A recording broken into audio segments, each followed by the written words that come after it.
over here and I see if we're actually live, which I don't know. We are live. Yes. Are we live? Are we Yep, on?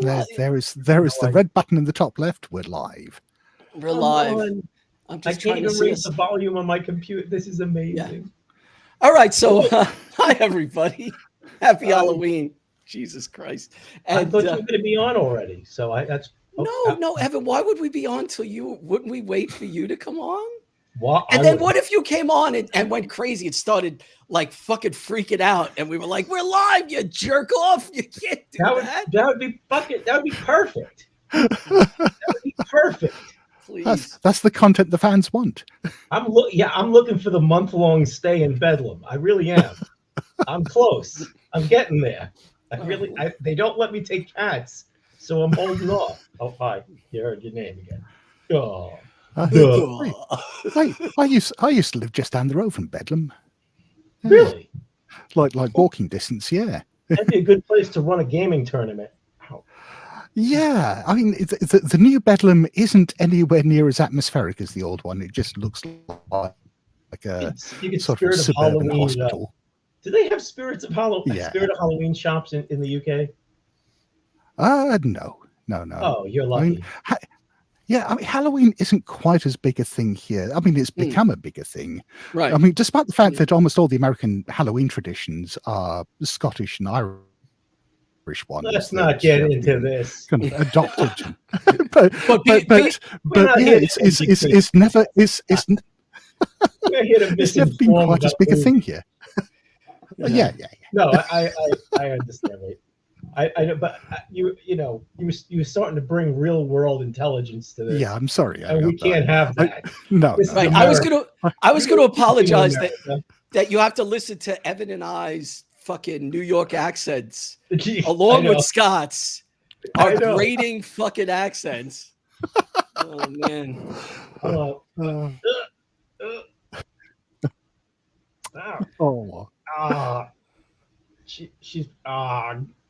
She's been very bad though, so maybe this is what she's trying to make up for. She's been crapping. We found a secret place where she's been dumping. Really? And you're sure that's the cat? I'll have to ask around. Yeah, I know. I'll have to ask around because you know what? Who knows? Maybe I've been sleep crapping. Isn't that the fourth unmade Kolchak film? The sleep crapping. Night crapper, I believe. Who's in that? Is Cameron Mitchell in that? Is he? Oh, sure. Why not? Maybe he's the cop who yells at him. You scumbag, Carl. I'm surprised he never showed up as the cop of the week. See, most shows are Monster of the Week. But Kolchak was Monster of the Week and cop. Police captain of the week, which is another one of its weaknesses, unfortunately. Hey, it's Lieutenant. Why can't I remember his name? James from Bonnie Miller. Oh, what's his name? The only good human is a dead human. That's my favorite scene because it's actually great, and it also has masks coming off people in the background. Right. They have to keep it up.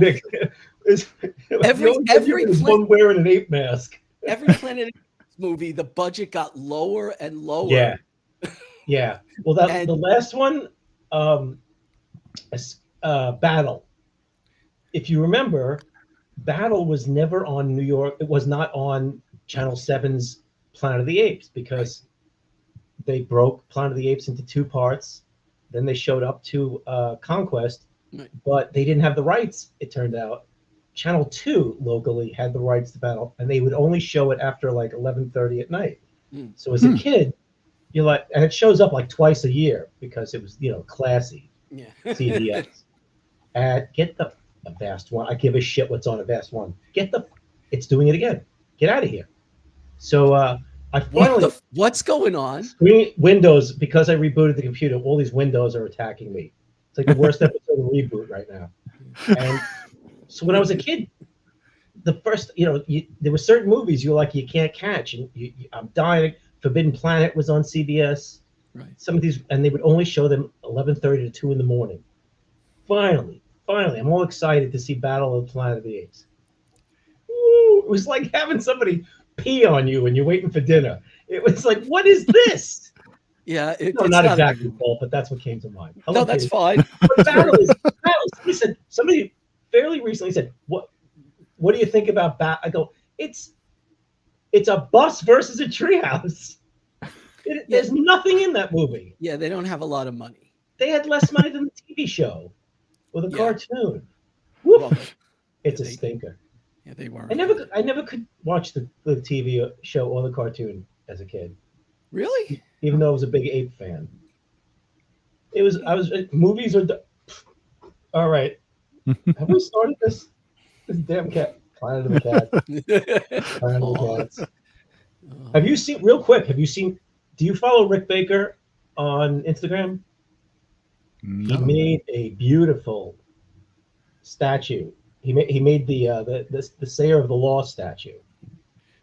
He made a bust and then they made a big plinth or whatever out of cardboard. And it's just, he's been doing all Planet of the Apes masks and costumes for Halloween.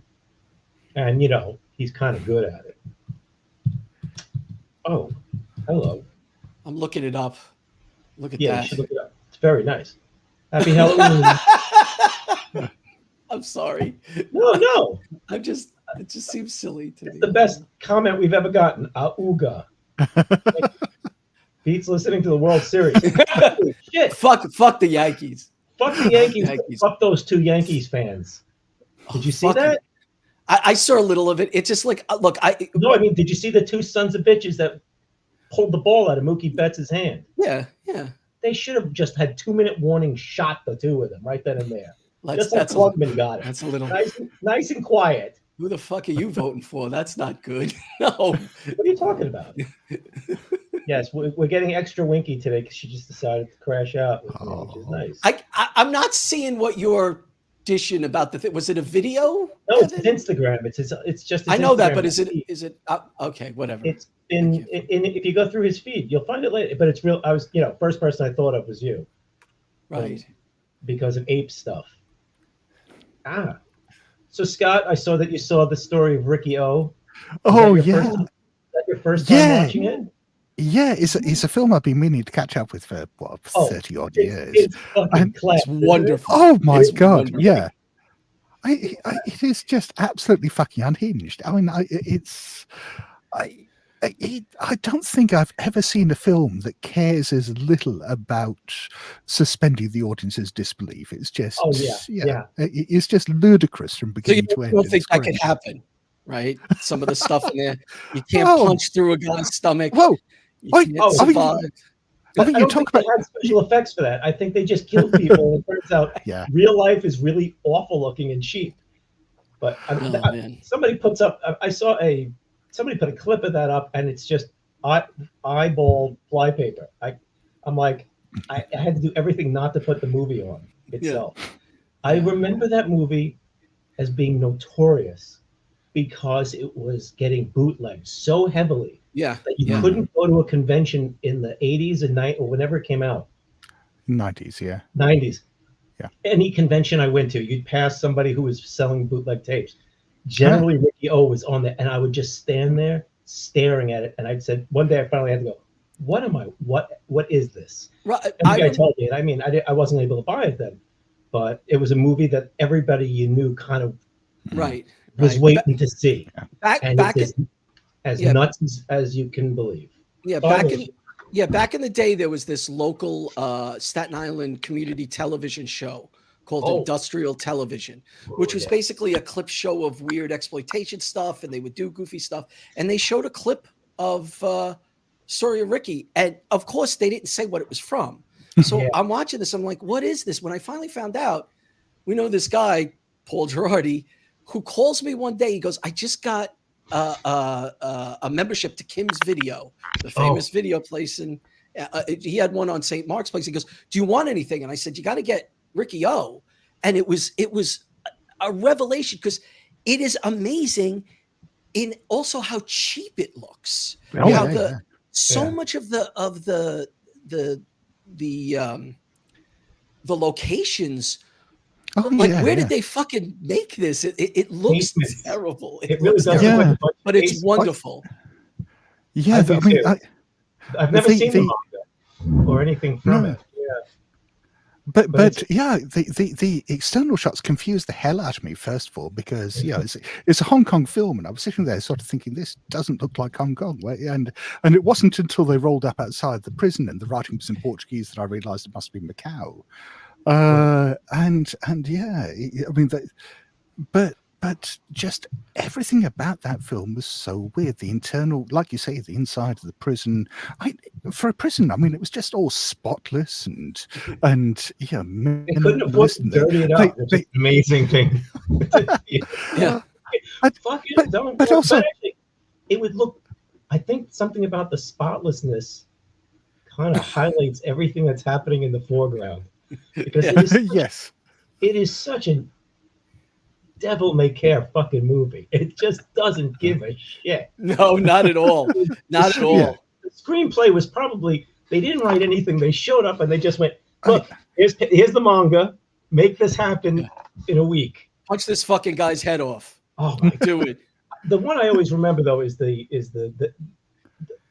nail weapon through the hand. For some reason, that hurts more than my guts getting. And I love how Ricky O himself doesn't give a shit. He's like perfect for that movie, because it's a movie that doesn't give a shit about a guy who doesn't give a shit, and it defies anything. It's just not one of those. It's like House or something. It's its own world. It's pretty great. I would have thought you would have seen that one. Yeah, I mean, like I say, it's one I've wanted to see for a long time. So you've been watching. This is your October 31 days. You watch a movie. Yeah. Wait, should we introduce him and say, Scott, but his name's right there. We don't even introduce ourselves. We should think up a new name for podcasting for people like us who just. We should call it Ricky O Podcasting. I was telling Scott pre-game that we're a fanzine. That's what we do. Yeah. I like fanzines. Yeah. Oh, real quick. Speaking of which, I watched the playthrough. Scott of the Blasphemous Tomes, good friends of Jackson Alliance, RPG writer. So are we missing it? Am I missing anything there? I think that probably covers it. Oh, you've been pulling crimes. I mean, we don't want to talk about that. Yeah, don't crumb the deal, Evan. I just watched a playthrough on In the Darkness or Into the Darkness, the new Blasphemous Tome zine scenario that Paul wrote. Oh, right, yeah. It was the first time I saw a new Dark Age. Yeah. Yeah, this is the first time I saw a game played before I read. Oh, nice scenario, because so I was really excited. It was good too, and it was because not caring. The scenarios in the Blasphemous Tome that you guys have put in have been pretty cool, because they're very nasty, and they allow a lot to riff on. So I really enjoyed that a lot. That was really cool. Oh, fantastic. So, I still need to check that out. I didn't even realize Into the Darkness had run it. So cool. Yeah. Cool. Oh, I'll have to take a look. Yeah, I started working again, so I'm listening to podcasts. It's been a bad year anyway. Oh, so it's our Halloween spectacular. What? Why is it? I'm introducing it again. Oh, I'm sorry. You sounded very sarcastic, Evan. It must be Wednesday.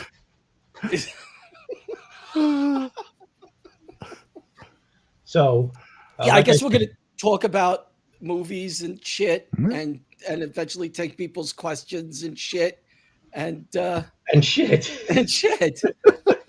Speaking of cursing, we don't have to talk about it much, but I watched I think I watched 2 Rob Zombie films.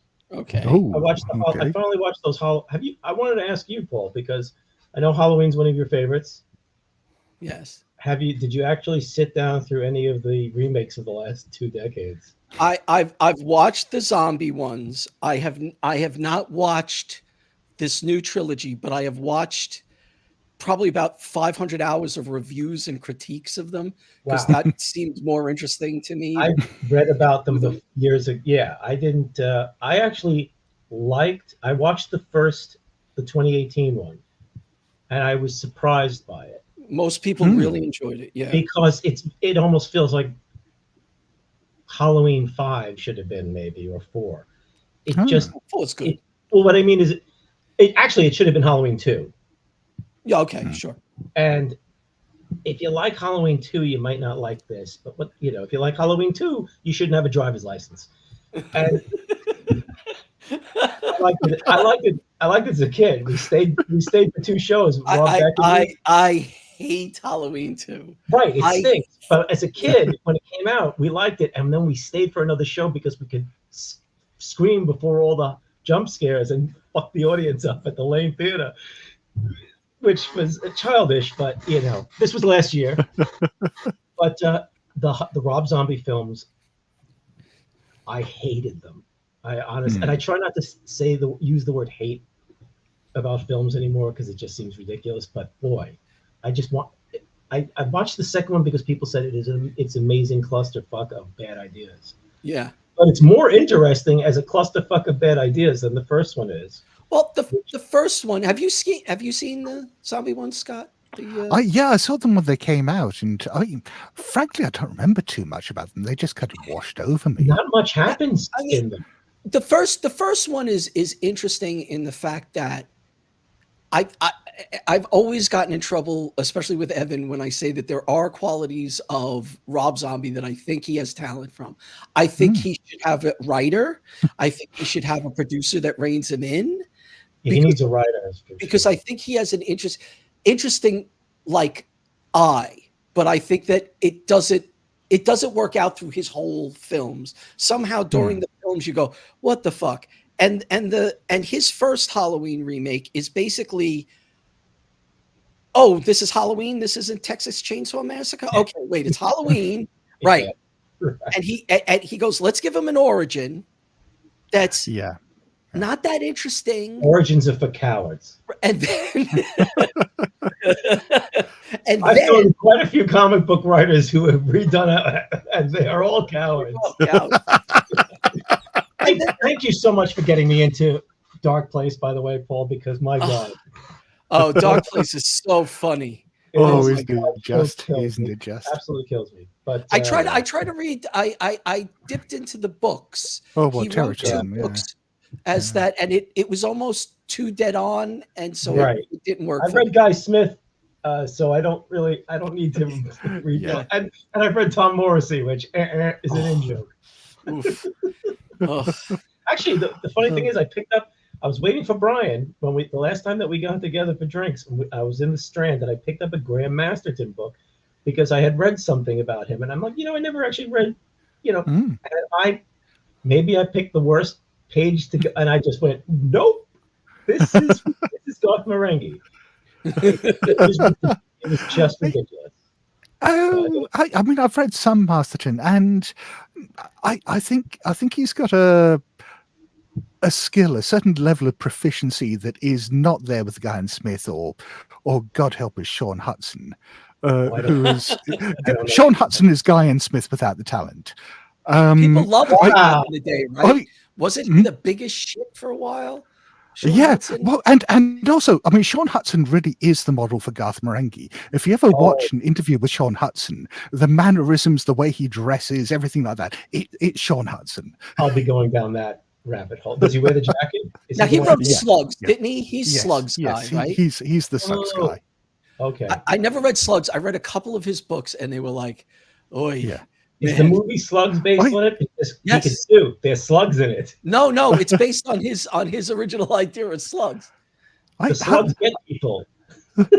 Hudson was a friend of a friend years back, and I kind of heard his origin story, and I don't know whether this is apocryphal or not, but apparently he was a roadie for Iron Maiden, and he used to spend his time sitting backstage reading horror paperbacks, killing time between shows, and he apparently the story goes that he was sitting there reading some book someday and thought, I could do better than this. And that book was one of the Guy and Smith Crabs books. And so that, his entire career, it seems, is him trying to prove that he's better than Guy and Smith and failing. Jeez. I've actually read that anecdote, but I didn't remember who it was. Wow. That's insane. And Iron Maiden's the perfect band to, maybe player. But that is a Garth Marenghi script. Yeah. So I'm gonna end up reading something by this guy now, probably Slugs, because I'm an idiot. Yeah. Read Slugs. So let's get back to the Halloween movies. I just found them so empty. Yeah, so teenager and so Spanish. And what I was going to say before is that the first one, after it gives a really stupid kind of trailer trash abused whatchamacallit, origin story, they then take the original movie and truncate it. Yeah. Mm-hmm. And it feels like it's 20 minutes of the actual movie, which means that because he doesn't get it, he doesn't get that you need characters, you don't need just monsters, and you don't know who Laurie is, you don't know who anybody is. But they introduce them. There's the she does a thing with a bagel to her mom. They also just do sex talk, sex and drugs talk. That hasn't. It's funny because after I watched that, I was watching a whole bunch of 70s movies, and everybody was making, joking around about how they were drinking beer and smoking pot and having sex in them. It's 50 fucking years, Rob Zombie. How old is he? And he still writes like a teenager for a teenager. Well, you got to watch the Monsters now. His Monsters. I will not. I just will not. Sure. Next week.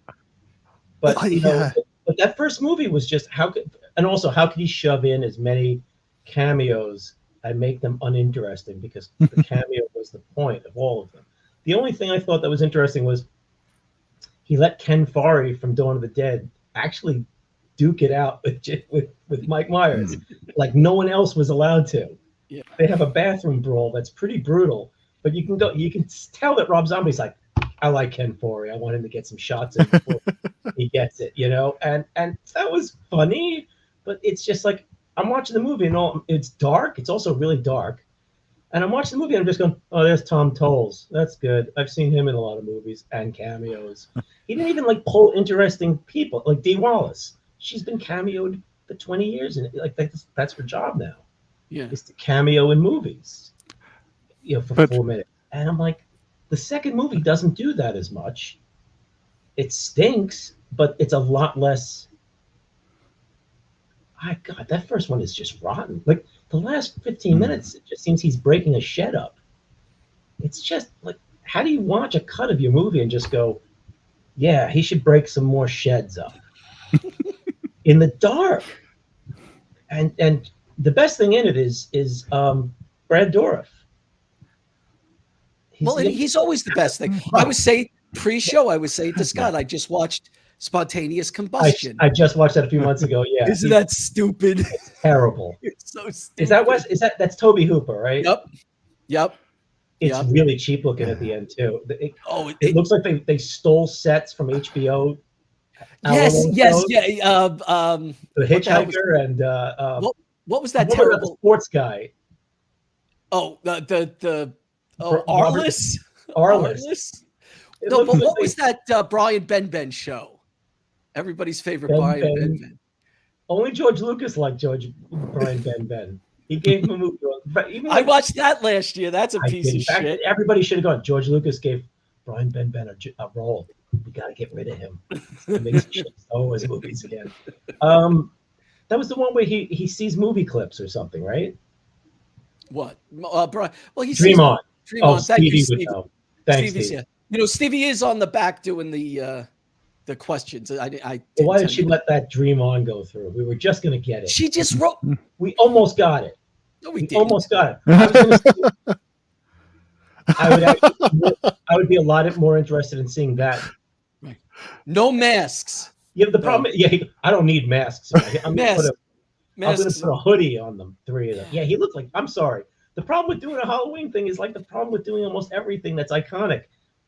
When he walks around in a parka, he just looks like a ding dong. My argument. The second movie is ugly. I was talking to our friend Chris, Evan and I's friend Chris, about Halloween, and the main problem I said with Halloween is I love the first movie because it's like it's fantastical and weird, and Michael Myers is, as the Shape, is such an interesting force, and every movie chips away at the mystery and interest from him. And as soon as you go, oh, he's just a man, or he's part of a cult, or he, he's going to get his ass kicked. That's all he should be is a shape. He is a force.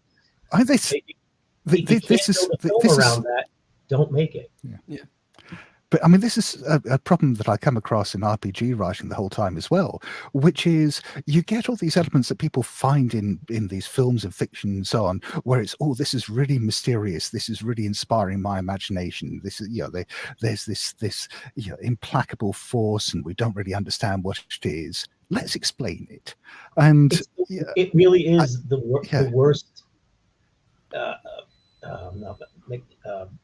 decision. I'm not thinking of the word impulse now. Impulse. Anyway, impulse. It really is the worst impulse in all sorts of fantastic writing. Yeah. Because and the thing is, you feel like it's been written about enough and talked about enough online that filmmakers, but I guess that they go, oh no, I know how to do it right.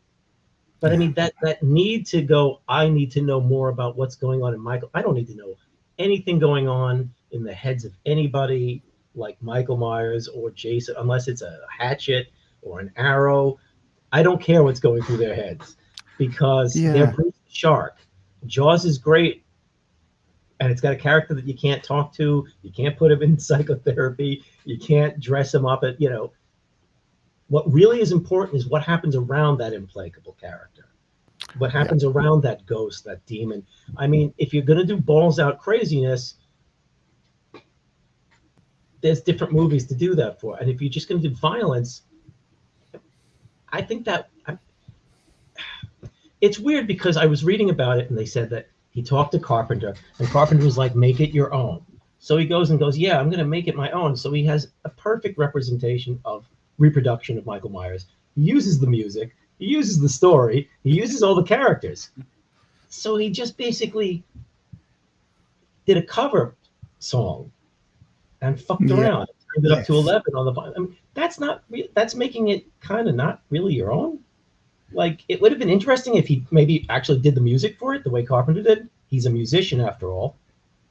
I mean, there were things he could have fucked with, but to see an hour of Michael Myers' life, and you can tell what's going to be his life from the first scene. He's an abused kid and a terrible, hanging out with all the terrible Rob Zombie tropes. And I'm like, that doesn't turn you into Michael Myers, because there's a million Michael Myers out there.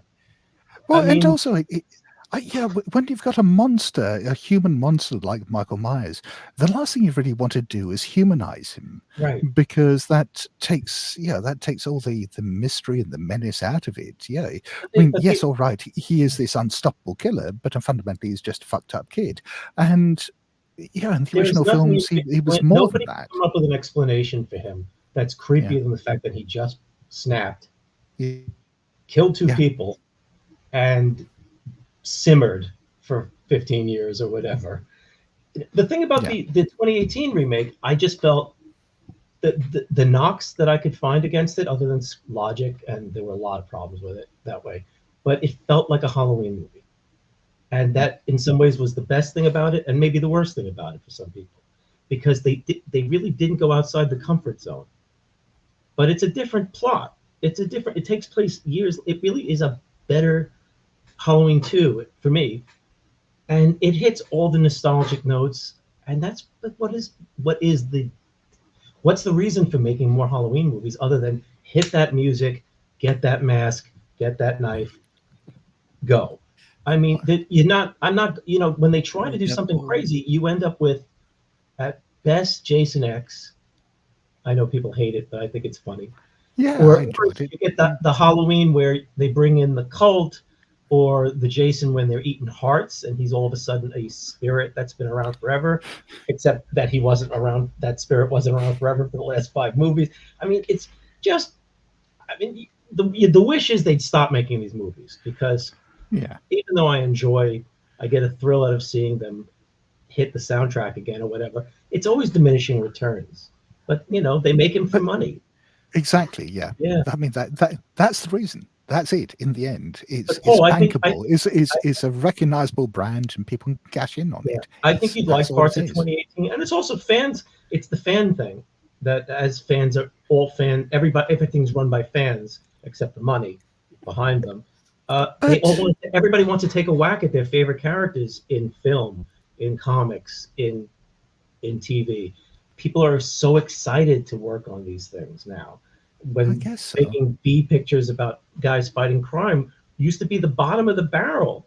That meant you were making Republic serials or kids shows if you were doing superheroes and monsters. And now it's almost all there is. So, I mean, these people, Rob Zombie grew up on this stuff and had access to these toys. So why not spend $70 million remaking the fucking movie that cost almost nothing? And does it really matter? Because then there was this new trilogy, and in a couple of years, there's going to be some other reimagining. It doesn't matter. It doesn't matter. I mean, I hated it, but I wasn't like, couldn't sleep at night and had to go to the internet and start fighting with people. I was like, yeah, this is pretty much what I expected a Rob Zombie Halloween to be. You know, he spent a lot of money. I mean, it's really unnecessary to spend hundreds of thousands of dollars or whatever it costs to get all the 70s music that he likes to put in his movies. It's just such an incidental, unimportant thing. There was no Halloween movie that had pop music in it that you could recognize. It didn't. Nobody's complaining about that. Yeah, you know, I would have liked that flashback better if they were having The Night Chicago Died playing or whatever. He bothers with the textures, and he doesn't know how to. I don't think he can write, and his dialogue is terrible. It's just. It's like he got the copyright to fuck and he gets paid every time you use it. It's terrible. It's just, I mean, every teenage horror audience aimed movie has the scene where the kids are talking about illicit sex and doing drugs and drinking beer. And, those scenes are usually terrible. They age very, very badly because they use, whatever the current slang is. And the 2018 remake does it too, but Rob Zombie's movies is like 90% showing off the audacity of flipping the bird to somebody or something. It's just none of his characters feel real in any of his movies. I mean, maybe the closest I kind of liked, what is it? The Salem, Lords of Salem? Was that the witch movie? Lords of Salem. Oh, I found that really dull.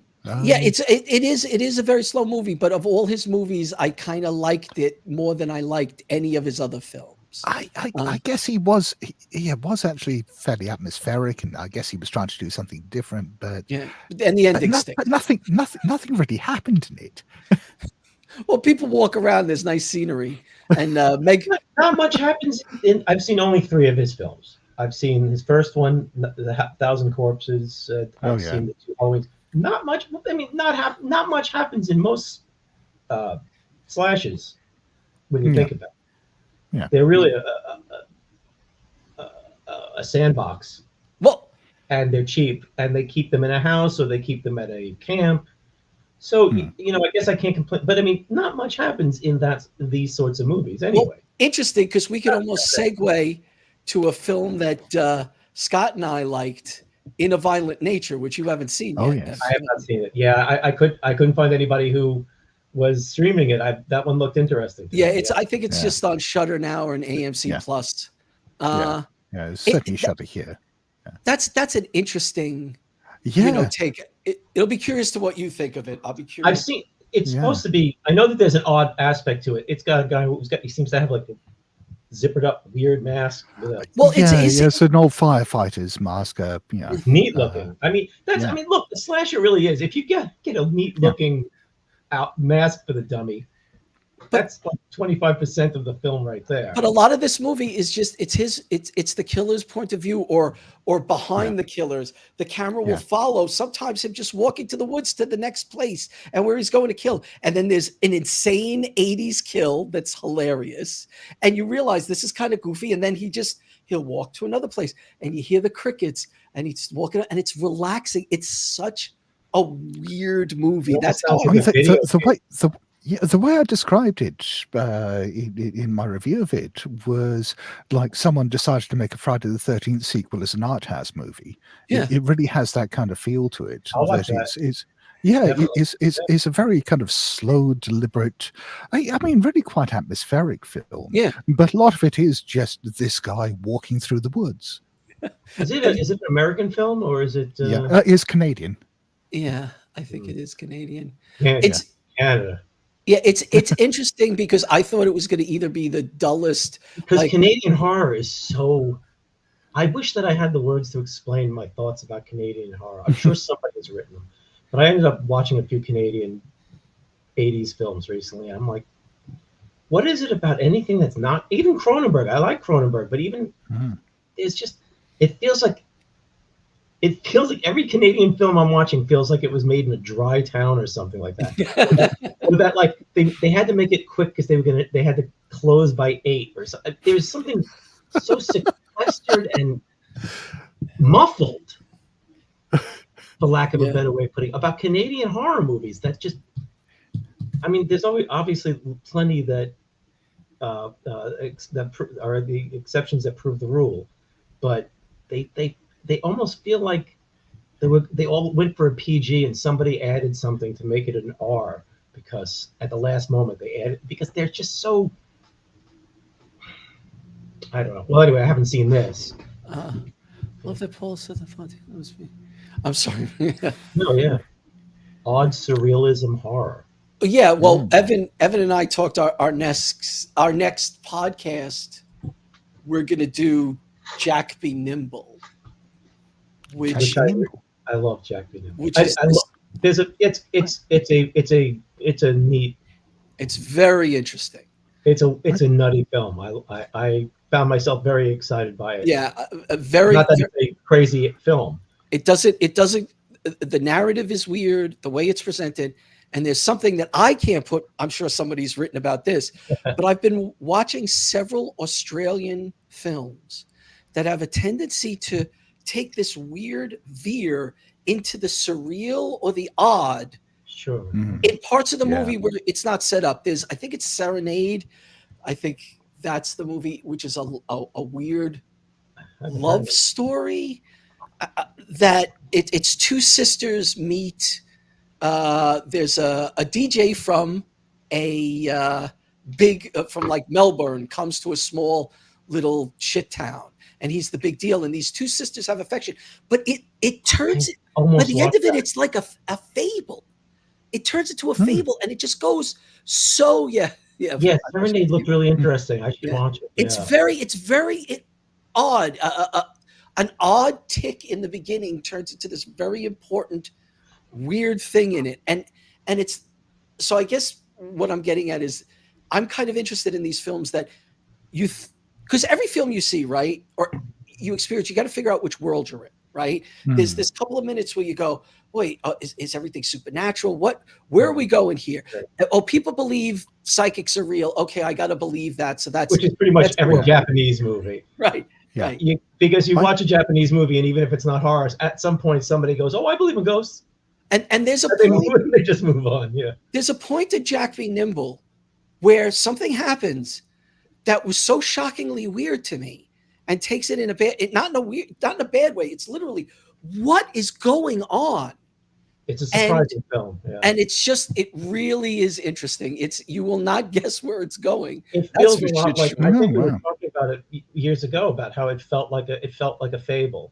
Yeah, but it doesn't have that fable quality that when you're watching certain films like Eyes of Fire, which has that kind of fairy. There's an aspect of it where it's Company of Wolves, right? Oh, I mean, where it feels like it's not only supernatural, but there is a some lyrical quality, or myth-like element to it, and Jack Be Nimble it takes place in, at the time, modern day. It's very urban. I mean, there's a clash between urban and, I guess, rural, but it's I don't think you could call it folk horror, but somebody might be able, but it feels like a lot. It's got a lot going for it. It almost, if you were to write Shakespearean in your review, I think that would work too, in a very weird way, without giving it. But anyway, this is like, unfortunately, Evan and I would have had a chance to see this screened with the director, but it was deep in COVID and we didn't go. But it's a film that's really been rattling around my brain a lot, and I'm really looking for. As soon as I vacuum here and we find a date. We'll Yeah, record that episode. I don't care if you know that. I Look, care. there's a reason I that this care. camera won't be. I can't move this camera to the left or the right because it'll look like I Yeah. live in a comic book junk shop. Well, it already does, but those are the I cleaned those shelves. What was the place with the, was it Krypton Comics where if you moved too much with your elbow, it would cause some kind of Rube Goldberg nightmare? Everything Who was were those two twins who collected the ones who died under stacks of newspapers? Yeah, that's what some of those, like the basement of St. Mark's. I had to go to the bathroom once. I thought I was going to be murdered by boxes. it was like a Warner Brothers cartoon background. It just went up. Holy shit. So what other what can we think of any other yeah, I mean, if you want a recommendation of something I've seen this month that sort of matches that sort of left turn into, well, not quite surrealism, but certainly sheer weirdness, there's a film I saw called Eight Eyes. Have you encountered it? Eight Eyes? Yes, I did.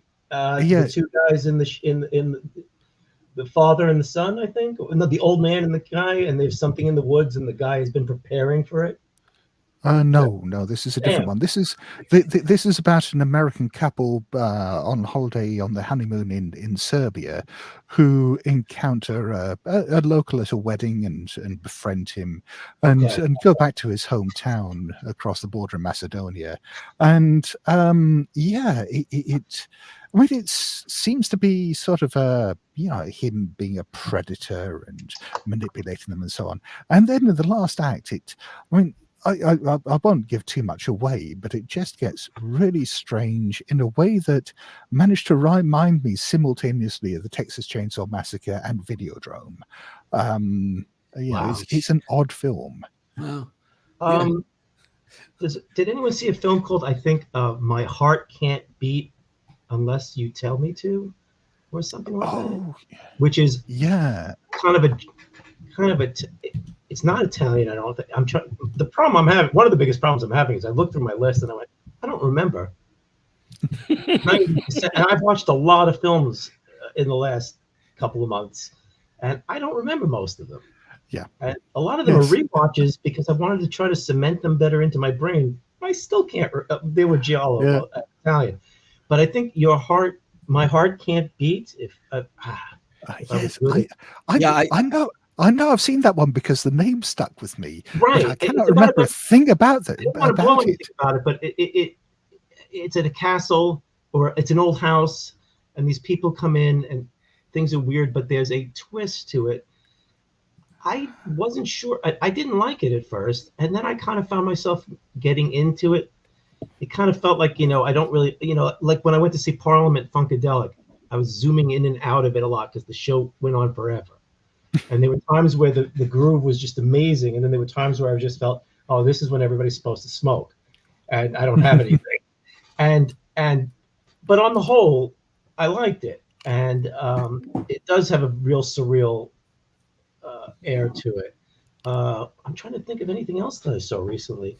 I just watched Skinamarink. I have not seen that. I know people. I think it's Skinamarink stinks. Skinner stinks. In Skinemascope. It didn't work for me. It's very long. It's experimental. There are literally times when you go, you don't have to show this part anymore. What are we doing? Right. Look, I don't think that film needed to be presented to the horror community like it was this great thing. I think it's an interesting film that they made, but I didn't think it, was so amazing, that I don't know, that it broke ground or anything. Along those lines, hate or love, one of those, nobody's in the middle of it. Yeah. I mean, along those lines with kind of slow, surreal horror films, have you seen We're All Going to the World's Fair? No. I want to see that though. Yeah, I mean that's an odd one. There seems to be this thing for titling films with these innocuous. You know what I mean? Like you were like, well, how's that? It's rather than bloodbath or body count or let's kill them all or no one gets out alive or whatever. Yeah, we're going to the. We're all going to the World's Fair. Yeah, they're becoming very catchy. It's like I want to know what's behind a stupid sounding name. Well, not stupid. but a Well, it's fundamentally about internet memes and internet culture, and the World's Fair in it is the World's Fair Challenge, which is this sort of weird ritualistic thing that people do online that is supposed to start them down a journey of some random transformation, physical, mental, spiritual, or whatever. And it's all about a teenage girl who's taking part in it, and there's sort of the layers of is this really happening? Is just like a game everyone's playing, or is there something weird going on? And what's she sort of heading towards doing? And it's so is this based on a real urban legend like Bloody Mary, or is this a made up? I think it's a made-up one because they seem to imply they make references in the credits to there being a sort of real article and stuff like that, but I haven't been able to find it. And they sort of hint at deeper layers of meaning and this deep lore behind the World's Fair Challenge and stuff. I love like stuff like that. That's one of the things about Butterfly Kisses that I really like. Yeah, is that it felt authentic. Yes. Or authentic bullshit, but it was authentic.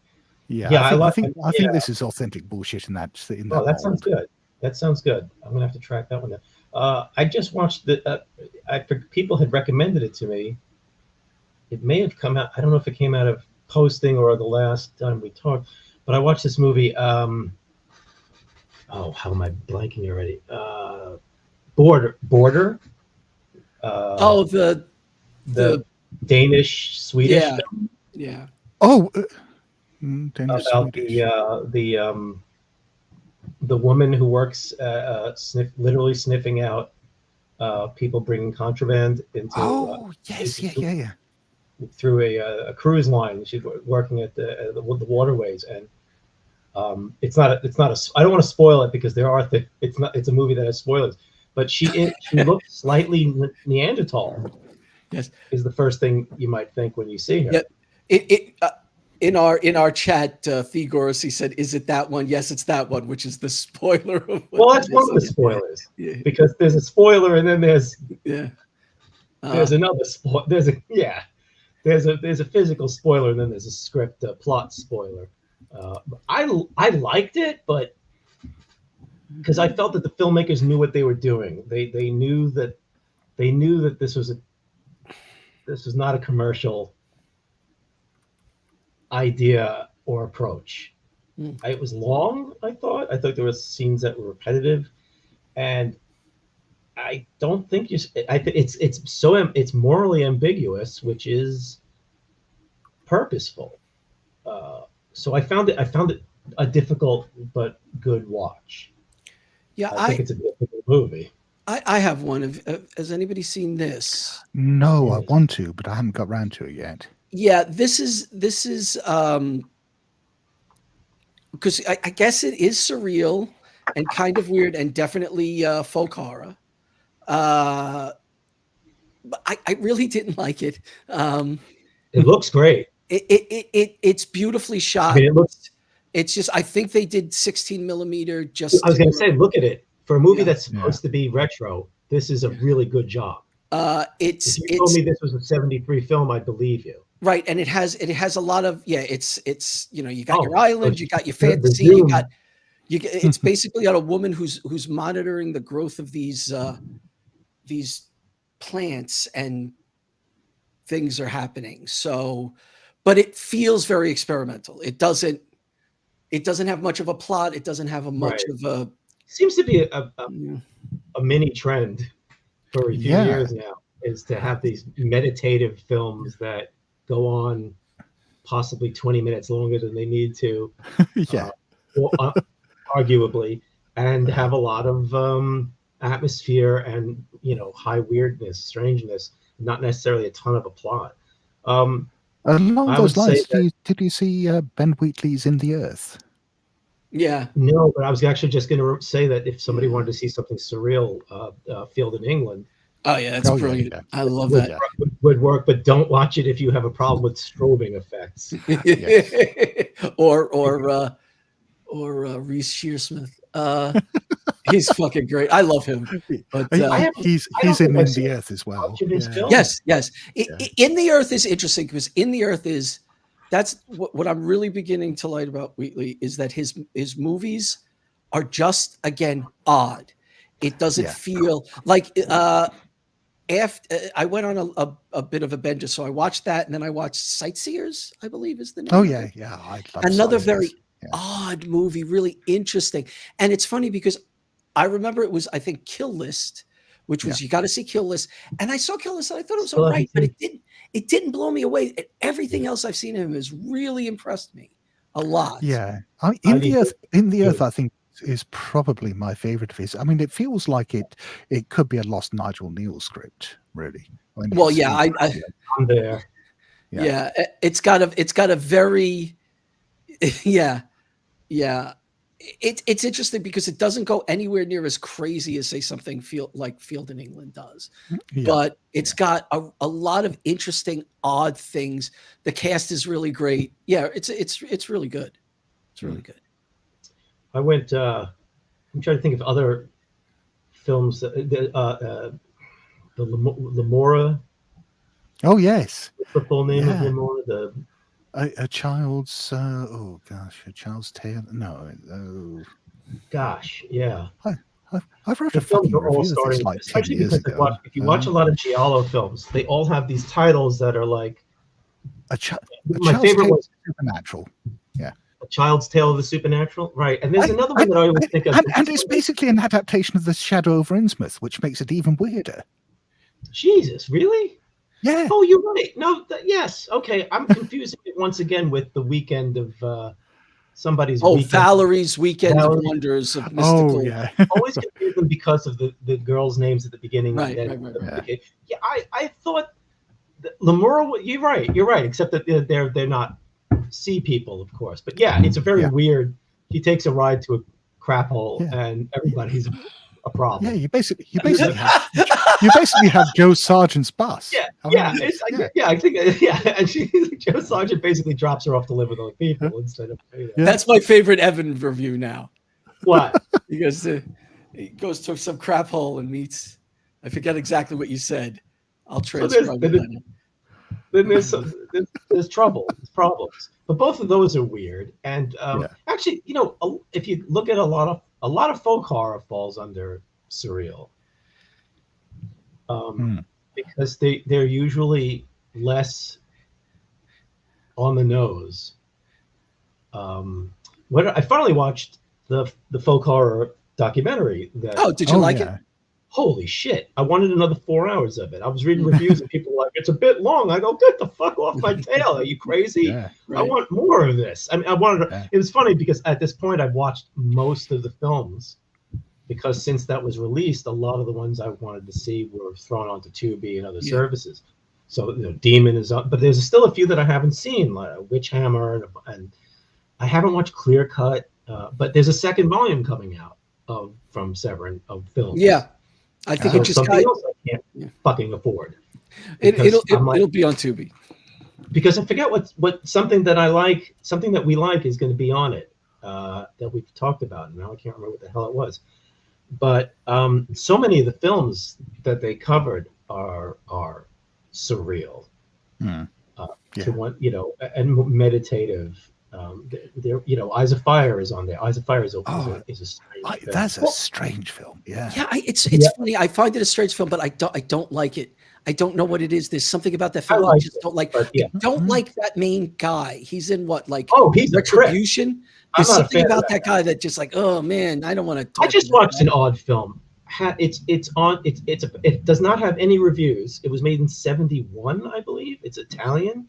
It's called Cake of Blood. Cake of Blood? Which, first of all, Cake of Blood is a ridiculous name. It just makes me think of the corpse grinders.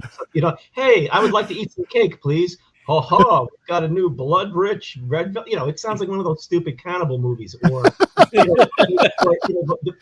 we make cakes of soap out of people. But it's a 4-story Spanish anthology made while they still were having restrictions and problems with the government. They the stories all kind of eluded me, to be honest, because I realized that I was not getting some of the political, social, and religious, and maybe just smoking doobies illusions that were going on. But it's called Cake. Yeah, Cake of Blood.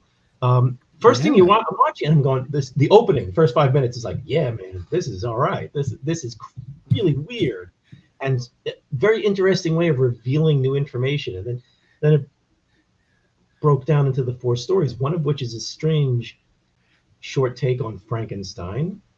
Another is a vampire thing. The first one, I don't know what the fuck it is. Yeah, Pass the Sangra.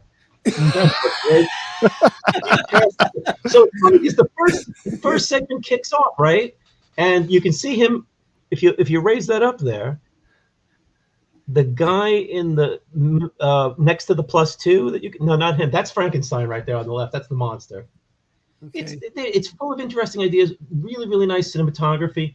But the guy that you have he's from a bunch of he's a Spanish actor that you have seen in things like All the Colors of the Dark. He plays the guy running the boat. Because I noticed him, I said, "Who the hell is this guy? Is he in a band?" Oh, that's the guy from All the Colors in the Dark, or They're Coming to Get You. But it's a more interesting movie than likable movie, I felt. But it's also a movie that apparently just got put onto a pack of Spanish films, so that's why it's been revived, because it's like nobody's seen this thing. Yeah. It's got no review. Never even heard of it. It's nifty to see. It's nifty to look at. I don't think it completely works, but a 1971 Spanish horror anthology out of it comes up with. So is it like a portmanteau film with a framing sequence, or is it just like four short films? It isn't. They don't really relate, and they don't have a bookend. And interestingly, they don't even try for that. They basically give you the title and show the credits of who's in each segment. And it's low budget, but there's some images that definitely stayed with me, and some atmosphere that stayed with me. Not much story though, and not even like even the weakest of those portmanteaus have a kind of like pull the rug out from under you ending. And these kind of have more like not the far, like, think it's like Spirits of the Dead. Right? I haven't seen Spirits of the Dead. Yeah, Spirits of the Dead. It's like, what the fuck are they? Well, thinking it wasn't for me. Yeah, I hear. Well, this was partially for me, but I don't know if I'd rewatch it. I doubt it, unless I was getting paid to write something about it, and then I would fail because I don't know how to write about this. I know how to say things like they drop the girl off into this shithole, and there's a bunch of chaos ensues or whatever. That's such a weird movie, though. That's kind of like that. Lamore is kind of like the children shouldn't play with dead things of vampire movies. Yeah. It's just like a cheap weirdo movie that I dug. I just really like. You were watching people who did theater work at some point, and also carpentry and masonry, because acting was not their first job. But yeah, do we have any other questions, or do you want to bring in any other films? I have been rewatching stuff that we've already talked about. I was gonna say, no, I don't. The Curse 19. No, I don't think I have. If you can find some information on it, because the curse is such a. I would. Yeah, so would I. Yeah. Yeah, it's Night of the Hunter is a horror film. I mean, it's a lot of things. Yeah, and I love it. Well, I have a question for you guys. Has anybody seen Bloody Hell? No. This doesn't look familiar to me. This really was weird. I had just seen somebody say, "Hey, here's a bunch of films I like on YouTube. Yeah. You should try it out, but don't find out anything about it. Don't watch the trailer." Okay. And I think that's too much. I don't think that's true at all. But this is a very interesting movie in that if you don't know what's going on, it takes you a while again to figure out what kind of world you're in. Mm-hmm. And I thought of it as there was a very Ash quality to the lead actor, the shit he does and what he does. And it's called One Hell of a Fairy Tale because it's it kind of is like a grim fairy tale in modern times, but it isn't, and it's very different. If it, you know, if you could get, if it's the kind of humor you like, I think it would be it's a really interesting horror comedy. The lead actor, what the hell's his name? I just rewatched Evil Dead for the hell of it.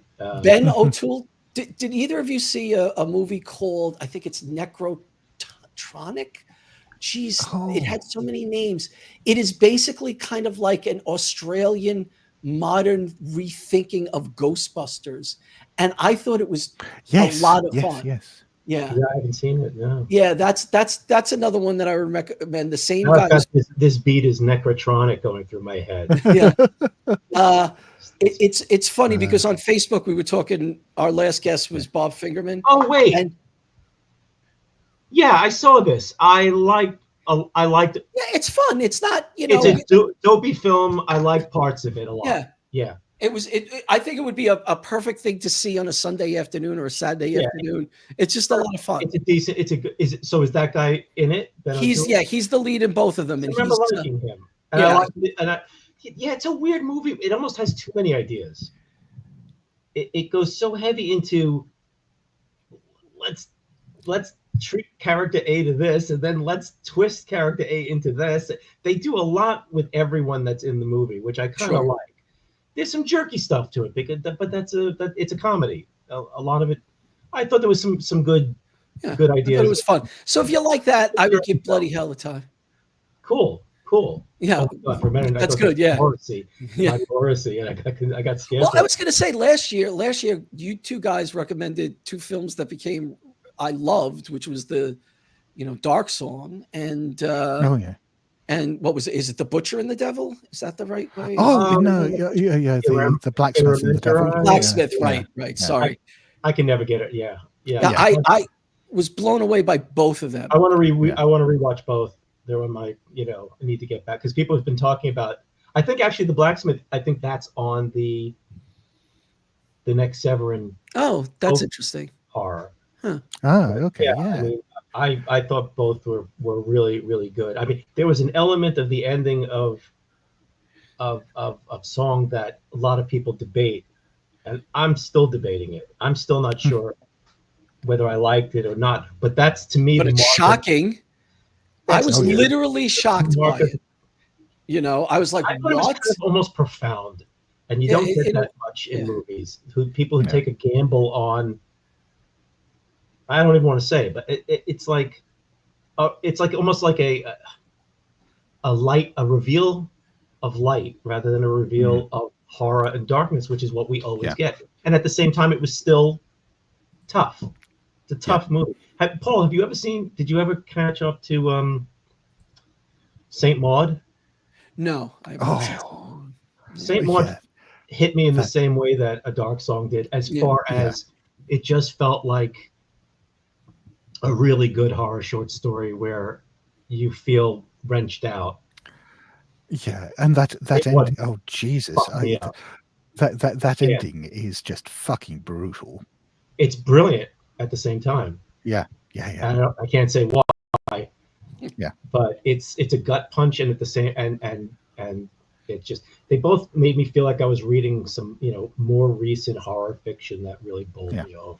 Well, Dark Song, I remember you guys talking about how, it's a film about the process of these rituals and that it isn't boring. And what I found really interesting about that was, for me, you watch it and you go, okay, I could almost understand how people, in my point of view, where there is no magic or anything, could do things like these rituals and get experiences because of what they go through in this movie to prepare to do what they're doing. When you're not eating, when you're acting weird, when you're, when you're deprived of certain things, you could see crazy stuff. So this is where we get religion visions from. Well, I mean, it's worth bearing in mind that the people who created and conducted a lot of these real rituals, like the Abramelin ritual, which is the basis of a dark song, didn't necessarily believe that there was anything supernatural about them. I mean, Aleister Crowley, who performed the Abramelin ritual, he didn't write it, but he carried it out.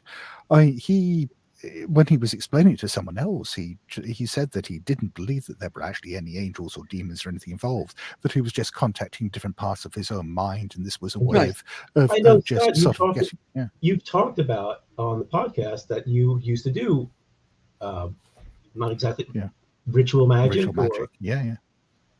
So I have no experience with it, but it's funny because I'm reading a book that my therapist gave me, and there's a religious aspect to it which turns me off. I have, not to be, but I tend to get kind of like this if God stuff shows up, and I'm like, and I'm reading it, but part of me is like, this is a very intelligent person, and they're talking about these religious experiences, and I'm kind of like, you were also kind of just out of an asylum, and you have personality issues and whatnot. I'm not trying to dissuade anybody from believing, but I just have always felt that it's kind of like, to me, the pattern for people who believe in religion is so much like people who believe in UFOs and ghosts and other things. There's such a chupacabra.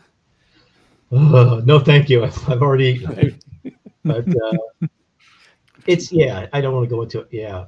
Oh, okay. Oh, and Love Lies right. Love I'll Lies have to check that Bleeding. out. Okay. So Love Lies Bleeding by the person who did Saint Maud. Hopefully it's on the cheap. But and the other thing, the funny thing is also the surreal films tend to be a little depressing. I find they tend to be moody, and they don't want traditional endings are not necessarily important, and so you get weirdness. You're oh, that was weird. Nothing happened on my end. Yeah, you just got really loud, Evan. Yeah. Sorry.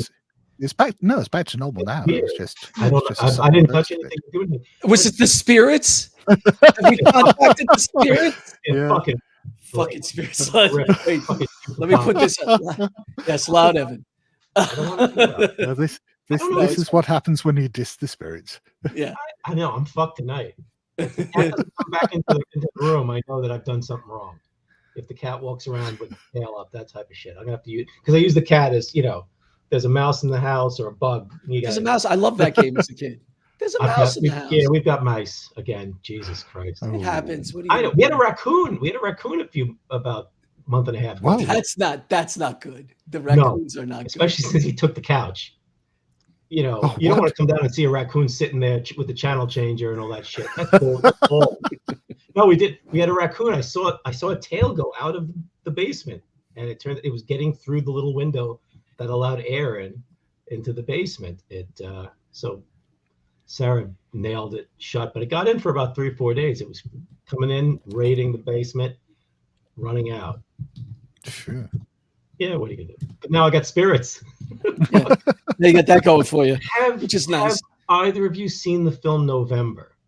Yes. Yes, I have not. The Estonian one. I loved that. I loved it. Oh, geez. Absolutely loved it. It's has a lot of it's fairly straightforward in some ways, but it also has just amazing atmosphere and a lot of scenes that are very surreal, and they don't necessarily explain them, so it has an ethereal quality to it that I just loved it.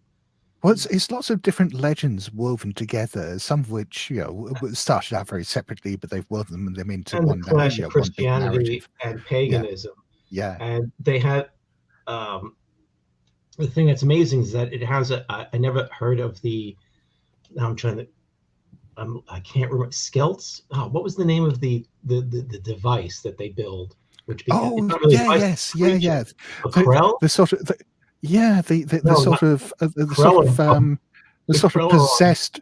of possessed robot type thing. It has one of the best openings. The opening is insane. I love it. But I watched another Estonian film because of it, which wasn't that great. But it was the name of the creature, and now I can't remember. But yeah, it's a real legend that you will take arm tools and mishigas and make a deal with the devil, and you will get this assistant who will help you steal and hoe the land. What was the name of it? Did I write it down anywhere? Oh, This is killing me. I make the worst notes. Oh, Krat. It's called The Krat. yeah. And there's a 2020 Estonian comedy horror film that has its moments called Krat, which I watched. So now I've seen 2 Estonian films. That's cool.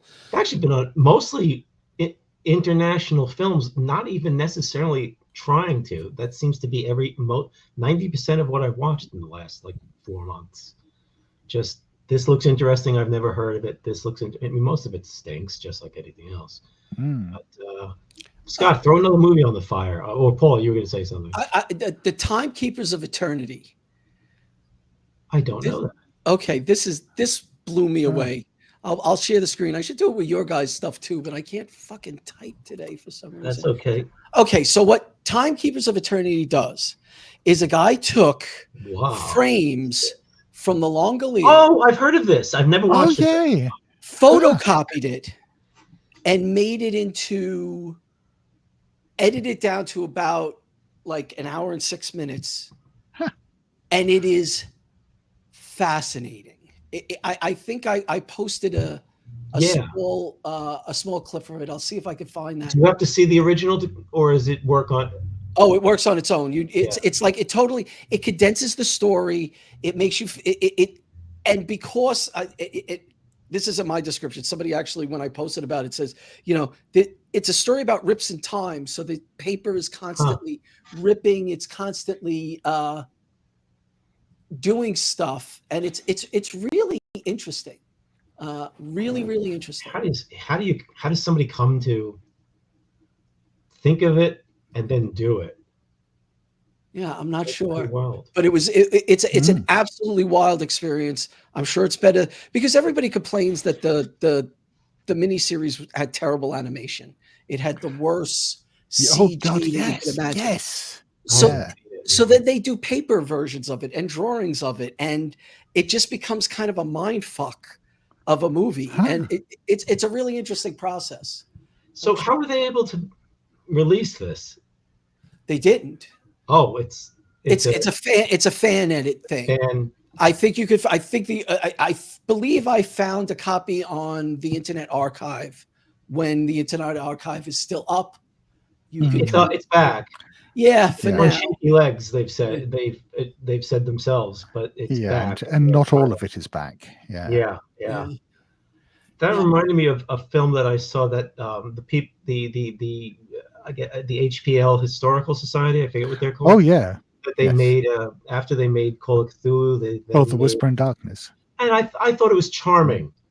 Yeah. I enjoyed it for what it but I mean I definitely thought I was definitely leaning towards special pleading for certain things. I know this is a low budget film. The people who made it really love what they're doing, but I actually enjoyed it on its own in a lot of ways.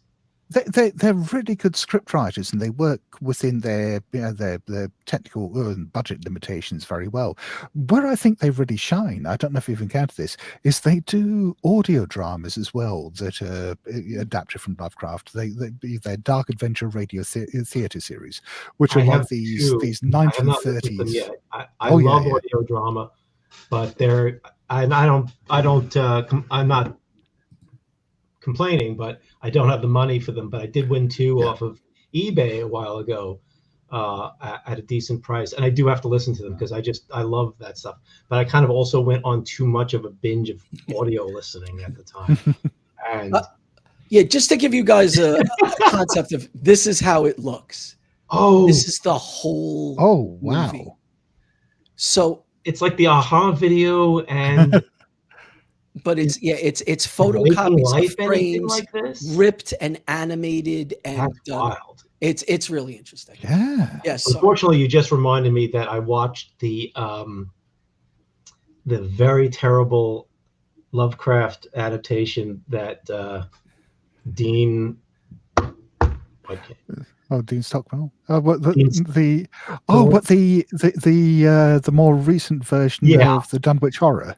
The one that actually Jesus. doesn't know, the first movie I've ever seen that doesn't know what to do with Jeffrey Combs. Yeah. Which is inconceivable. Let's make Jeffrey Combs a guy who has a speech impediment and doesn't have a lot of lines and does nothing. I'm like, why bother having him? Yeah, that was What is Jeffrey Combs? It's a terrible movie. It really is. Not good screenwriting. I mean, I laughed a lot. Not good screenwriting. I laughed a lot. Well, there's this scene where they're kind of like in like some hit. I can't even know. I don't even know how to describe it. But they kind of sort of like a sweat lodge or something. And like, can you believe that we just saw these things happen? And like, well, you're chasing monsters. Yeah, I think I can believe that there's some cult here that's semi-beneficial, and we went through their ritual, and it was wow. The banter between the two. There's nothing you want to see more in a H.P. Lovecraft, a Howard Phillips Lovecraft, than a bickering pair of detectives who once had a romance between them. That is so Lovecraftian, right? I mean, that just happens all the time in his stories. You fool! Warren is divorced. It's just the stupidest fucking thing. But it has good effects. The ending. That's right. But along those lines, have you seen The Resurrected, the Dan O'Bannon adaptation of The Case of Charles Dixon Ward? I remember disliking it, and I went to rewatch it, and I ended up watching something that was a totally different movie called The Resurrection or something like that. Right. That's Chris Sarandon one. Right. Yes. Yeah. Yeah, and I mean it's an interesting film. I think the actual, as a film, it's not terribly good, but it's got some good moments. But the special effects in it, I don't know how the fuck they did it for what is obviously a really cheap film, and it looks cheap, and there's no money on the sets and stuff like that. And then the special effects, you get to those, and it's like the nastiest, most grotesque special effects I've seen from the time. Really shocking. Like genuinely shocking. The chest thing is terrific. But the movie, I believe, has a flashback within a flashback. It becomes deranged. Does the dog have a flashback? Yes. It's always good when a pet has a flashback. What's that, The Hills Have Eyes 2? I don't remember. I think that's The Hills Have Eyes 2. Yes, it's The Hills. Yeah. Yes, exactly. Where the dog is flashing back. The Hills Have Eyes and The Hills Have Eyes 2 has to be the biggest drop in quality from a movie to a sequel in horror. No, we got the Howling and the Howling 2, Evan. I would say The Exorcist and Exorcist 2, The Heretic. Yeah, but you know what? Heretic and Howling 2 has entertainment value that can't be claimed by Hills Have Eyes 2. Because I watched Exorcist 2 for the first time last year, and it's terrible. But it's terrible in an almost, it's such a miss. It's a wow. It's fucking stupid. But it's amazing to watch the money beginning to end. It's stupid. But it doesn't have a dog having a flashback, which is one of the dumb. I agree with you that is pretty bad. So fucking bad. It's just like it's you just and the same person made it. That's why it gets an extra bump. I'll give you one. Yes. Sleepaway Camp and Sleepaway Camp 2, and then Sleepaway Camp 3. That's a drop off quality. But you're not talking about a tremendous first film. I'm talking about a tremendous 5 minutes or something like that. I love that movie because a guy dies in a giant pot. A pot that they had to probably have specially made. That's true. A pot that no Superman couldn't move. The Hulk would come and say, "This is too heavy." Could Lex Luthor figure out a way to move it? No. Could Brainiac? Yes. Oh, but you've reminded me that we talked a bit before about the October Horror Movie Challenge and watching a movie every day in October. My friend Miranda did this through October, and she decided that her thing this year was she was going to watch threequels, just watch the third film in any series, regardless of whether she's seen the earlier ones. Okay. And she'd watched one of those every day. And I swear, that's just an act of self-harm. I was going to say, that's like cutting. It's the closest I think to cutting there is in watching movies.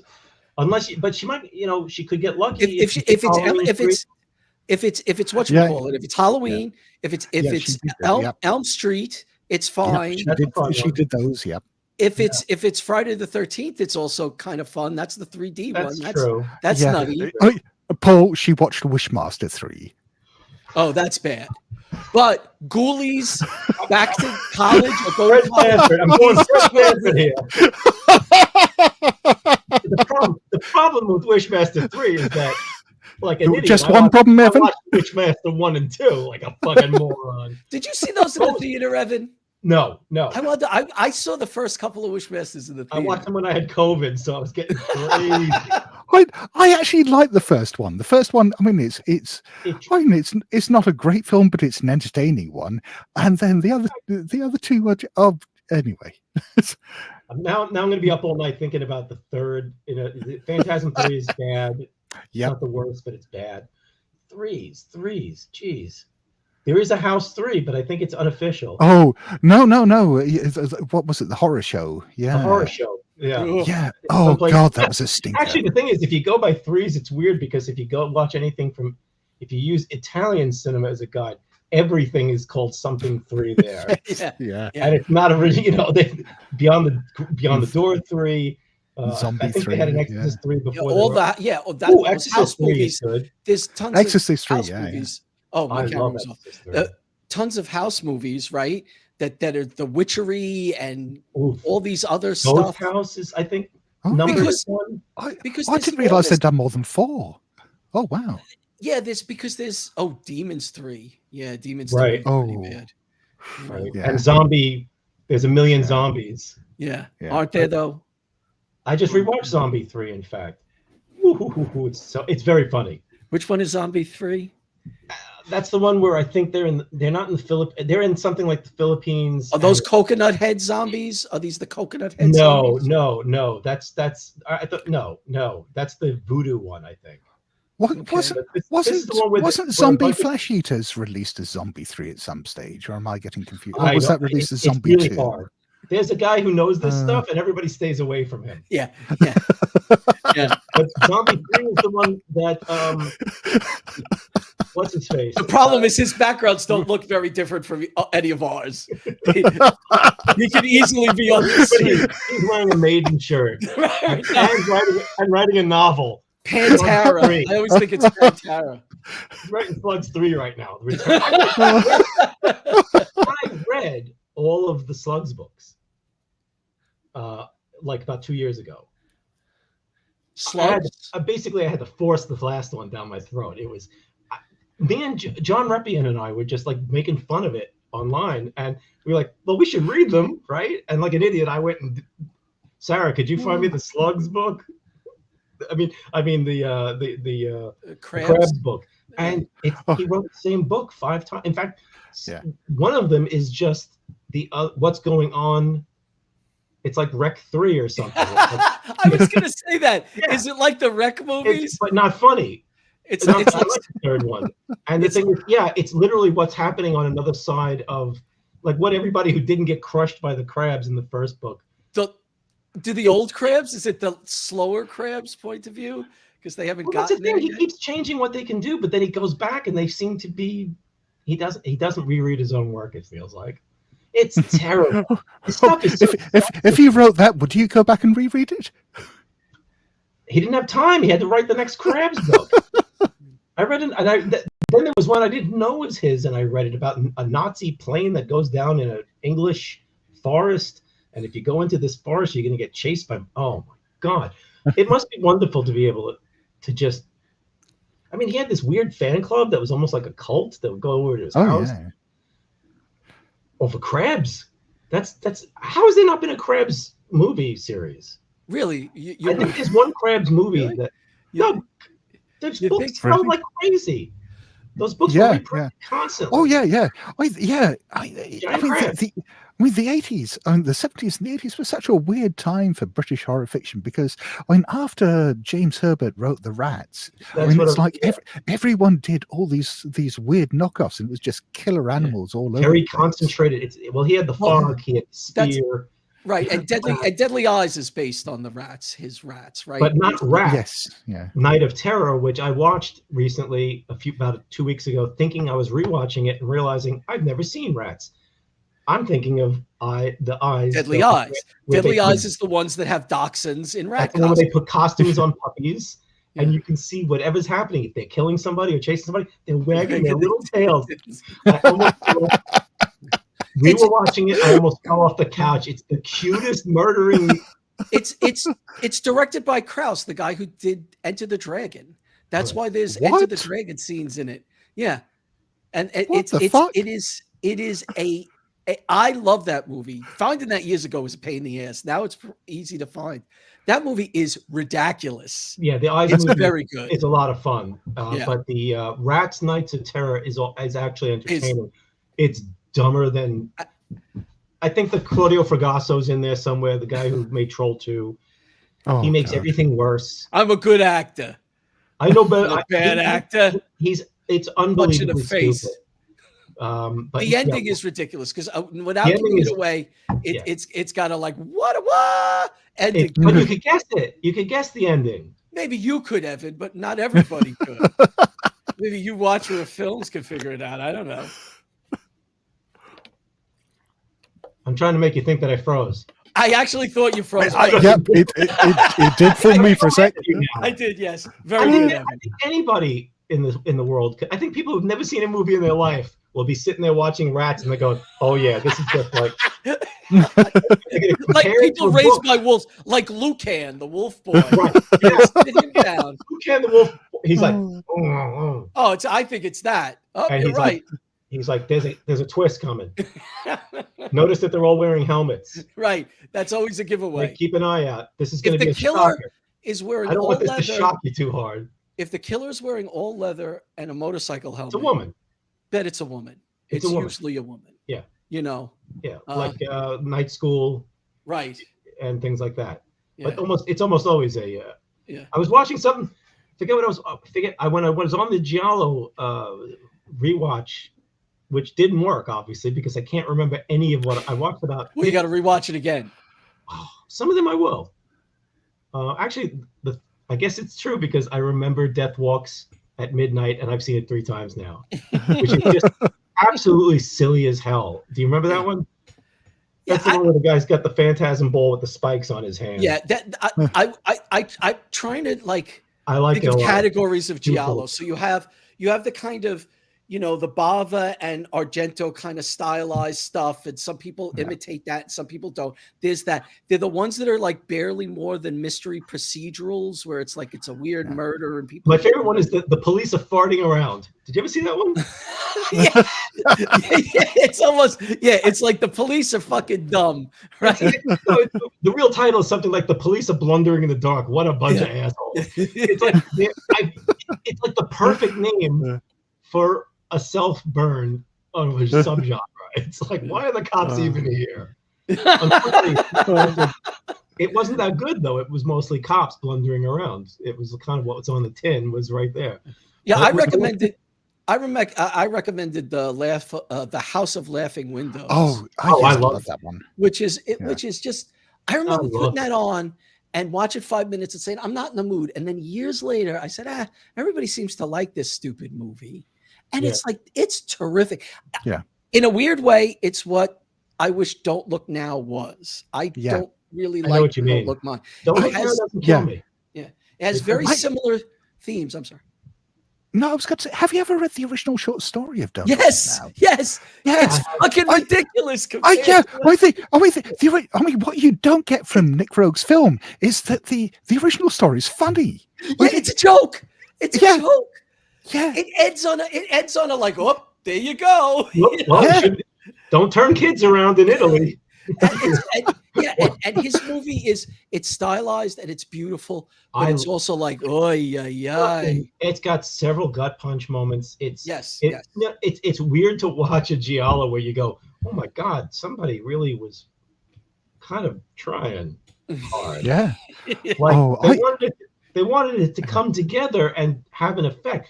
I think he also made Zader. Yeah. and I watched the comedy Giallo. Zader I like. Okay. A lot of people don't. It's super slow. It's a zombie film, Right. but it's not really a zombie film. I know I've seen it, but I honestly don't remember. It's got the problem with Zader is a lot of people got fooled by it. It turns out that because I had never heard of it. It's a 90s film. Poopy, I think is not the P-U-P-I is I think the name of the director and writer. Zader is kind of like, it's not as good, but it's kind of like The House with the Laughing Windows for a cheap undead film, where the undead is not really that. You're not. They gave it a video cassette, or if it came out, whatever they marketed it as. They marketed it as a zombie film with this grotesque zombie coming out, like bursting out of a car or something, guts and everything, gore. Absolutely not like that at all. It's very creepy, atmospheric, paranoid film that's small and slow, and I really like it. But it's not as good as House with the Laughing Windows, which is just terrific. Yeah, and it's got a very similar feel. His Giallo comedy, unfortunately, really isn't very good. I can't remember the name of it, but I just thought I'll watch anything he did. Right. And it's a Giallo comedy, but it's not satirical. It's just it's more just it's kind of dumb. I don't know if maybe he just doesn't have a hand in an eye for comedy. But I would check Zader out, Scott. I think Zeder. I think it's a good, cheap, creepy film with some. I just liked the feel of it, and I dug it. Otherwise known as Revenge of the Dead, apparently. And Revenge of the Dead is where everybody goes, cool, a zombie film I haven't heard of. Right, I watch it, they go, when are they going to fucking zombie? And I wouldn't blame them, because this thing, it doesn't really zombie out. What's the Giallo with Lazenby that I also think is kind of similar? I think I just watched that. Right, that has a tragic story and death and problem. Canals and titles. Stuff. Yeah. Unless the title is like, even the title. Thanks for coming here, audience, so we can give you all this information. For Christ's sakes. Is the Lazenby one of the Carol Bakers? Because I just watched all the Lindsay Carol Baker. I don't know. This is the weirdest don't really like Carol Baker man fucking movie thing ever. I really don't remember a goddamn. Well, it doesn't help when the titles are all very similar. A lot of the plots is similar. The actor. Who Saw Her Die? Who Saw Her Die? I'm not sure. I know I just recently saw that. So, but the problem is it's all coalescing. Yeah, I mean, it's 1972 Italian Giallo film starring George Lazenby. Yeah, it's got to be that. It's got. Who else is in there? Anita Strindberg. Oh, see, that's the only thing I've learned who some of the women are. And yeah, she's really cool. I think she's the one who like basically married somebody rich and left the business. But I rewatched the Red Queen Kills 7 times. I still like that one. Yeah, I think it's a solid, goofy one, but it's got all the elements. And Barbara Boucher is willing to get thrown around, which sometimes is terrifying. I watched the documentary on Italian crime and police films. Oh, that was terrific. And I thought that was really good, even though sometimes I was like, calm down. I want to it had a lot of good information, but they would go into the animation and stuff. And I'm like, yeah, get back to the interviews. But several of the interviews talked about how Barbara Boucher, who was this very, very angelic looking blonde woman, was like, no, I'll do anything. Beat the crap out of me. She was like, I don't want to hit you. No, go right ahead. This is what we got to do. We got to put this across. Because she did not look like somebody who was a stunt person or anything of the like. But apparently in the police films, she gets knocked around pretty. I mean, I guess everybody does from what I watched, because they would just blow shit up. I don't love that. They go into blocks and just blow shit up and didn't tell the local government or the populace. They're going to blow things up. And then, I'm not a huge fan of it, but it made me, because it's kind of like Giallo without fun, in a way. Well, it's a lot of angry cops. It's a lot of angry cops driving around and a lot of angry criminals, and it doesn't work. It's like crimey, It's like, oh, it's the frog killer. Yeah, Edgar Wallace now. The sting of the frog's death. I don't fucking want to watch. And the whole thing is like, at the end of it, Edgar Wallace, it's kind of like, well, he collected butterflies. That's the twist. He's obsessed with the number 3. I never get there. they're hard. I watched an early Italian giallo called The Embalmer. That's a great title. Well, it's a great title, except that it's mainly the guys walking around in a frog suit. Now, this is actually pre-Amsterdam. This is how I found out about it. Amsterdam. Not as good as The Lift, which I believe is his superior. The Lift is fun. The Lift is insane. Amsterdam is frustrating. It's no under Paris or whatever the hell that was called. I saw that. It is under stupid, entertaining movie. Under Paris is like, I mean, it's like the stupidest fucking film, and they threw lots of money at it. I mean, it's like a big budget dumb film. And the stupider it got, I was still into it. I was like, I couldn't believe how cliched, ridiculous, dumb, and I'm still like, boy, I hope things work out for everybody. Which turns out, they do not. Yeah, it's one of the most that last 10 minutes, just with the dominoes falling one after another, all the narrative dominoes they set up. It was stupid, and it was absolutely brilliant. I was kind of like bravo at the end of that, and I read your write up of it. I was like, yeah, I agree. It's a indefensibly stupid film that's just feels like a blockbuster.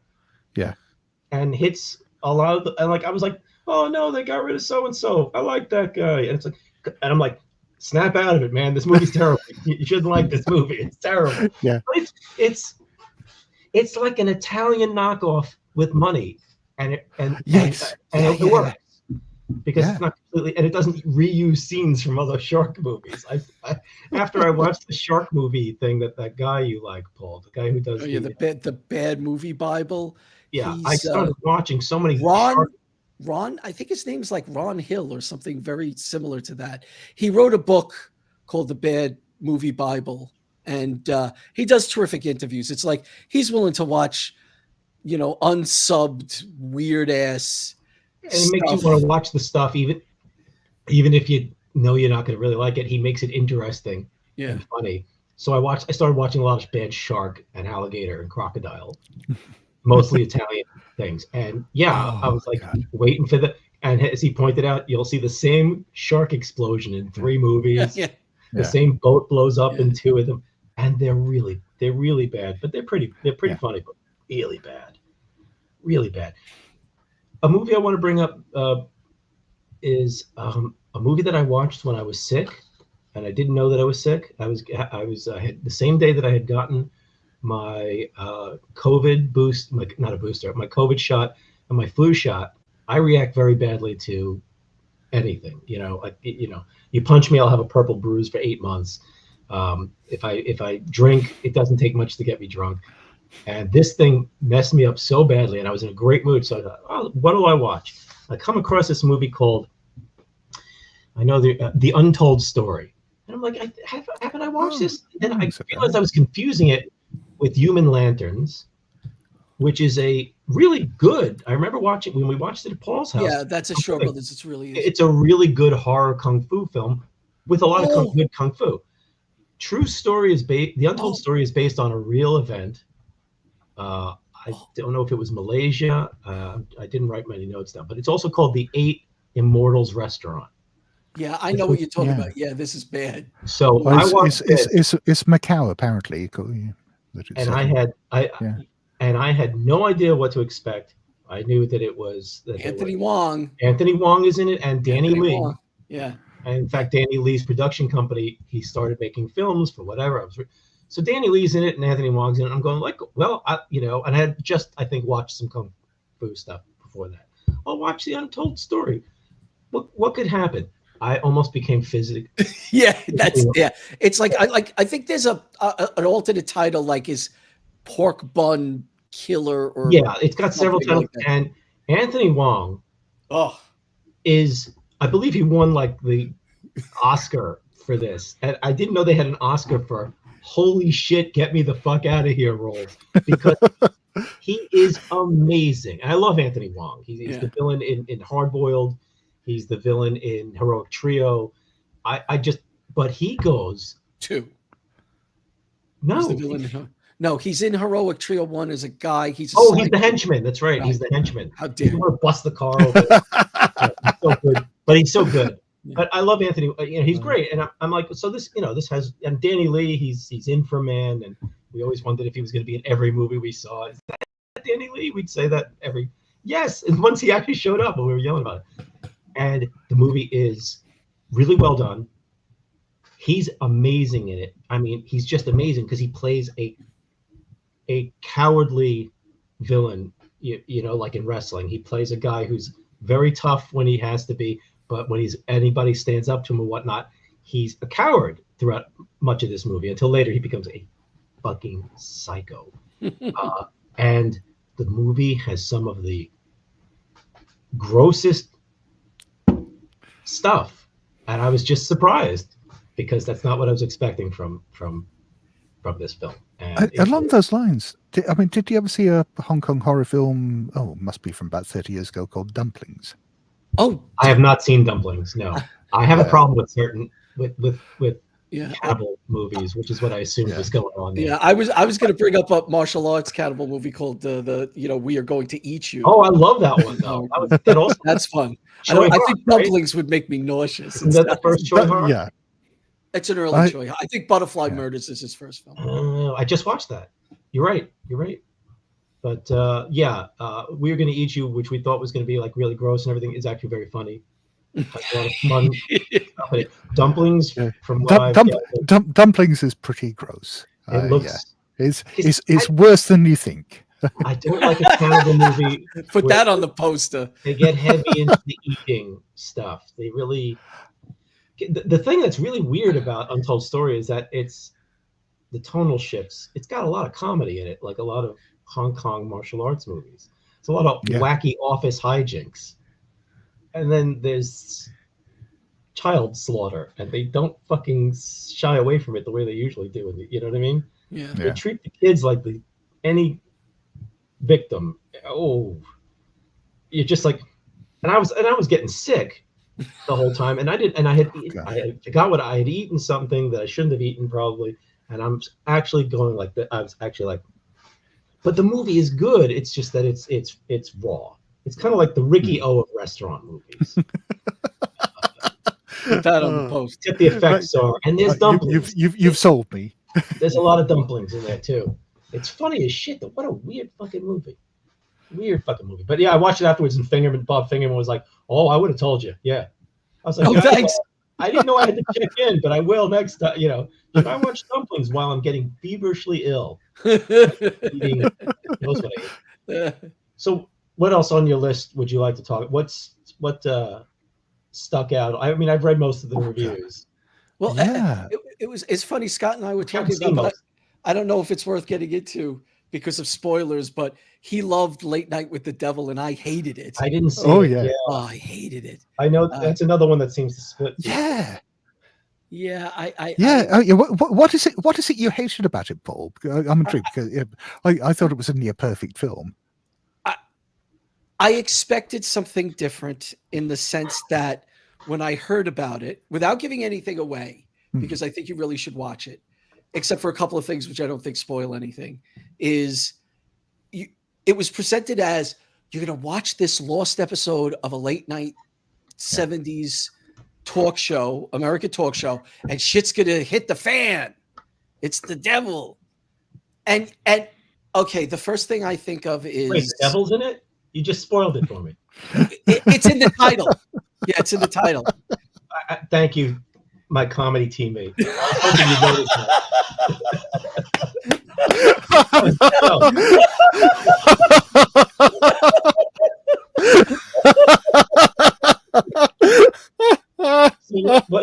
I really want to see it because it's got one of those grabber.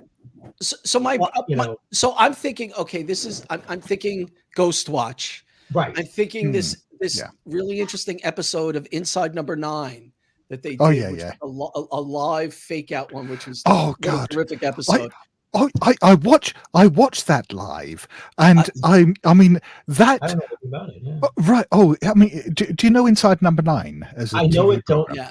Yeah, So they did this live episode inspired by Ghostwatch, but they they do this fake out where in the first like 5 minutes they have technical difficulties and seem to switch to something else, and I was so taken in by that I actually stopped watching because I thought it had fallen apart, and then I had to go back and watch it streaming later after I realized that it was just part of the shtick.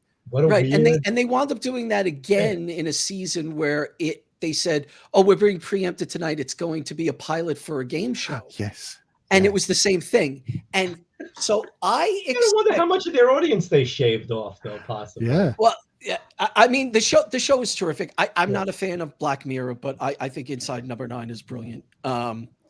Anyway, the idea with Late Night with the Devil is I expected it to unfold that way, but right from the very beginning, you're actually not watching a lost episode of something and watching something. You're being presented with a documentary. So there's a big exposition dump in the beginning, and things don't become crazy slowly. They almost become crazy right off the bat. And again, without giving it away, there's a character that is very reminiscent of the Amazing Randy. Okay. So he didn't pay his taxes? So he didn't. Yeah. He does something with hypnotism, which I mean, poor Randy's spinning in his grave if you watch this. I agree about that, Paul. I agree absolutely. Yeah, that bit, my suspension of disbelief got taken out behind the bike shed and had the shit kicked out of it. But I mean, the rest of the film I love. And that's a problem with the mockumentary or. And it's also a very good. The practical effects are terrific, and I think the CGI are terrible in the movie. I don't like the CGI effects. And one last thing, and this, no one's going to know this. You won't, Scott, because I don't think you grew up watching David Susskind in New York City or Tom Snyder or remember Bill Boggs. He did a David Susskind parody, and they had him in his seat like this way, floats out, because he would get so laid back. It was local. These were local TV. Late night or in the afternoon Bill Boggs TV host people, which I thought that they were going after. They went after this guy from Chicago I never heard of, and it just didn't work as this guy competing with Johnny Carson. That's all I'll say. This is me. It's not the filmmakers. I expected a movie. They didn't make the movie I wanted. That's not their fault. Yeah. It just didn't. No, work. I know what you mean. But that there was another film that the same brothers who made that did like 10 years ago. Did you ever see it called 100 Bloody Acres? No.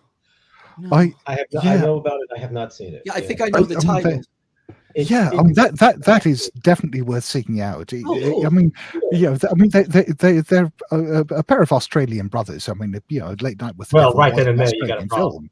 And but this one is actually set in Australia, in rural Australia, and it's sort of a classic, people from the city encountering rough folks from the country. This is a Texas type of. I think that there's sort of exactly. I haven't read about it. I stayed away from it because there's another bunch of movies that I stay away from.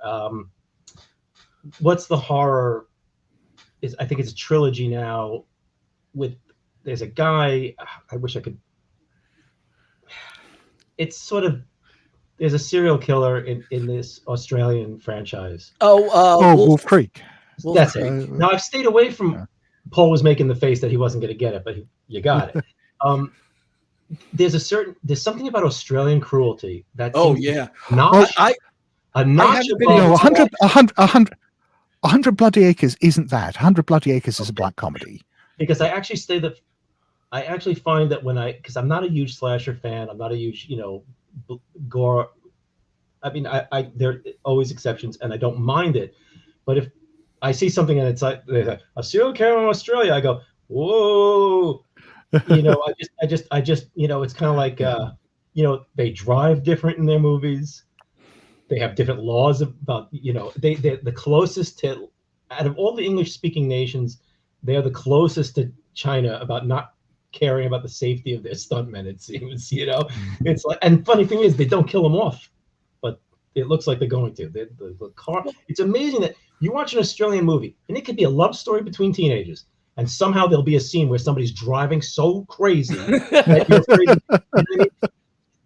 I watched. There's an Australian movie that has them going after I think it's called Dark Ages or something, and they go and it's about a giant alligator that they're fighting, and somehow his car chases. Blackwater. I don't think it's Blackwater. I think it's an older one, and I think it's called Dark Ages or something. I'm sure they've done another one. Everybody, There's one called Blackwater from about 20 years ago. Funding is you have to do another alligator movie every 10 years or something like that. But there was a chase scene that didn't need to be in the movie. It's like by law. Like in Canada, you have to hire Canadians, and in Australia, there must be a near-death experience for stunt drivers in every movie. It's amazing. Like the end of the scene in Next of Kin. You know, you're watching Next of Kin. Oh, this is all of a sudden there's death on the freeway at the end. It's like they can't stay away from it. It's amazing.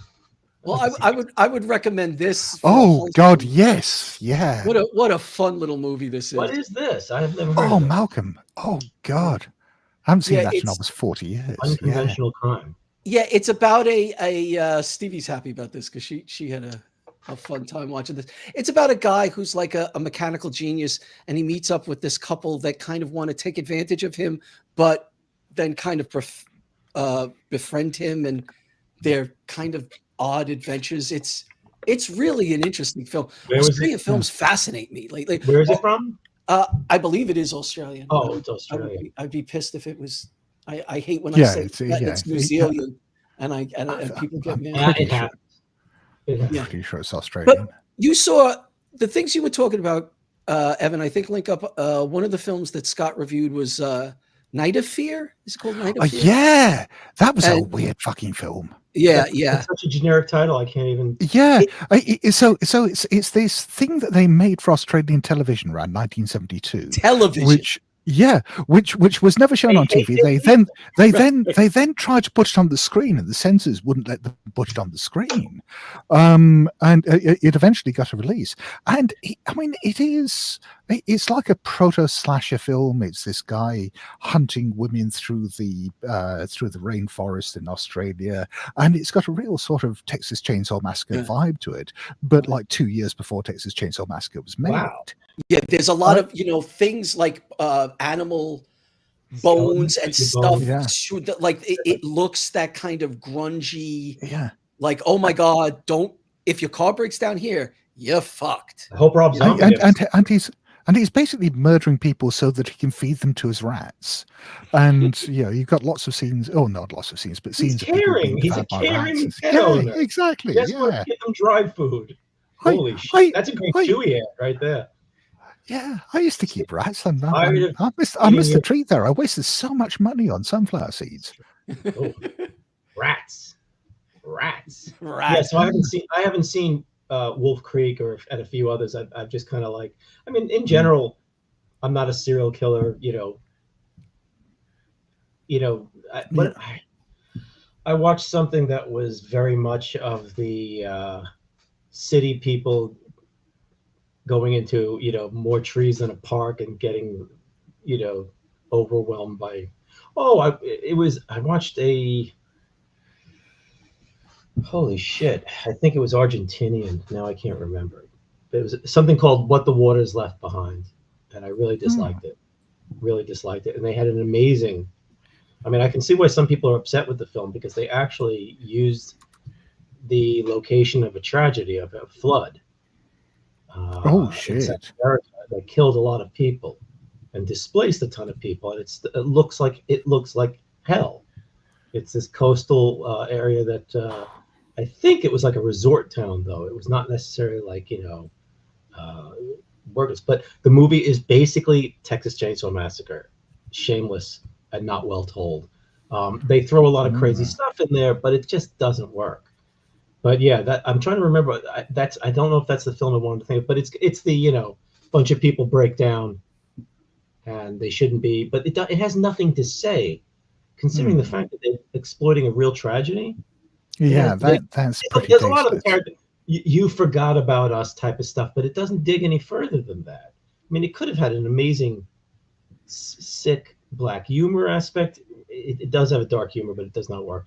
It's also just needlessly gross and cruel to be gross and cruel. Not, you know, Yeah. it just did not work. And I thought, what an interesting, you know, sometimes location dictates a movie and really goes with it. You know, they do nothing with it, with the location. It says nothing. It's just literally it repeats sequences and it's just been made in the last few years. It's not old, and it's like, to do Texas Chainsaw Massacre just in another place and country, you still have to bring something to it other than putting antlers. This like as if nobody putting antlers on the bad guys' masks and stuff. You know, it's kind of like cheap nodded folklore horror. It just did not work. Shit, that's trying to. It also had it had a twist at the end, but it was terrible. Yeah, it was terrible. But yeah, no, I never heard. I never. So what is? So yeah, that sounds the Night of Fear. Yeah, I mean, but the other thing about Night of Fear that makes it unusual is that it's done entirely without dialogue. It's like an hour long, and there isn't any dialogue in it at all. That sounds which tough. Yeah, which well, yeah. No, I mean, the way it's set up, it kind of works because it is just people being chased around, this rainforest and hiding in buildings and cat and mouse games and stuff like that. So you don't really need the dialogue, but yeah, it still gives it a unique feel. Yeah, it's. I think it's really worth a watch because it was unique. I think this guy's the other movie he was supposed to make that wound up not going on TV and being released is a 2-hour-long Western thing, which I always go to put on and I go, I'm not going to want to watch this. I think it's like a horror Western thing. I think. Oh yeah, what is it? It's something the inn. The something inn or right, and it's like the haunted inn. Is that it? Possibly. I'll look it up. It's also on Shudder, so yeah, I did think about checking it out. But I watched. A lot of people seem to like Bone Tomahawk, and I did not. I liked the first half of it. I didn't watch it. To me, it's like once they got to the actual creature part of it, it was so cheap looking. It just pulled the rug out from under it because it literally looks like a Land of the Lost set. It's when they get to the cave, a lot of important stuff happens here. So it's not just like, well, I didn't like the effect. Sure, Enoch is trying to get back to his time. I was when I was a kid, I was like, put the red gem, hit it against the white one. Oh, it burned my hands. Okay, no, try this one. I promise I won't do it again. I loved Enoch, but it's a flat. They're like a flat floor with these very obviously built. It's a set. It just I liked it better as a weird Western at the first half, and when they finally got to the inevitable, it was like, here's some gross stuff. Well, I think it's the gross stuff that made its reputation because people weren't expecting a film with that kind of cast to be as violent as it was. Right. I know. So you don't expect Hollywood actors to have to deal with huge prosthetics, and I didn't expect it at all. But by that time, I was kind of like, where's this movie going? Because it's kind of literally put itself into a corner. And there's not much going on. It was like the Planet of the Apes playset with your actors put into cages. And I like the trip more than the destination on that one. And it's long. Yeah. I've never seen that movie. I saw the director. The director is an asshole, pretty much. It turns out he's like a nutty conservative guy. Shocked, I tell you. He put a film out. There's seen Brawl in Cell Block 99. With I've heard of it. I feel like I passed it on TV. It's fascinating. It is. I've watched it 2 or 3 times because it is such an odd. There's a film that turns surreal where all of a sudden you think you're in the real world and stuff starts happening. And you realize you're not. And this is not giving it, but I'm not talking about the supernatural or anything. And then some of the kills are weird, and some of the special effects are just bizarre. It's just bizarre. What's it called again? I think it's called Brawl in Cell Block 99. Sounds like a Judge Dredd. Yeah. There's so many cell blocks there. Whenever you think big numbers. It's a weirdly violent, insane movie. in a lot of. I don't think it's horror. I think it's I it's some kind of crimey noir shit. I think I would call it. Well, there's so much violence. There's so much special effects work now in the way bodies are destroyed in action films that they all kind of almost they're getting like Ricky O like, where you're like, is this horror at this point? Because there's just humans into the director of the Night Comes for Us, which I still haven't watched because which is terrific, which I want to see, but it looks so violent that I just don't. I'm never in the mood for it. And his new one, The Strays, is terrific. What I heard, What a terrific movie. And his movies are like horror. It's almost like horror. In The Night Comes for Us, I was saying, this is weird. When you're doing action in a martial arts film, right? You have to kind of, and it becomes gross and horror-like. My mind goes, well, how do you do the gross horror stuff when it's a one-on-one fight? When you've got 5 guys and 6 guys and people going through windows and you got to kill people on, a group of guys in a warehouse where there's a pool table. There's lots of stuff you could use, right? And it could get, and that works in a lot of action films. But I'm watching this and I'm like, how is this going to be like a horror film when it's one-on-one? And then they start fighting with like box cutters and stuff. And it is insanely gory and nutty, this film. I can't remember. And it's really good. I can't remember what action film it came out like in the last year and a half. I think it might be Korean. I'm not sure. But it had basically what looked like a guy who was just super strong, blowing people out in this like industrial, the clips that were coming out. I mean, he was just grabbing people and when instead of just like breaking the bones, things were coming out of them and everything. And it was just that sounds very Ricky O. Very well done.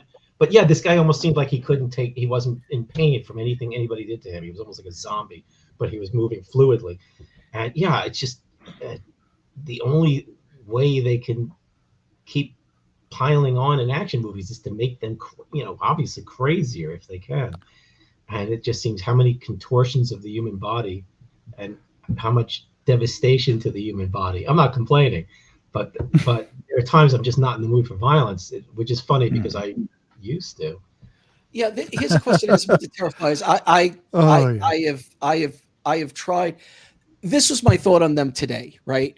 When I was growing up, when Evan and I were growing up, we went to see a certain kind of horror film or every kind of horror film, and we'd go to the movies and we'd love them and we talked about them. And now we do a fucking podcast talking about this shit. Terrifier is not for me. It's not for my age. I'm not taking anything away from it, but I just don't want to see stuff like that. That's not my cup of tea. It's weird. I mean, I after years of not wanting to watch it, I did actually succumb and watch Terrifier for this month's reviews, and I went into it expecting to absolutely hate it, and I guess the surprise for me was, I mean, I didn't like it, but I didn't hate it either. Right. I mean, it was okay. I mean, there were bits of the violence that felt, kind of misogynistic and gross. Some bits felt a bit fetishistic, and that's the bits, that's the kind of stuff that I really don't like in horror films. But there wasn't as much of that as I was expecting. Yeah, I thought the actual character of Art was actually okay. I found him really creepy, and yeah, it's a slasher film. It's an average slasher film with an okay antagonist. I don't think it was anything special. I saw it earlier in the year. I really didn't like it, but I think there was a thing in comics. It's probably, I don't know if it's a term that's used anymore, called a forced collectible. And a forced collectible is when they make something a big deal and rare and everything, and you gotta get it. And I've always thought of slasher and horror. I've talked about this on the podcast before, with Paul and with people, is that I don't like it when I feel like I'm having a horror icon shoved down my throat. Yes. Yeah. Some movies do it in a way that isn't too annoying, like Tricks or Treats or whatever. I can never remember the name of that one. There's like 4 movies named Trick or Treat or Tricks or Treats, but the one that has the little guy, the orange costume, and the bag. I think he looks better with the bag on, but of course they had to have him take it off because they got to show everything. And you know, I'm sure there's an origin story for him that's coming soon too. Actually, the second one has just been announced. They're finally going to make a sequel to it. I didn't like that one too much because I thought it was I enjoyed it. I thought it was kind of crass. I don't think it was great, but there was parts of it. It was nice kind of seeing an anthology movie I got from the beginning to the end without turning off. And I thought they were trying too hard, and that's a big problem that I have with Terrifier. Well, Evan, you're talking about is like, just edge. It's like an edgy comic doing a routine that has some good ideas, or he's got great delivery, but the material itself just. I found Terrifier to be an empty, cynical experience. And I was like, yeah, this is disgusting. I guess I'm supposed to be shocked by cutting a woman in half from the vagina down. And I'm like, wow, that's the idea of cleverness. That's not my idea of cleverness. The effects look very good for their budget, except for one squashed head. Oh, the opening, I see from the beginning, I thought the movie was kind of dumb because I thought the whole opening, I thought the bookends were horrible. Yeah, but the opening actually is the only place where the makeup also looks bad. You're talking about the anthology film? No, we're talking about Terrifier. The opening of Terrifier. Do you remember the opening of Terrifier has his final with the interview? Is on a show that doesn't look like any show you've ever seen since public access cable. But this was supposed to be a real TV show that the interviewer was going to get a better show, but it looked like it was added on. The set was dressed like hell. The makeup on the woman who was supposed to have survived Art's attack looked awful, like it was done in the 60s. It was just such a joke, and it threw me off because I was like, wait a minute, is she wearing a fake mask? And then they didn't know how to have a big violent scene at the beginning of the film. So they have this shtick with her killing the interviewer. It doesn't work at all, in my opinion. And the ending also stinks. I think Art the Clown is is the only clown I've ever seen that I thought was well designed and scary. Yeah. The actor is terrific. The makeup is fantastic. It's a beautifully designed suit. The guy does a terrific job with it. Yeah, I think he's in Terrifier. Yeah, I think. I mean, that was pretty much the point I think I made in my review, that I'd really like to see a film that was more of kind of a thriller or something like that with art in it. I didn't find him scary. I didn't find him interesting as far as I wanted. Well, in a good way. I didn't want to know more about him. Yeah. Now, Michael Myers, I could go, well, I'm sort of, like Jason or whatever. Why is he? The thing is, though, I didn't have any desire to even think about where he came from, to even wonder in the movie, because he's a nothing. He is a guy who starts off with a multitude of weapons that are already used and bloody, and they show him in the credits or whatever, putting them all together in his bag, and he just walks and goes to a pizzeria. To me, the movie, the first 15 minutes of the movie really shows where they don't know what they're doing. I mean, they're successful. I didn't make a horror movie. I can't make a horror movie. So I'm not making fun of them less for being incompetent or whatever. But why it didn't work for me was they literally just he's not in shadow. He's just, here's Art the Clown. He's just literally on the street. Actually, I mean, that was one of the things that I actually found kind of refreshing about it. The fact that he was just there. He could, because he was out in the open. But I thought that artistically, it was such a boring way to introduce the character visually. Huh. I like the idea. Of course he can walk around and whatever he wants, because it's Halloween. They even have a pumpkin and a decoration somewhere in that movie.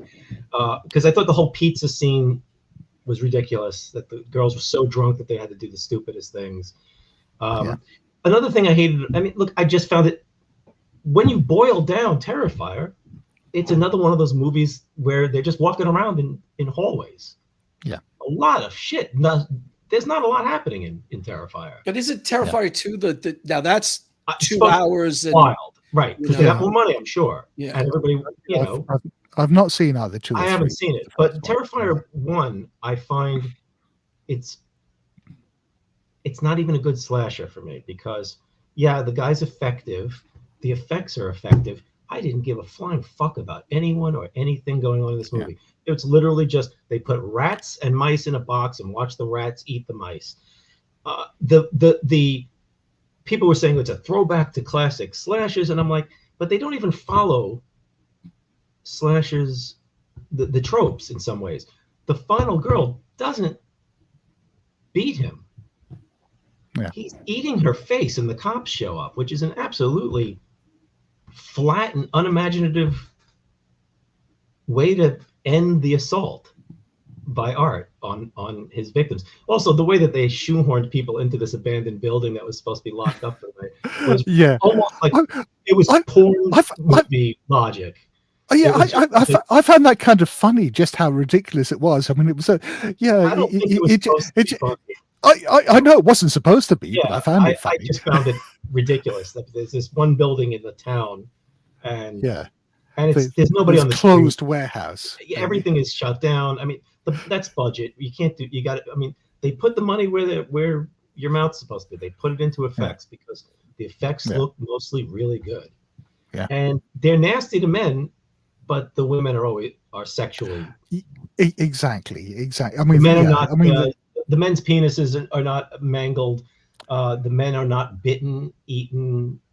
It's just like you said, the fetishes and then misogyny, and there are people who go, "Oh, what the fuck's wrong with you? It's a horror movie," and I'm like, "Yeah, what the fuck's wrong with you? It's misogyny. It's kind of been done." You know, I don't understand why throwback horror always has to throw back to the worst things about older slasher movies. I mean, but I think that.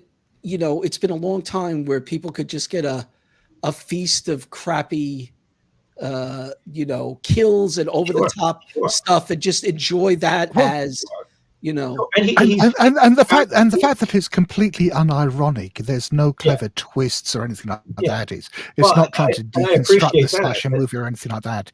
And that's something you don't really. I mean, the only other films I can think of that did that were the Chrome Skull films, Laid to Rest and the sequel, which I thought were even worse. I appreciate the fact that he wasn't that they didn't go the one-liner route, because that would have been awful if he was just Freddy Kruegering up the joint, because almost nobody writes good dialogue for those things, and everybody tries it. And the fact that pantomime, and they got a terrific person to do it. He's like to me one of the first, like, we want you to love this killer and get toys of this killer and everything. That worked for me.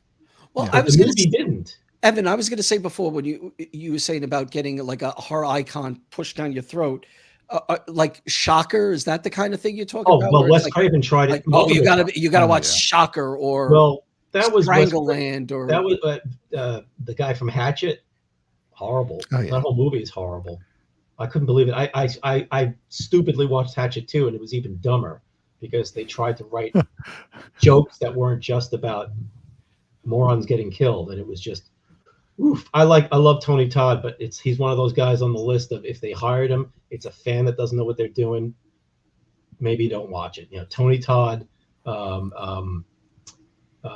can't remember his name. There's like five people I have on a kind of like mental list of, I don't trust this movie because they hired a really neat person who Michael Ironside. I can't remember who the other guy is. I think he was in Machete. He's in a million things though.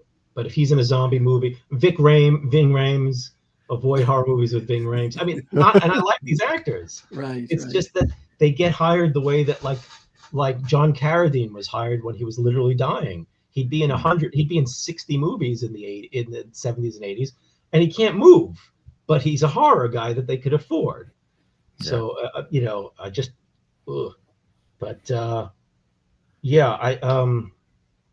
now I've lost my train of thought. Sorry, but Terrifier just did. But Shocker was Wes Craven, right? Pissed off, and you can't blame him that he didn't have control over Freddy Krueger, and that they were going to make a sequel. He didn't want them to make a sequel, so he decided, I'm going to make a new Freddy Krueger. And boy, when you try it on purpose, and now everybody tries to make a Freddy Krueger or a Michael Myers, and it just doesn't. It's mostly in the design work. And they don't try to build a movie around it, Like there's a really good. There's a movie called Hell. I can't remember now. It's not Hellraiser. It's like Hellraiser, Hellbringer, I think it is. And it has this really creepy dude as a villain who gets out of an asylum, and they found an actor who's creepy as hell. They made him up, and he looks. But the movie is so incompetent and bad, and he says these hilarious little like 3-word, 2-word things after he killed. He's like, no yelling. It's terrible. He's this moralistic serial killer freak, and he's like, no sex or something. But it's awful. Oh. But I mean, if you designing the killer is super important. Obviously, nobody knows what's going to click. Why a guy? If you think about it, a guy in work overalls and a spray painted William Shatner mask sounds terrible, or a guy in work clothes with a bag over his head or a hockey mask really sounds dumb. But when you see it, it's shot well. But that's part of it. You got to get you get a killer that looks creepy. Shoot them well, introduce them well. You don't have to go all universal horror on it. But I would have liked to have seen Art the Clown come out. I don't know, come out of some mist or come around a corner, not just go woo doo doo doo like he's doing like a T-Mobile ad or something. What about like Killer Clowns? Would you like him to? I love Killer Clowns. I love Killer Clowns. Yeah. Anybody who doesn't like that movie is nuts because I get it. I mean, I get it. I mean, in a way, I get it. It's intentionally off. Everything is off in that movie. I think, except for the guys in the ice cream truck, everything works for me in that movie. And there's actually scenes that are creepy. The scene where the ventriloquist scene. Oh, that's Dean Wormer is fucked up. Oh, but he's terrific in that whole movie. Good. Everything in that. He's like. I mean, I love that movie. I mean, I'm glad nobody's. Yeah. I'm surprised nobody's remade that. Oh, don't tempt fate, Evan. Please don't. I'm sure somebody will. I'm sure somebody will eventually. But well, I think they've been. I don't know the career. Is it? I think aren't they brothers? Kyoto brothers? Yeah, who did stuff and because they're effects guys. And art guys, and they made that, and I don't think it did great, but it's one of those movies that sleeper. But now you could buy guns and you can buy rubber pies for $30 at Spirit Halloween. Names now, your friends. Yeah. I don't know if they had names in the credits, but it's always funny when they realize that they've got to, because of the nostalgia and everybody being a fan now, that they've got to go back to a movie and go, well, what do we call these guys? Because they don't have names in the movie. Like if they had to go back to Humanoids of the Deep and go, King Humanoid and farting humanoid or, whatever. Unfortunately, raping humanoid. Because Corman, everybody loves Roger Corman, but he's the one who keeps calling up movie makers and going, I need more rape in your movie. Oh God. Humanoids from the Deep. Fucking hell. I mean, I like 9/10 of that film, and then there's all the rape scenes that Corman threw in afterwards. I mean, everyone loves Corman, and I respect what Corman did with a lot of people, but I also think he was one of the most just cold-hearted, venal. Yeah. I mean, like he'd get a movie and he'd be like, you got to punch something disgusting to a woman up to 11. Every film that like he had a problem with, he said, you got to add. Well, we need a woman's belly blowing out in delivering a because of what they did in Alien. They're like they didn't have a pregnant one. He in some ways it's like he was like I don't know 1/10 Italian. Whenever he had to like add scenes to a film, just make it as gross as possible, as exploitative as possible. And even going back. Going back to the 1960s. I mean, I watched because we're talking about the case of Charles Dexter Ward on The Good Friends at the moment. Right. I watched Edgar Allan Poe's The Haunted Palace, which is which is Charles Dexter Ward. Yeah, it's not Poe at all, and it's really weird because it uses elements from Charles Dexter Ward, but it also uses elements from the Dunwich Horror, and then it's got this sort of cosmic rape dungeon in the bottom of the palace where Joseph Kerwin has been taking these women down and getting them impregnated by eldritch horrors, and it's sort of what the fuck. He's somebody who just before people like Mark Millar and stuff, just rape is a plot point, nothing more, and it's bugs it just has always stuck in my craw. Yeah. When people talk and write about him, because I just feel like nobody has much to say about that. It's so clear. There's so many stories, but we love the stories about how he gave, this guy a chance and this woman a chance, and he got a lot of careers started, and he was a terrific businessman, obviously, by cutting corners and getting shit done. But at the same time, he made some weird sometimes vile choices to spice up his films that are creepier and crappier than a lot of people that catch a lot of flack for doing so. He doesn't get touched with that kind of, and I'm like, you know, Humanoids from the Deep is an amazing, you know, where he just goes, well, what if, you know, we finally showed the monsters raping the woman? Well, but it's even worse than that, isn't it? Because it was a female director, and she shot the film she wanted, and she turned it in afterwards, and then he just sort of reshot all these things and put them in afterwards. He did this which horrified her. So many of his films, though, he was constantly, you know, bump it up more. It's almost kind of like a Vince McMahon kind of attitude of just, you know, of attitude. It's just he's weird, and I guess I'm frustrated because I've always wanted to read somebody who's smarter than me write a take about this, because I can't make heads or tails of it in some ways, because it's just, you know, everybody likes to talk about how disgusting this Italian filmmaker is, or, you know, the stuff that's, I mean, you know, people talk about Terrifier, they bring up the misogyny, and there's arguments about it. I'm just like, you know, what Roger Corman, it's always about how, well, he gave Coppola a chance, or whoever, you know, he gave Joe Dante or whoever, and Alan, and that's great, but let's talk about what he also did multiple times. You know, he chopped up people's films. That's kind of fucked up. And he added shit they didn't want in there. I mean, he just really, really saw the audiences. I mean, he was smart. Didn't he, like, say he only lost money once, and that was, I think, making The Intruder or something? Yeah, I think his. I remember reading his biography. It was like, I never lost a dime making a movie. Whatever. It was something close to that. What was it? How I made, what was it, 500 films and never lost a dime, or something like that. Yeah, and I mean, his whole thing was, you know, he's how many of them are watchable? Well, he's selling posties, he's selling his ideas, he gets those money, he makes a movie, he's doing this, he's telling people, you don't have lights, just use your car headlights, you know, you do this, and that's kind of the fun thing. No, I like hearing about it. You know, I'm all for that. I wish more. I watched Evil Dead again recently, and it just, you know, it just put over. I had so much fun with it again, and I had recently watched Evil Dead Rise, which I fucking hated. I just thought it was boring. I didn't see it. I know people like it. They love it.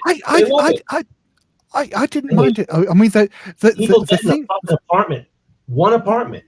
I mean, the thing that I won't go so far as to say I liked about it, but the thing that I appreciated about it compared to the Evil Dead reboot from a few years back was this at least had a sense of humor.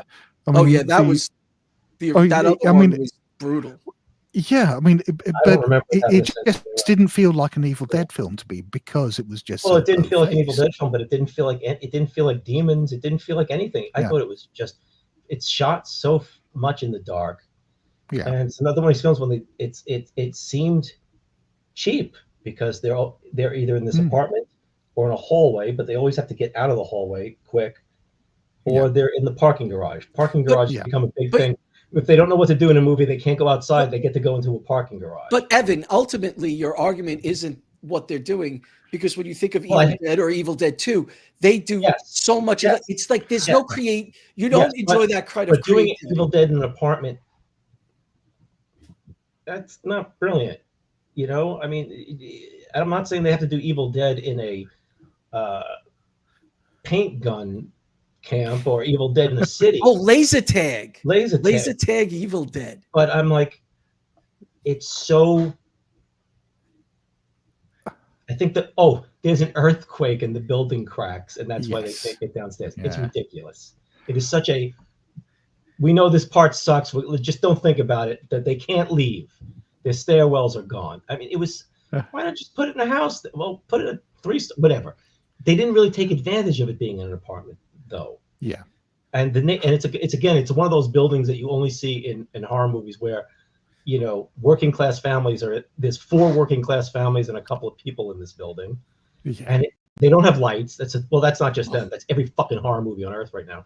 I'm watching them, and if I'm getting really angry, I go, turn on a fucking light.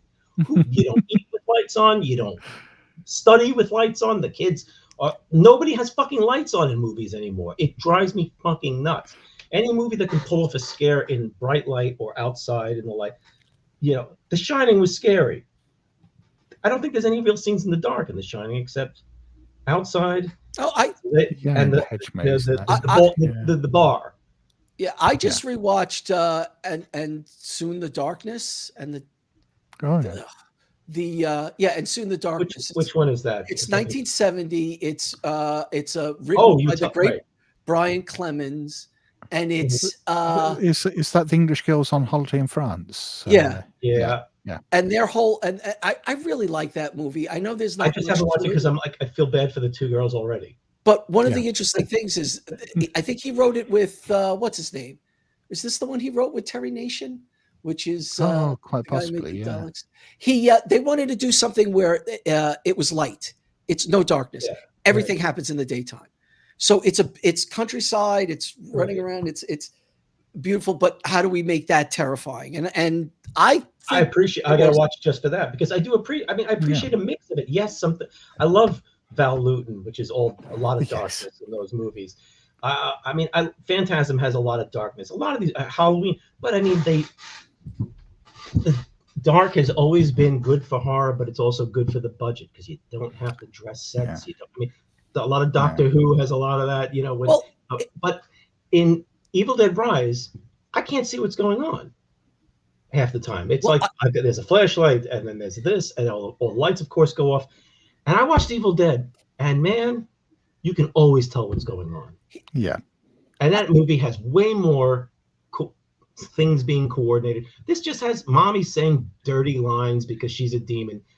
Who the fuck hasn't seen that already, for God's sakes? It was just, I hated it. You know what? It was boring. I can't even remember. It's just screaming, yelling.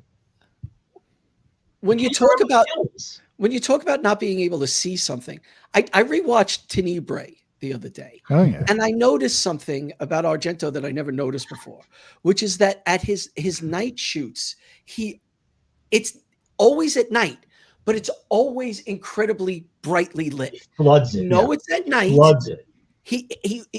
It's obvious he's shooting. Think about those shoots of churches and opera houses. It looks like a model shoots about right, that. And it's so light. It really is a little disconcerting, I think. Yes, but you don't notice. It's like, this is weird. But it's part of his shtick, and I think it really works because again, you could see everything. Yeah, and he's not hiding anything in darkness. Well, in Tenebrae, when that girl is being chased, that long sequence where she's chased through a park, she's chased through the streets, finally gets to that house. It takes place at night, and the house lights are not on. But the colors, that's part of the color scheme also. These people pop off of that stuff. Yeah.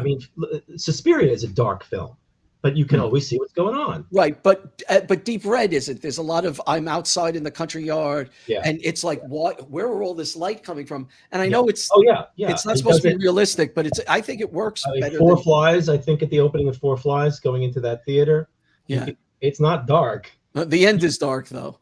Four Flies. The end is hilarious. I watched it 3 times. It cracks me up. I rewatched like the first all the Argento I like, and it's so funny right now because it's like I used to make fun of him and so many Italian films, and now it's like I've seen most of his films 2 to 4 times, and we'll probably see them a batch more.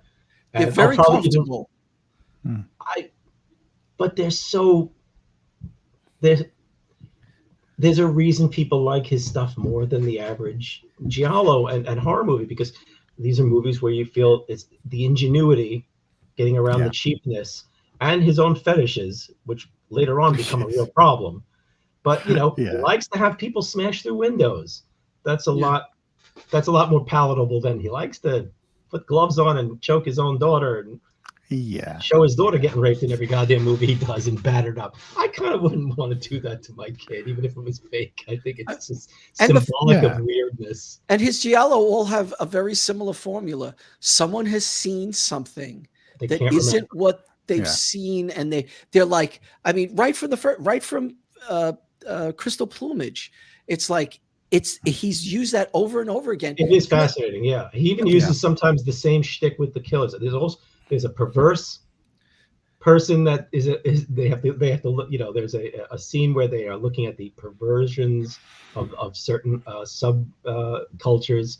There's mothers. There's the scientific element, the weird bit of bullshit science that like in Cat and Nine Tails. Like Cat and Nine Tails is the genetics, genetic for violence. And in Four Flies, it's the camera, it's the eyeball. Right. It's, yes, yeah. It's Horror Hotel. Which is funny when you see knockoffs that throw science. And I wish I could remember the one that I watched a few weeks ago where it was like, oh shit, it's the bullshit. It's the bullshit science thing. Oh, it might be it's not Torso. Maybe what's the one with Autopsy? I think Autopsy, has, because that has, when the sun flares go up, people start killing them. There's that insane sequence that they don't go back to. The opening where like men, women, and children are offing themselves while the sun is flaring up, and you're like, I gotta rewatch it. It doesn't really. I like Autopsy. I saw that you watched Torso, which doesn't really work. It's like a third of a good film tacked on the end, but you've got an hour of shit to get through before you get there. It's an oddball. I mean, the killer is pretty easy to figure out in that one too. But it's an interesting. I think it might be. Did Lenzi do Torso? I can't remember. I'm not thinking that. I'll look it up. But I'm trying to remember who. Torso. The problem with Torso is Torso also has an infamous, legend to it. I mean, years ago it was harder to find. Torso had sort of like, you're going to see people. Torso. Torso has one of the funniest trailers. Yeah, because it's got a guitar riff every time they say Torso, and they show the yes coming in with all these after images. Yeah. It's so Torso got this reputation for showing much more than Sergio Martino is okay. But Torso has a really interesting idea to subvert the giallo in that it has the mystery, the mysterious killer, but the idea that the back end of it is not people trying to figure it out, but just trying to survive. Yeah. I mean, house with dead bodies, very Richard Speck kind of thing. It also really made me think of Halloween. I just wondered how much John Carpenter was influenced by it, because that last third of it really feels like the last half of Halloween. It feels proto-slashery in a lot of ways. It does. It definitely does, because the killings are important. The mystery is really not the big deal. It's literally Torso is kind of like a sedate pieces. It is what you think it is. What is it? The movie Absurd, which you could view as almost a sequel to Halloween. If Absurd, one with George Eastman, one of but that's the guy where he's running around. He looks normal and he's running around. He's a killer that can't be killed. And Absurd is right. It's got other titles. Absurd is weird. George Eastman is the guy who's in Anthropophagus. He plays the guy who eats everything on the Greek Isle. And Absurd is a lot like it in that he's a hulking. Absurd is creepy. It's got to. In fact, there is a babysitter watching a couple of kids, and there's the guy from Pieces who's running after him. I just looked it up. He's like a priest, right? Who's running after him to kill him because he's an unstoppable killer. I never thought of that. That wasn't me. That was like, I forget who I saw. That might be. It's true. He's an unstoppable killer who can take a lot of things. He's trying to wipe out these people for no seeming reason. Yeah. He goes after there's some differences between them, obviously. The problem with Absurd is the title. Dumb as shit. The title. you can't fucking do that. When you watched it, did you just keep going to yourself? That's absurd. This is absurd. Yeah, of course. And I imagine Roger Ebert watching it and hating it. This is fucking That's all. This fucking. This is the worst Star Wars ever. Remember that on SCTV when they did this? This is the worst Star Wars ever. Did Ebert ever like a horror movie?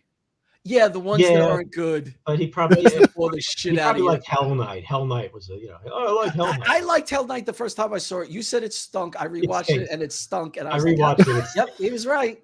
That stinks. And it actually stinks harder than I remembered because I ever watch a movie. Put that on the post. Wait, I thought this is the worst Star Wars ever. Hell Night. watch a movie that you watched in the 80s and you come back to it and you're going, wait a minute, weren't those two characters supposed to be husband and wife? Oh, wow, I had that wrong in my head. It changes the movie a little bit. So I'm watching Hell Night, and I don't give a fuck if this spoils anybody, because if you're watching Hell Night, you deserve to have your Hell Night spoiled. Hell Night ends, and the joke of Hell Night is, oh, the urban legend is true. The guy's in the house. But then there's another guy in the house. And I thought they were twins, like in Just Before Dawn. They're not. The second murderer is never, as far as I remember, never referred to in legend dialogue. Like, nobody goes, don't go up to Camp Crystal Lake. They pulled a Chandler? Yeah. I don't know who killed fucking anybody. Yeah, right. Who killed the chauffeur? We don't care. There's two killers. Okay, I'm fine with that. But you got to give people a break. Somebody at the end has to go, there were two killers. Here's the thing. One of them was his brother. I thought they were brothers. He could have been a dry goods salesman who just went nuts 5 minutes ago. If you want to be crazy, rewatch Tenebrae and make an evidence board of the plot. Because the plot of Tenebrae is fucking crazy. There are literally 3 things going on that have no connection to each other, really, that all come together to make a movie that really makes no sense when you think about it. I want to do, just remind me, I would like somebody to make a book, if they haven't already, on the this is serious. They probably have, and it's probably an academic book that's $200 that I can't afford. Every horror book this sounds very interesting. The relationship between marketing and the human brain, and $156. What was the name of that small publisher that used to do the hardcover? And they used to do this on movie books. It's like the zombie movie guide, and it's like $69.99 in the 80s. It's like, I can't fucking afford it. It was only like 12 zombie movies. There's only 20 zombie movies. It has all these blank pages. Fill in as you go. That would actually be a good book. We think we've covered all the zombie films. City of the Living Dead? Oh, please put more in here. The Dead Dudes in the House, does it qualify? Oh, my God, I can't get through that movie. I thought that movie, it's so stupid. Oh, my God, I try to watch that the other day. But I wish somebody would make a book. After doing this big, 30 movie, and I did watch some new things. Maybe we should talk real quick because, but I would love to see a book. What's the book you want, though? Oh, yes. I would love to see a book written about visual art in giallo.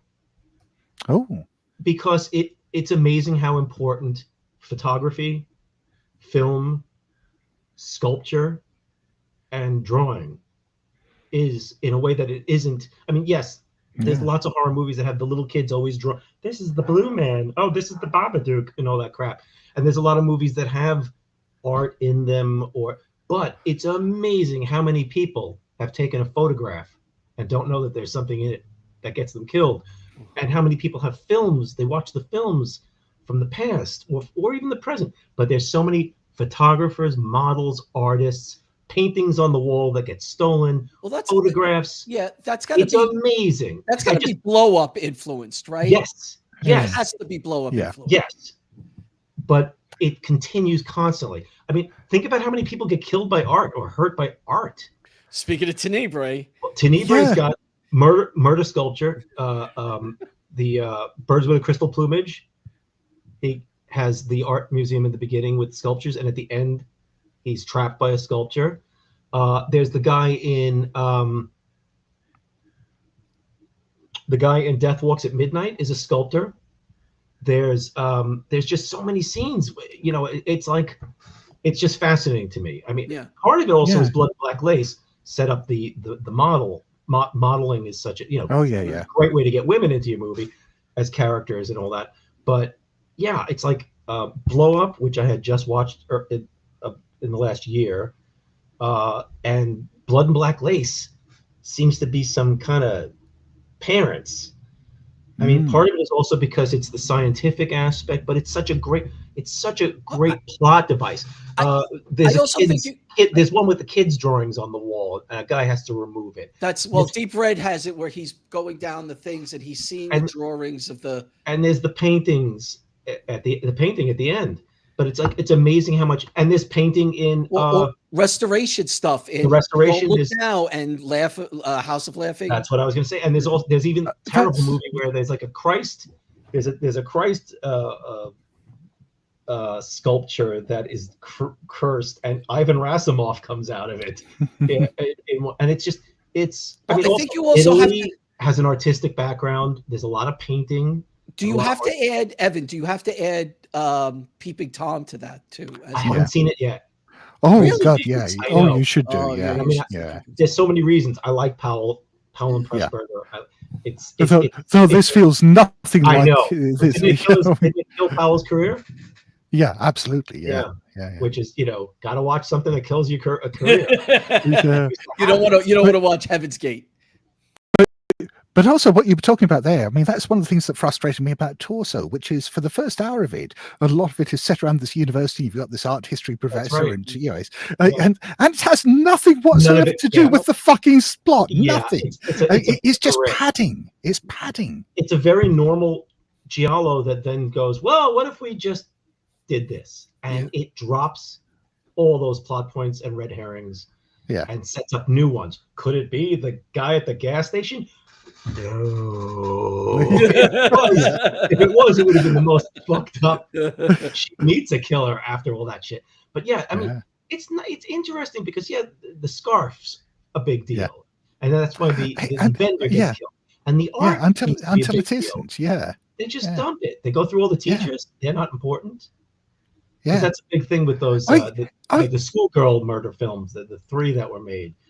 It felt a lot like that. I'm trying to get the Solange. What have you done with our daughter? What have you done with Solange? Yeah. Right, but I think that's not actually part of it. There's these 3. Now I can't remember which ones were they, for God's sakes. But the 3, one of them, there's a very large dildo is a plot point. But those are the ones where there's, and they always go through the whole, here's the mathematician. And the movie is absolutely. Well, it feels like they wrote 2 different movies and smashed them together. It does. Right. I mean, they started out writing a much more traditional giallo, lost interest at some point, and then realized they had this short film kicking around that was actually really good and tagged on the end. It is interesting watching it again about how it does feel like a proto slasher. It's also funny how many times you watch movies and you go, is this a proto slasher? It feels like there's about 20 of them at least. You just keep finding them. The ones that the weirdest ones, because Blow Up, I watched A Quiet Place to Kill, which I wanted to see for multiple reasons. The cast is why can't I remember his name now? Well, he's married to her. It's Vanessa Redgrave. Oh yeah. And the guy who's in a million films, Franco Nero.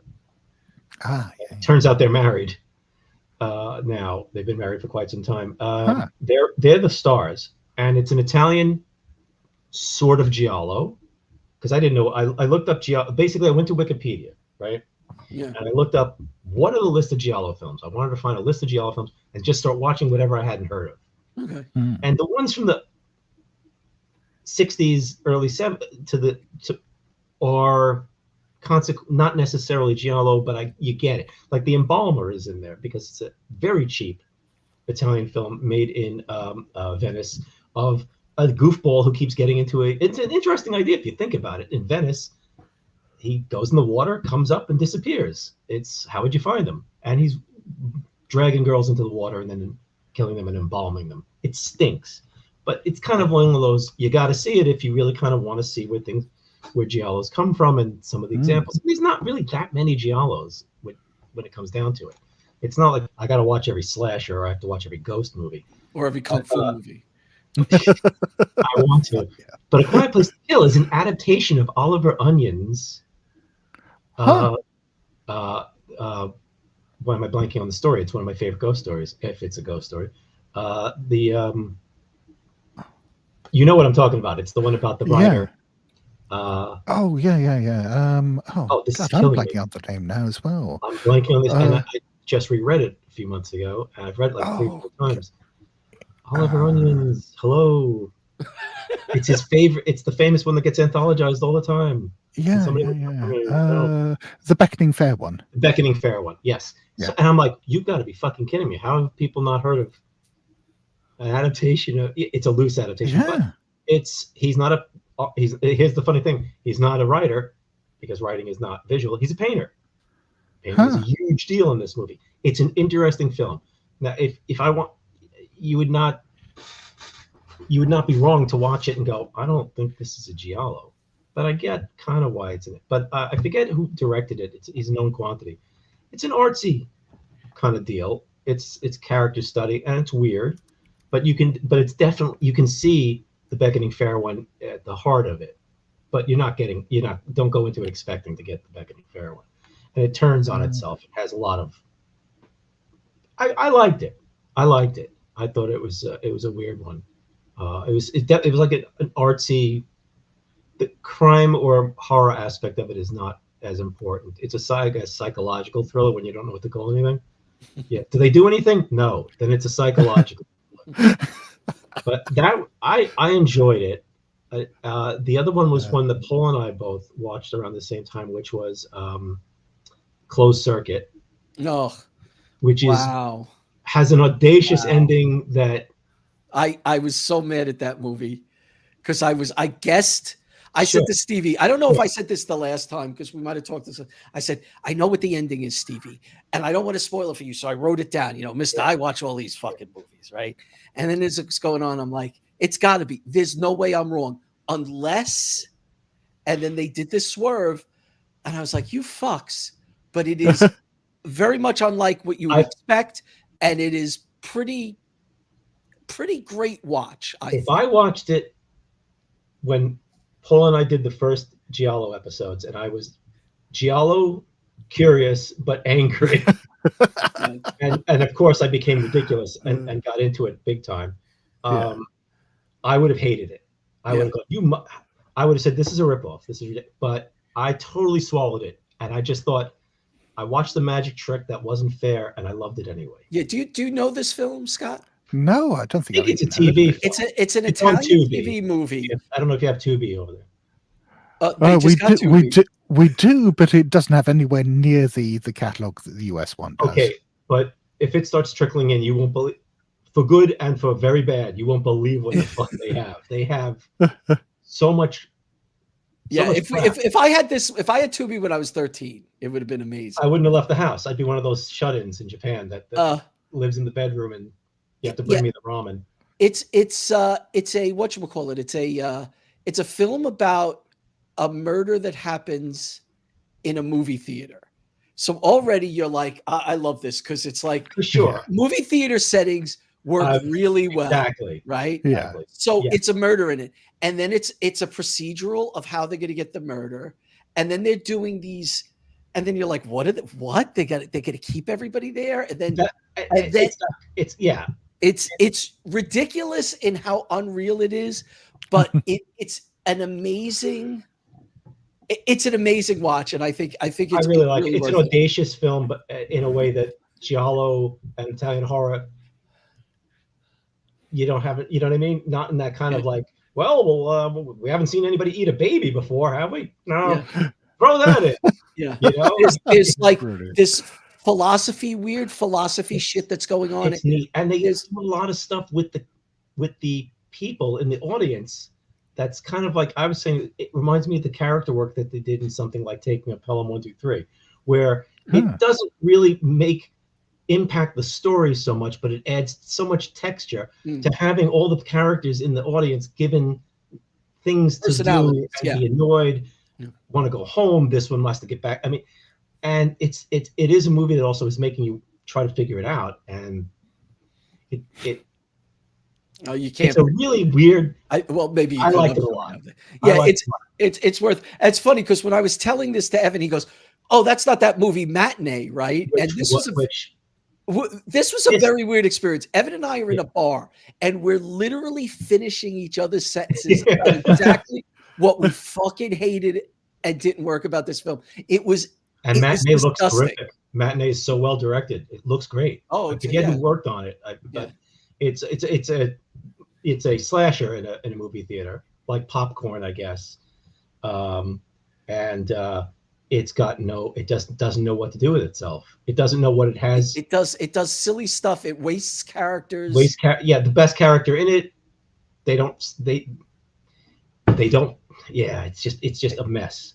So what are the best? Beautiful theater, and you're like, it's opening up, and you're like, I'm excited. It's kind of like sort of like the opening of Demons in a way. There's a lot of red, and it's a theater, and I'm all right. We've got a closed box and craziness, and it just lays an egg. Which reminds me of the movie. Have you seen Death Lays an Egg? That's a weird one. I've never watched it because there's two versions of that movie, and there's one version you're supposed to watch, really, and there's one version you're not supposed to watch. I think I did end up seeing the right. This vaguely sounds familiar. It's an artsy sort of semi-giallo. It's on lists. It's weird. I mean, I wanted to like it more. But the one I wanted to tell Scott about was what, Paul? No, I was going to say, what are the best movies that take place in a theater? You've got Demons.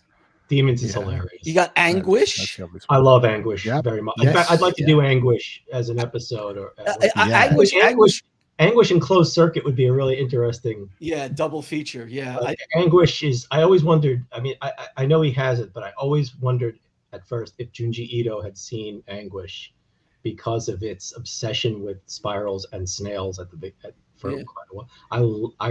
I don't love the ending of Anguish. I don't think it stays as what the fuck thrilling, but on the whole, it's a film I really, really like. Yeah, I think it's pretty good. This is there's two Anguishes, so it's the 80s Anguish. Right. It's the Anguish with the This House is Clean actress from the Poltergeist movie. Right, right.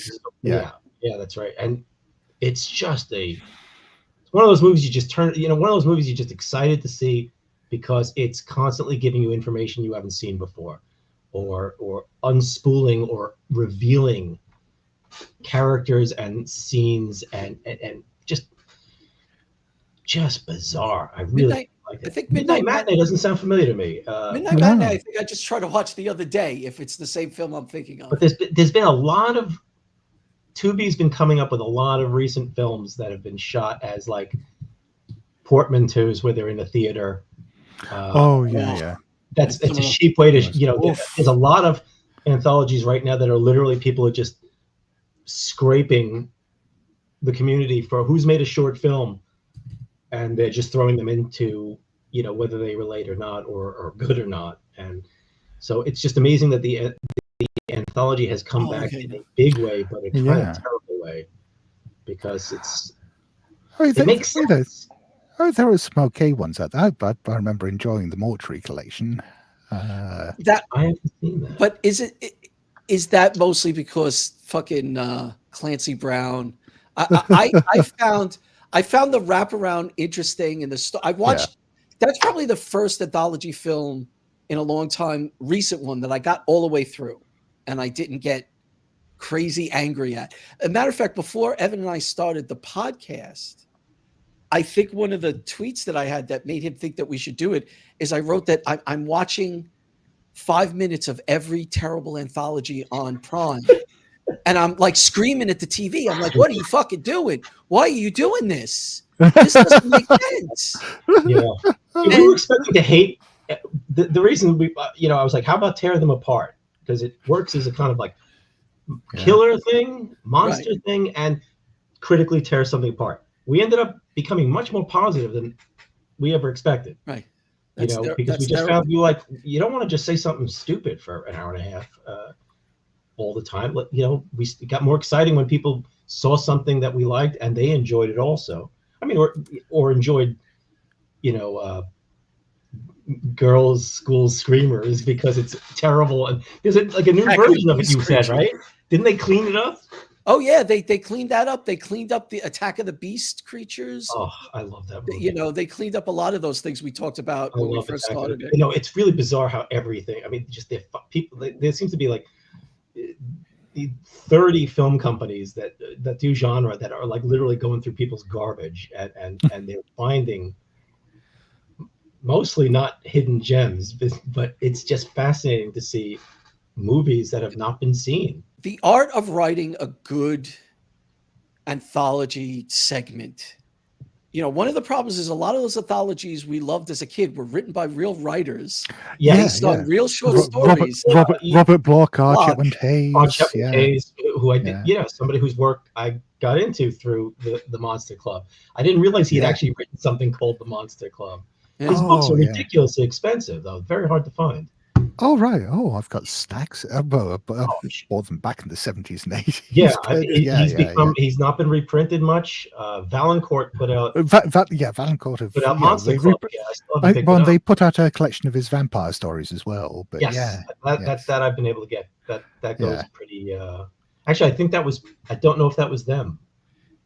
It was, yeah. I think they reprinted it, but I got a hardcover of an earlier reprint of it.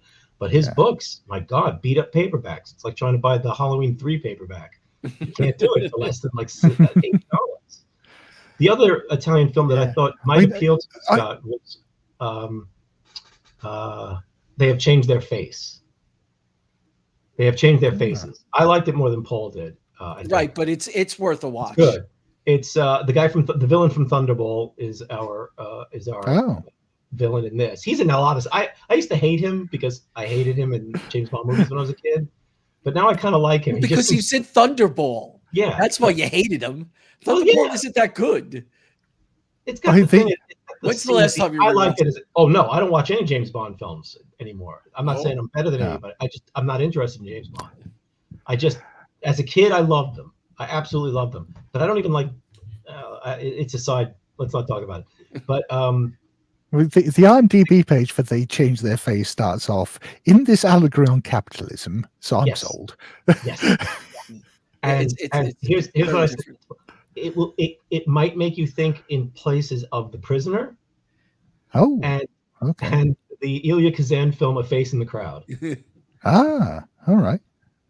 And it's not a typical Italian horror or giallo, but it gets thrown into the giallo lists. Yeah. I'm not exactly sure why, because it can't just because it's Italian, but it's, there's mystery, but it's not the same kind of mystery. It's closer to like a Buñuel film than it is. Yeah. Oh, yeah. Yeah. Oh, okay. Yeah. I liked it. I liked it quite a bit. It is a. I think they literally call characters like, call Mr. Dracula. Yeah. Mr. Nosferatu. Nosferatu. It's like corporation is like Mr. Nosferatu. It's like and it's like they send a guy. Bad? They send a man to the office, to the home of the owner, and it's he shows up, and it might as well have had wolves running past his car, and that type of people signing it.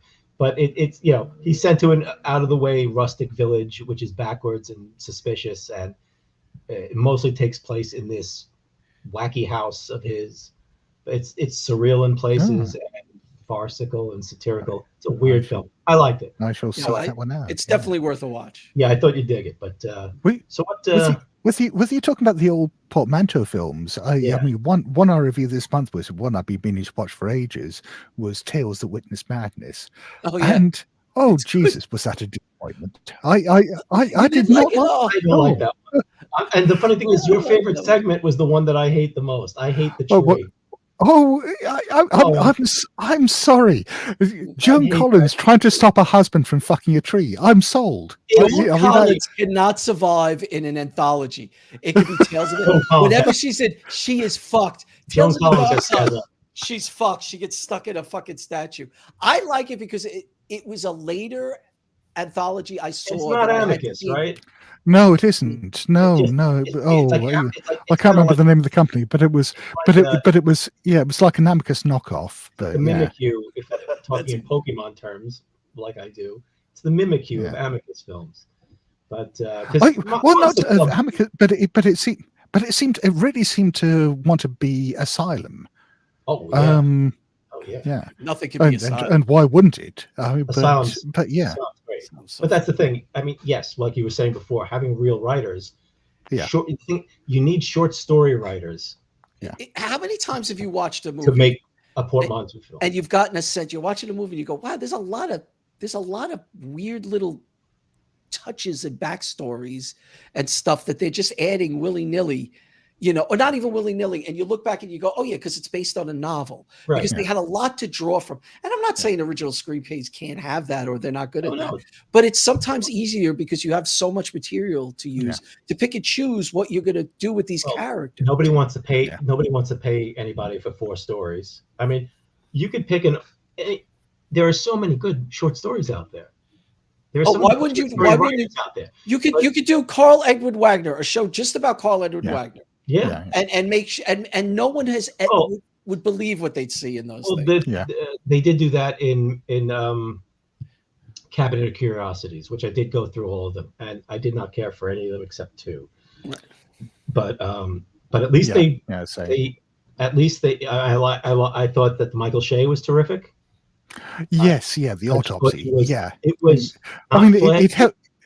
It helps that it was a faithful adaptation of a terrific story, and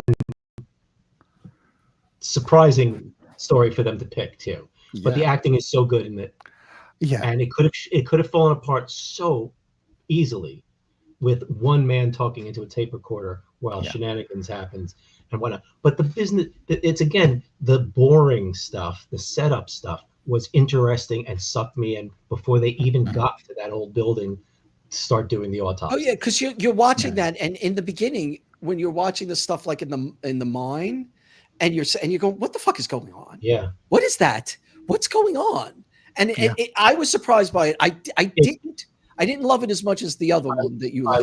I love the one by the guy that did Mandy. Yeah, those Cosmos. And that was it's style over substance, but I will take silence and craziness and creepiness over whatever substance the other ones had, because they just I don't even remember them. Yeah, they were just tales from the dark side with slightly better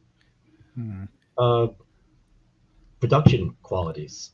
But with Carl Edward Wagner, Carl Edward Wagner, they did do an adaptation of one of his stories. Do you remember the old anthology series from Showtime, The Hunger? Yeah. No, not at all.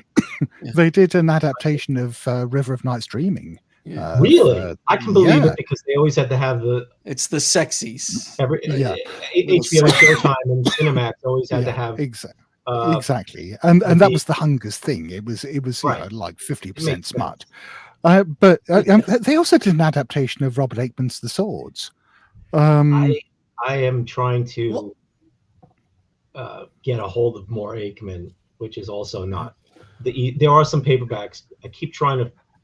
Tartarus made some really nice editions that I was hoping I could try to find fairly cheap, but Tartarus is so expensive here. And they were all limited edition. And they're also I have a real bad predilection for Ash Tree Press, and Tartarus and Sarab, and the ones that you can't, they make 300 and they're very expensive. Every once in a while, I grab one. Yeah, Sarab does they also did the Ghosts and Scholars stuff for Rosemary Pardo, the M.R. James inspired. Oh, right. They're like $300 each.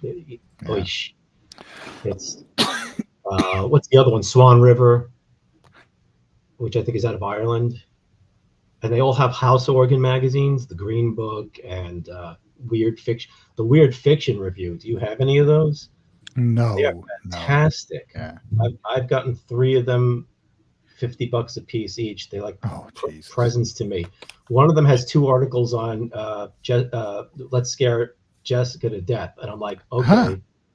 And then it's a nice mix of pop culture, slop culture, and culture.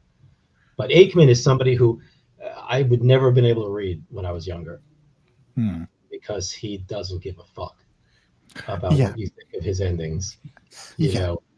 But there's 2 adaptations of Ringing the Changes done on radio, and they're both good. BBC one and Nightfall did one. And I read that story, and then I just kept reading any Aikman I could find. I borrowed some from the library, but I got to buy some. He's somebody who I've got on my eBay search lists all the time. But he's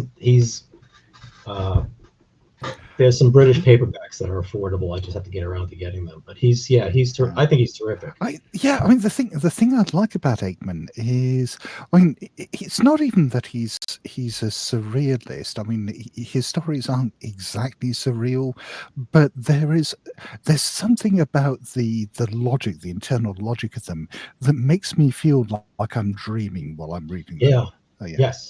Yes. And also it's good to get into, once you get into the rhythm of the stories, it helps. Yeah. Because it's hard to, you start reading and you're like, wow, okay, and then you watch it, wow, okay, and like I just went through a whole lot of Ramsey Campbell short stories. And I like Ramsey Campbell, but there are some Ramsey Campbell stories where I just go, Wheat Monsters. Well, I didn't read. These are all short stories. They're all from his last Arkham anthology, and you don't have to like everything. But yeah, there was some where I was just like, yeah, I would have to have that explained to me. I'm not quite sure what happened in that one, and that's fine. But there was, I generally love the trail he leads, whether I like the payoff or not. If you like that aspect of Robert Aikman, have you ever read any Jonathan Carroll? No. Many things out there. Jonathan Carroll, don't get me wrong, he's a very different kind of writer, but there's again something very dreamlike about the logic of his stories. Are there any titles I might have? There is a collection of his complete fiction called "The Woman Who Married a Cloud," which I'd recommend. But he mostly wrote. He's still alive. He mostly writes novels. His best known novel is his first one, which is "The Land of Laughs," right? Which was ripped off badly, very very badly for In the Mouth of Madness. I'm not shocked. I went to school with the guy who wrote that. I remember you mentioning that. Also, was one of the most powerful people in Hollywood for a while. But I guess I should have made fun of him in class, and maybe I'd have a job somewhere at this point. But supposedly I was one of the reasons he left NYU. But whatever. I can't afford books, and he can have me killed legally. Well, yeah, I remember reading. It's Land of Laughs, right? Yeah, The Land of Laughs. Yeah, I like that, but it's weird. I compare him to. Has anybody read William Browning's Spencer? Oh yeah, I love William Browning. I mean, Sod Wallop and Resume with Monsters. Resume with Monsters. Oh, is just one of my favorite books on my list. I was so blown away with that book. I remember you and Brian. I think you and Brian talking about that. The plot of it is so silly when you think about it, but it's actually wonderful. It's and even the last line of the book, it is an absolute wonderful read. That final chapter is just so fantastically absurd. Yeah, I remember I was looking for that book, and it stuck out that it had. The editions I saw had terrible art direction on the covers. I vaguely remember that's one of the things that's like. I was like, this cover is terrible. Yeah, Zod Wallop reminded me of Carroll, and I preferred Zod Wallop a little more. I mean, with Carroll, the thing I like about his work isn't really there in The Land of Laughs so much. It's something that evolved over time. I mean, if you want to read an absolute what the fuck Jonathan Carroll book, then I'd recommend The Ghost in Love, which is one of the strangest novels I've read. I mean, it's just beautiful. But yeah, I mean, it's about a guy who has an accident where he dies but is revived, but his ghost is released in the process, and this ghost is this strange woman who's actually nothing to do with him, who sort of haunts him, and then the angel of death becomes involved in the whole thing, and it sort of spirals out of control in weird ways. Yeah. How about now we're talking books? Ian Banks, Scott? Oh, he's one of my favorites. Yeah. We were Banks lunatics. I'm the only one. I once destroyed a book club by getting them to read The Wasp Factory.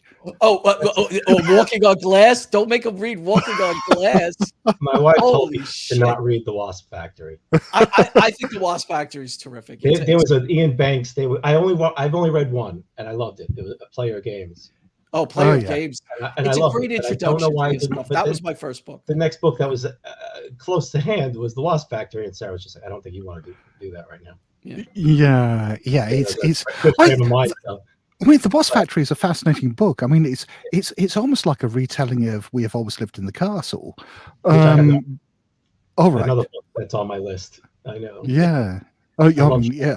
That one you should absolutely read. I mean, The Wasp Factory is tough stuff. I can see why people don't like it, but I've been going through it probably the last 7-8 years. I have kind of had to stay away from anything that I thought was going to seriously depress me. Doesn't always work because you don't always know. Yeah, don't read Walking on Glass then. Yeah. I mean, I love Walking on Glass, but yeah. Or The Bridge. Oh, The Bridge? Yeah. His Kafka book. Him and his. I hate reading dialect and weird stuff, and that Fearsome Engine. Fearsome Engine. Yes. Yeah. He is not known. I do not understand it. This guy but he's beloved. If people who like. I mean, he was in a conversation, and there will be people who are always like heartbroken that he's no longer here. I mean, even he was huge in the UK. Yeah. Oh yeah. I mean, but I don't think so much in the US. No, I was buying a lot of his UK editions to get him first, but we were like Stevie, I got into like Crow Road and and Non kind of, which is just kind of a mystery family dramery thing, I guess. It's not like crazy horror stuff or science fiction, and I really wish more people would read him and talk about him. It felt like he was going to break out, but that also might have been the bubble of our group that was just felt like everybody. And there's a number of people. Everybody had a Banks book in their hand for like a I get the impression that his science fiction was much more popular in the US, the stuff that he wrote as Ian Banks. I mean, you could go into a Barnes and Noble and find Player of Games and Use of Weapons and stuff like that. You would actually find those books there, but I don't know. I remember hearing Prime was supposedly going to make a Culture series. Because I am shocked that they have not been adapted yet. Yeah. I imagine it's budget because they are such big, sprawling, weird books filled with monstrous spaceships and weird aliens and there is Player of Games. There isn't a better book about game playing than Player of Games. It is all Ian Banks had that in a lot of his books. I forget there's a kind of murder mystery book where the guy is just obsessed with certain games. And Complicity. That's it, right? Yeah. Where he's sort of playing. He doesn't call it. He calls it something else, but he's basically addicted to civilization. Yeah. And he understood games and was really knew how to write that because unlike Tim Powers, who I got aggravated with the last. I love Tim Powers. I love some Tim Powers. I'm more of a Jeter fan than because they're all kind of linked in this weird way. Whatever. Yeah. Do we have any? Did we have any questions? We have a couple of questions. You have people with us? Oh yeah, I'm having a great time, but I don't know how long we stay up, and I don't know. We've had about the same amount of people all night. Nice. That was just. It was very Elm Street 3. Yeah, I like Weird Al in anything. He hasn't pissed me off yet. I actually thought his part was badly written, though. I thought that whole shtick was just dumb. I didn't. This is really hard. Even not junk. Right. So favorite bad movie. Yeah. Yeah. I mean, I've kind of. I mean, this is something that frustrates me. As I've got older, I've largely lost my ability to enjoy bad films. Ironically, I wish I still could, but if a film's bad, we'll take you to an Exhumed Films night. We'll go before we die, and we'll watch Pieces. We'll drive overseas. Those nights are insane. Oh my God.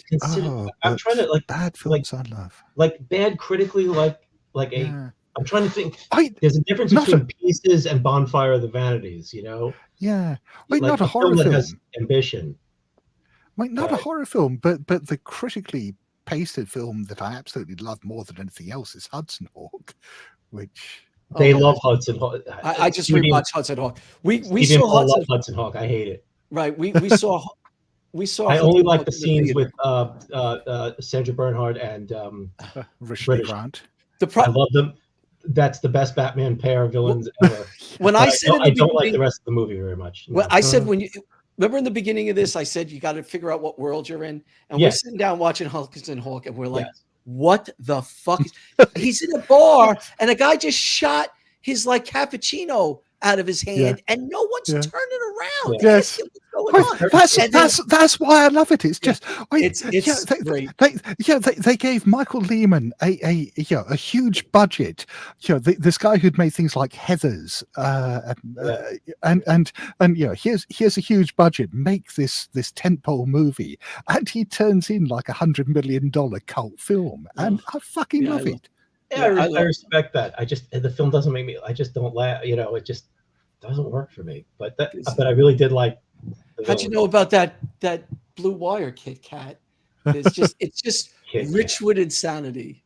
I've never seen the Last Action Hero, which I know some people I treat like. Yeah, I did see that. It's a film I wanted to like. I almost enjoyed, but it didn't quite work. I liked it when I saw it as a kid, and I have not seen it since. So I feel like rewatch.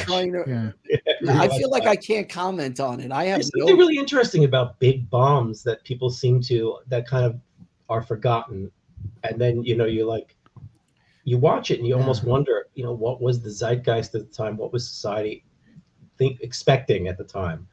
And then you end up with a Hudson Hawk where you can if you dig in without it, the reviews floating around and people talking about it, you can find things that you like in this.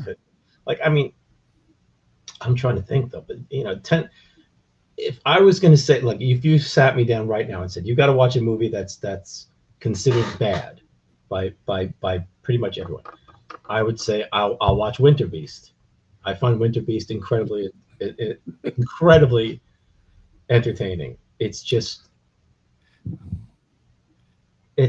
Winter Beast. Winter Beast is a horror fantasy film. I can't tell you what the Winter Beast is because there is no Winter Beast. There's a lot of beasts, but there's nobody ever goes, look out, it's the Winter Beast. It doesn't have, there's no Winter Beast toy. If you look up Winter Beast, you will get no particular monster. It has stop motion animation, so that's. It has an Equinox feel. It feels like it's Equinox made by children. Made by children. I mean, Equinox feels like an Equinox made by children. Yeah, Equinox feels like it's made by teenagers. Winter Beast. Look, do not. That's one of the main sets.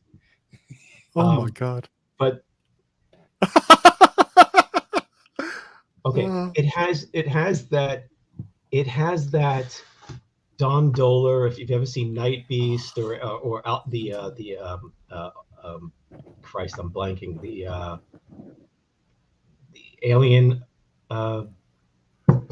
Alien Factor, I believe it's somebody who they obviously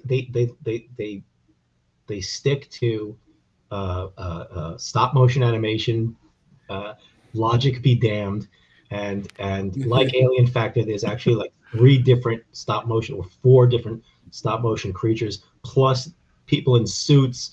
I mean, it just goes off every 10 minutes into another sort of direction. It has an aspect of slashers.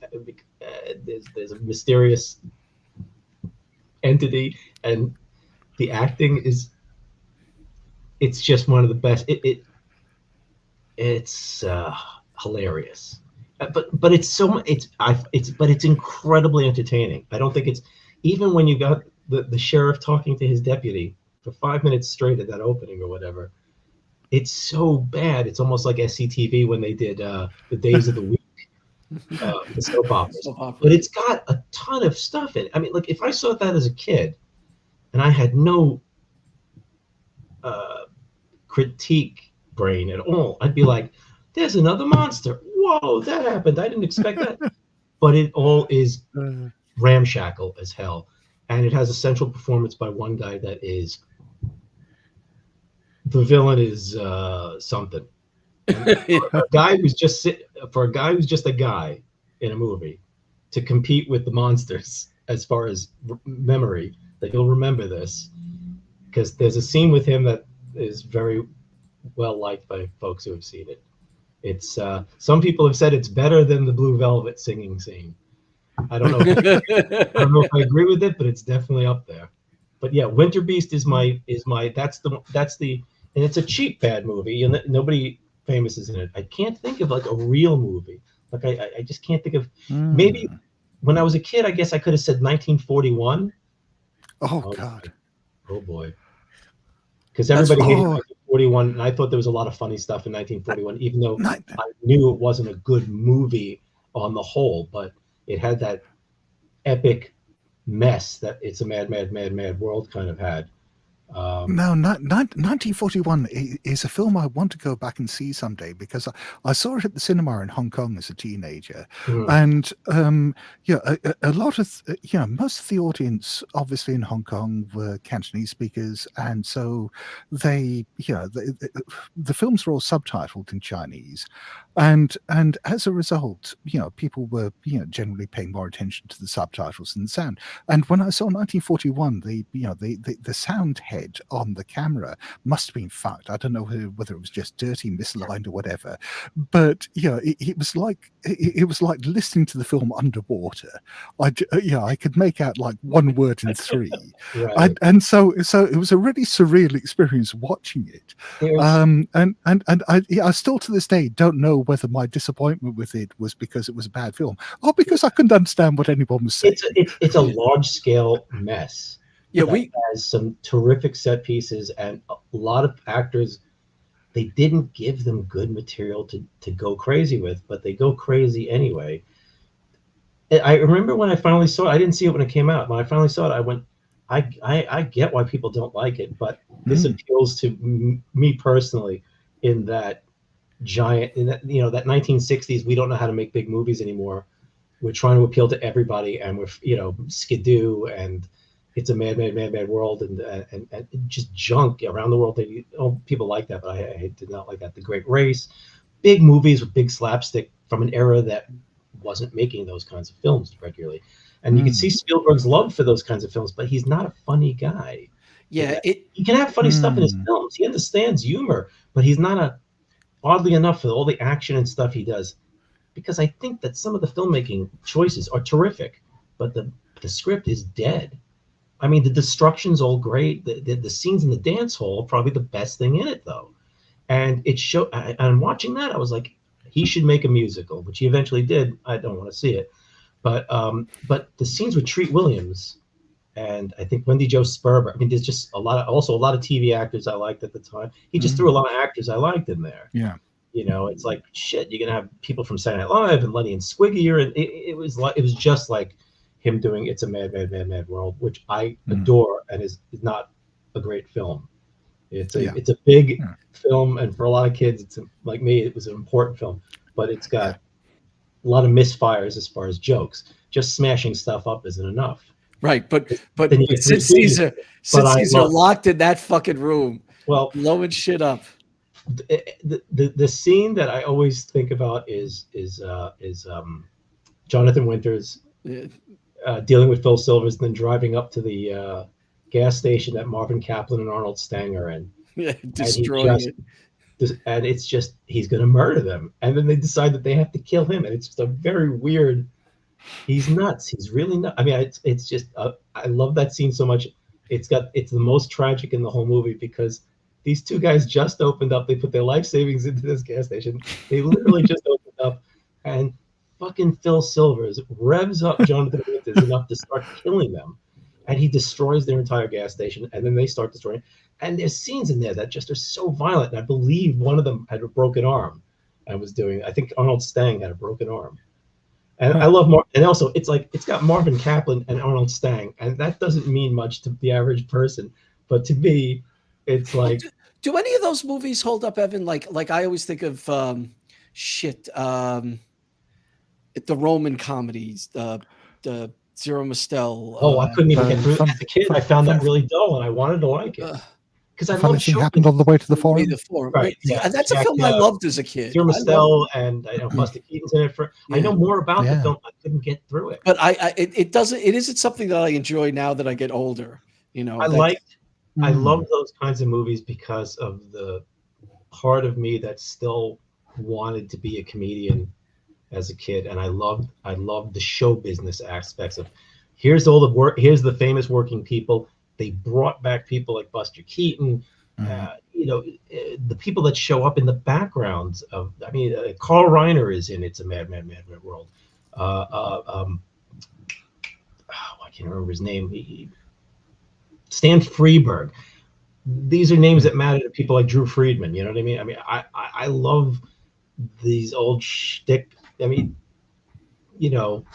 fucking Peter Falk is in it for some reason, which is just so weird. And I think he's there with Rochester. I mean, it's just such a strange melding of dead old show business and new show business. Well, not so new when you think about Milton Berle and Sid Caesar, TV and film, and they're trying to kind of evoke vaudeville, and that's just a recipe for failure.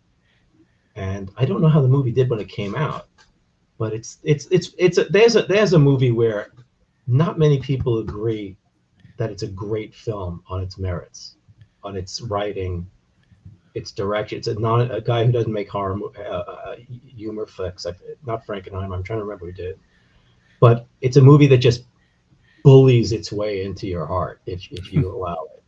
But it's a failure in a lot of ways. I mean, but I love it. So that's Blues Brothers kind of fits that. I mean, Blues Brothers was Blues Brothers is Landis has a feeling that just I mean, Blues Brothers. It's all tangent. When I first saw Blues Brothers when it first came out, and I was a teenager, I absolutely hated it. The first time, I just couldn't find anything funny in it, and it just felt like a mess. Everything was disconnected. I don't know. A few years later, I watched it, and it just clicked. But anything that bumps. I've always enjoyed it. Off, I'm good with. Yeah, I'm happy about that. There's something in Blues Brothers that's excessive and ridiculous. That yes, well, it's he just said I can have more cars than anybody. Yeah. But the problem with John Landis is he puts car crashes in everything. It's no Blues Brothers 2000 though. I haven't seen that. No one has seen that. No. Like I always say, has the editor seen that? Did test audiences sit through it? I mean, John Landis, he's a murderer, but also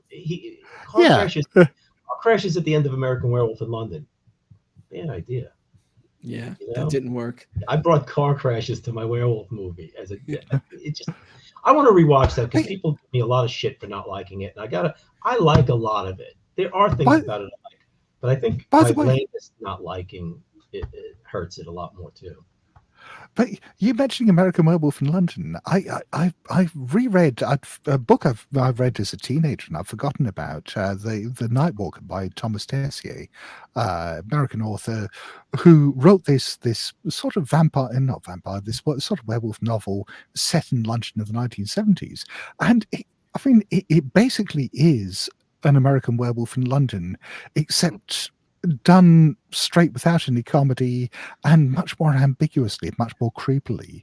And I just wonder whether Landis or whoever else worked on the screenplay had read this and unofficially just ripped it off. He's a fanboy. I mean, he's written books about being a fanboy for horror movies. I mean, he's a fan. So who knows? It's funny because I've listened to I've seen American Werewolf in London twice. I haven't seen it in a long time. So I saw it when it came out in the movies. I remember liking it. Then I didn't like it. I'm really fond of the radio adaptation that the BBC did. I'm trying to remember the name of the guy who adapted it. He's done Derek. I should remember that. Oh, he's done, I think. Is he the one who did the Sandman audio adaptation? Yes, I have. Yeah. I can't remember, but anyway, it's a fairly long. It's like multiple parts, and they had Jenny Agutter in it. Dirk Maggs. That's it, Dirk Maggs, and I really enjoyed it. I liked it more because the movie goes out of its way, like most Landis movies, into tangents because he gets bored with something. So then he goes off and goes, let's have dream sequences. Let's have, I mean, what did everybody remembered? The Nazi werewolf, at least when it first came out. And I'm like, I hate when the thing that everybody remembers in a movie is something that doesn't actually have anything to do with them. You know, you've got to have something stronger. A dream sequence is an annoying thing to have as the main thing in your film. It didn't work for Hitchcock. It doesn't work for most things. You want I know this sounds stupid, the thing that matters, the real movie, the plot, what affects the characters, to be stronger than the dreams they're having, because it shows to me that you don't know how to work the plot. You don't know how to make things interesting in the film itself. So why is he having dreams about Nazi werewolves? Well, I think it has something to do about him being Jewish or his parents being, but it's very tangential, and it's car crashes for him. Well, in a lot of ways, those werewolf movies of that time really rely so much on, we're going to give you this transformation. Yes. You haven't seen transformation. Watch The Wolfen. You never saw anything like that. Watch American Werewolf. I mean, that was The Howling. The Howling. The Howling is a much more interesting film. The Howling is, I thought, was like the best. It's slower than I remembered it, but I think that's because remember we watched it at Exhumed and we were all kind of like, it was good, but it dragged in places. But I've seen it maybe five times. But what an ending! Characters I really like. Well, it's when the girlfriend dies, the journalist dies. I was like, I really liked her. It's fucked up. Dante knows how to put films together, even if I don't love everything. He really understands film in a way that I think a lot. And I think it's a shame that of all of those '80s guys who you thought would be making films every 2 years, he's the one who seems to have had trouble. But if you think of it, if you think of Wolfen, if you think of the story of Wolfen, you could go, oh, what's the story of Wolfen? You could go, okay, and you could do a plot. In American Werewolf of London is guys show up in weird places, guy gets bitten, turns into a werewolf. His friend's a ghost. He meets a girl. He has a dream. He changes, right? Then there's a horror scene. Then he's naked. That's funny. He's funny. It's that right. And then this crazy subway tunnel that's the best thing scene. That is really like, holy shit, this is amazing. And then cars crash on each other. It looks a little like the thing that's Life interesting. Force. The thing that I really like about the radio adaptation is that I think the script is really rigid. They got a bunch of actors from the movie, which is always nice, but I mean, I don't really remember. But listening to Jenny Agutter is, of course, a plus. The guy who does the David Norton is a little goofy, but that's because whenever they hire somebody from a different country, in this case an American, you always seem to get, it's just that weird thing that they get. Have you ever seen the American who shows up on an English sitcom or a Japanese sitcom is always ultra. He's a little whiny and weird, but he's a decent David Norton substitute. They go more into, not that it's an origin necessarily, but they do go into more of the town. They make them a little bit more characters. The guy, so you find out if maybe they're in the film, I don't know, but you get a little bit more about the slaughtered lamb or whatever that stuff is, and the love story is kind of maybe more believable. I'd have to see the film again, but it's a more linear thing because the comedy is a lot more natural and it's not visual, so it's not diverting. And they cut certain, it's just a fun. It's sad at the end, just like the movie. It's just nifty. And the performances, it's BBC, so the performances are solid and a lot of fun. But yeah, the doctor is given more of a role. I mean, there's a lot more going on, and it's. I don't remember if certain things happen in the movie that happen, but there's just there's vicious sound effects during the kills. It's a good. He does very, very good adaptations. I forget what else I heard by him, but it's so funny because I really like the Salem's Lot adaptation, the 7-part adaptation that they did, and I reread the book. I bought the book and I reread the book, and I was kind of like, it's kind of. the radio they do a nice job of breaking Salem's Lot down, and it's funny because that's like an all-American cast pretty much, except for Doug Bradley, who because they give lines to to Barlow, which they don't in Salem's Lot, the TV show. I think I've seen some. I believe he doesn't talk. I think the Nosferatu-looking vampire. I can't remember his I rewatched Salem's Lot. It scared the shit out of me when it came out on TV. Well, yeah, because that kid floating in the windows enough to scare the shit out of you. I was just scared from the guy jumping into the grave. I mean, it was just done. It was no pun intended. It was done so gravely.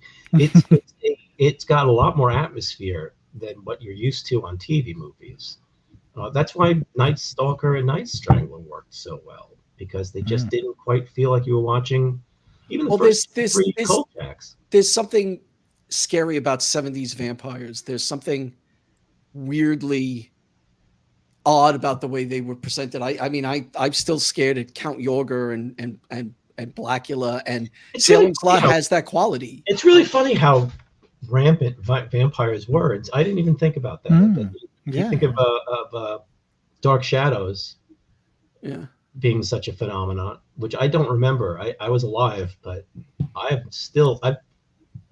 never seen the Dan Curtis movies, the Dark Shadows movies. The first one's interesting. The Big Finish Dark Shadows things, though, and I've actually enjoyed them. They're very fun with most of the original cast. Obviously not Jonathan Frid, but I haven't seen.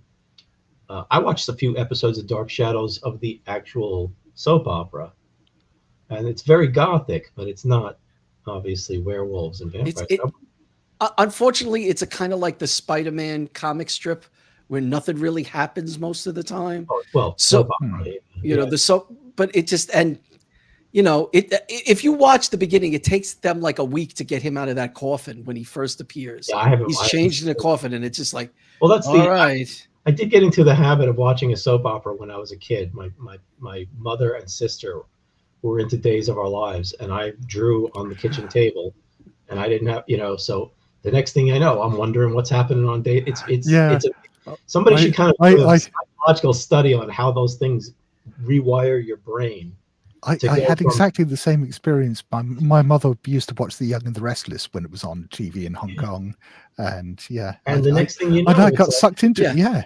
Next thing you watched for like 2 fucking years. Now you're watching General Hospital, and there's weather weapons, and there's I did see that shit. They were watching that too. I always make my friend Fox watches General Hospital. He's a big General Hospital fan. And I always make like, hey, the guy's gonna make his ice ray hit. Right. Then I go and watch the first 4 years of Doctor Who in a row. So what can I say? And she's a big fan. I did that earlier about a year ago. I still have to get back to it because who's the second Doctor Who? Troughton? Patrick Troughton. Yeah. A lot of his stuff's gone. Yeah. So there was only so many episodes in a row I could watch of the using set photographs, the soundtrack, which is still brilliant. I got through all the seasons of William Hartnell, and a good number of them were done that way. I mean, I think it's amazing that they had all those photos from the set. Well, also the fact that all this stuff survives because of fanboys taping this off TV back in the day. Yeah. Because it's like, I mean, it wasn't even an easy technology to do. And these were saved. I think Patrick Troughton is my second favorite Doctor now. When I watched him, Dr. Baker. Yeah, he's fun, and somebody says he just wants to hang out with his friends and have adventures. And I watched the first 2, I think, with him, and I'm adjusting because he's finding. Same thing with Hartnell, which was funny. It was I wanted to punch Hartnell in the stomach until he doubled over and just bled from his mouth and nose. He was so fucking annoying in those first Doctor Who's, and I guess he was written that way and directed that way. So it's not But what a crabby meant to be an asshole. Yeah, he was a total asshole, and they didn't give his daughter, whatever she's supposed to be now, if it was retcon, they didn't give her anything to do, and she was really cool. And but I mean, after a while, I found myself feeling, when he left, I was like really unhappy. I was like, but wait, come back. He had kind of mellowed the same way that, and it kind of works because the Doctor is not an emotional character, and he doesn't necessarily care about what is going on with anyone, but what he's interested in. And then over time, he's poisoned by these people. Now, it's possible that that's not what was happening at all, or noticed by the writing staff. It's just the matter of where the character went and where the writers went and the performance went. But it really works that you have this alien who is stuck with these at least three, his daughter and the two teachers, and they basically change him. And it's, whether it's organic or not, it's a really nice arc over the years. And I just really grew to like him. So now I had that fan thing of just like, I've got to get used to Troughton, who I don't dislike, but he's not the Doctor right now. Well, Doctor Who was a huge part of my childhood because it was it was one of the shows I grew up with. My first Doctor was Patrick Troughton, and I vaguely remember seeing a few of his shows at a very early age. But the one I imprinted on was John Pertwee, and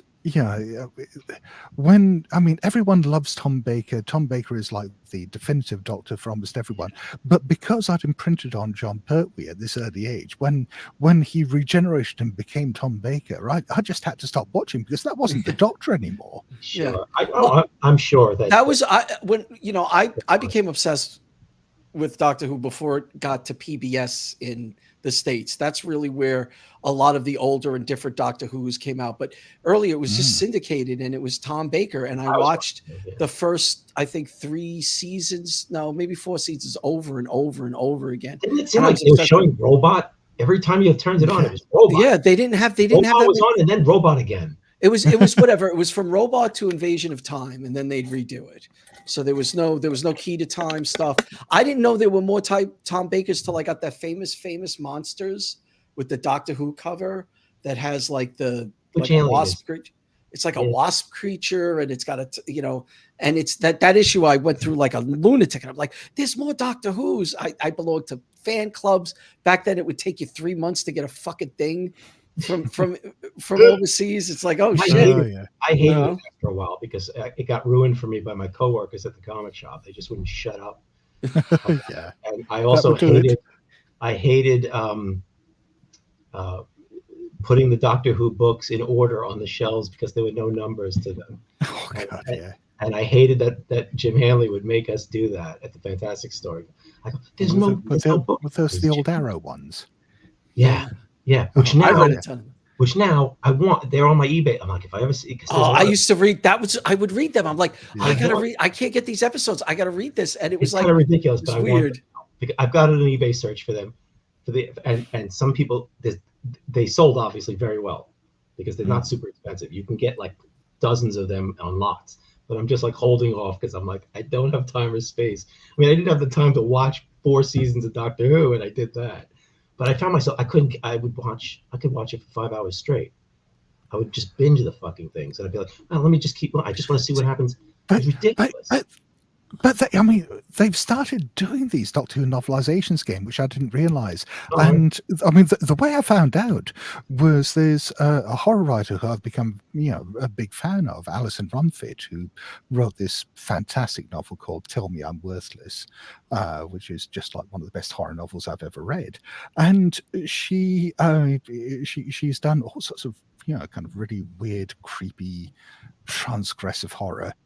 And then she suddenly, out of the blue, done a Doctor Who adaptation. What was it, Space Babies or something? And it's like of all the writers to do it. What? I love the idea of that coming back. It's really funny because when I basically go windows shopping. I look on eBay and then I just spend, it's kind of like my shutdown for the night. I spend like half hour to 45 minutes. I just look at stuff, and I'm kind of getting.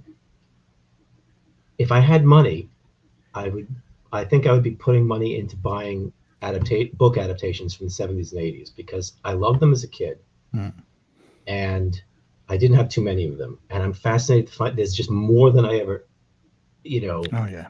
The Halloween 3, and I mean I read Dead and Buried as a kid, and then of course Yeah, Ted and Barry was such a weird one. That Chelsea Quinn Yarbrough. Yeah.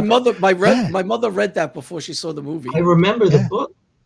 I remembered the book better than I did the movie. When I rewatched the movie, this makes no fucking sense. There's huge plot holes in that movie, but it's got some good stuff in it. But the book scared the shit out of me. Yeah. Back when horror books really could scare the shit out of me. Yeah. Which was a wild feeling in a way that even movies didn't, because you couldn't escape the book. You were stuck with the book. I mean, you could close it, but you still had that butterfly feeling. Whereas a movie, you left the movie, you went to the diner, you had your disco fries, you're done. The movie's done. But books really wormed into. I mean, I remember Ghost Story scaring the living shit out of me. Oh yeah. And I reread that, and I didn't like it as much as I was like, does anything hold up? Of course they do. But I decided to watch the movie, which I did not like. I remember disliking the movie as a kid, and it's terrible. And people love it. It turns out they love it because it's got Fred Astaire and Melvin Douglas and all these people. It's terrible. It's not a good adaptation. It's not a good Peter Straub movie. It's not a good horror movie, a ghost movie. It's tepid. They need to make rotten. I can't think of his name. The Cellar. I just thought Richard Lehman novels. Oh, jeez, I'm amazed that there Richard Lehman movies. Yeah, that there haven't been Richard Lehman movies, because they're just classic '80s horror. That's what he was writing. Relentlessly crazy. Yeah. I think Scott's frozen. Oh. Is Scott frozen on yours? I believe he is frozen. Well, we'll give him a couple of seconds. Now he looks like a Zardoz head because it's all white. It's not like your space. Come here. Oh no! He might have. We'll give him a chance to come back. We are getting near the end, though. I would imagine I think we've been longer than usual. Even Mike, a little. Winky woke up. Does anybody have any questions for Winky? Questions for us? What was the last question? I forgot already because we got good. What's a good move? You like Hudson Hawk? It's honestly hard for me to think, because there are movies that I know people think are terrible that they wind up becoming cult classics. You know, I'm not gonna, movies. I think of movies, like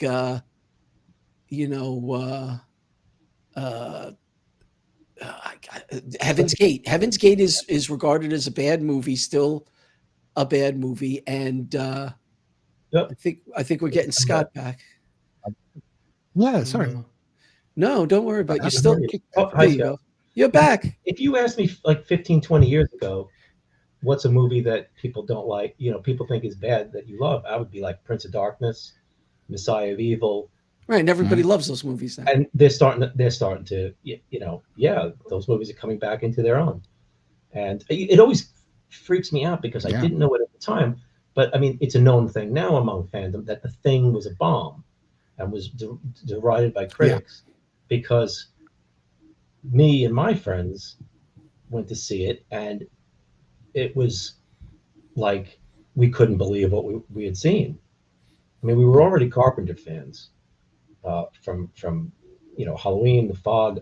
Now, was The Thing after Escape from New York? I think it was. I believe so. So there was a build up. I think Escape from New York was 81 and The Thing was 82, I think. I thought, and I'm like, it was a bubble, I guess, because there wasn't the internet. We came home going, this is one of the best movies we've ever seen. This movie was amazing. This movie knocked us out of our socks. And a bunch of years ago, you're reading, The Thing. Everybody hated The Thing. Okay. I just thought of another bad third film in a series, Highlander.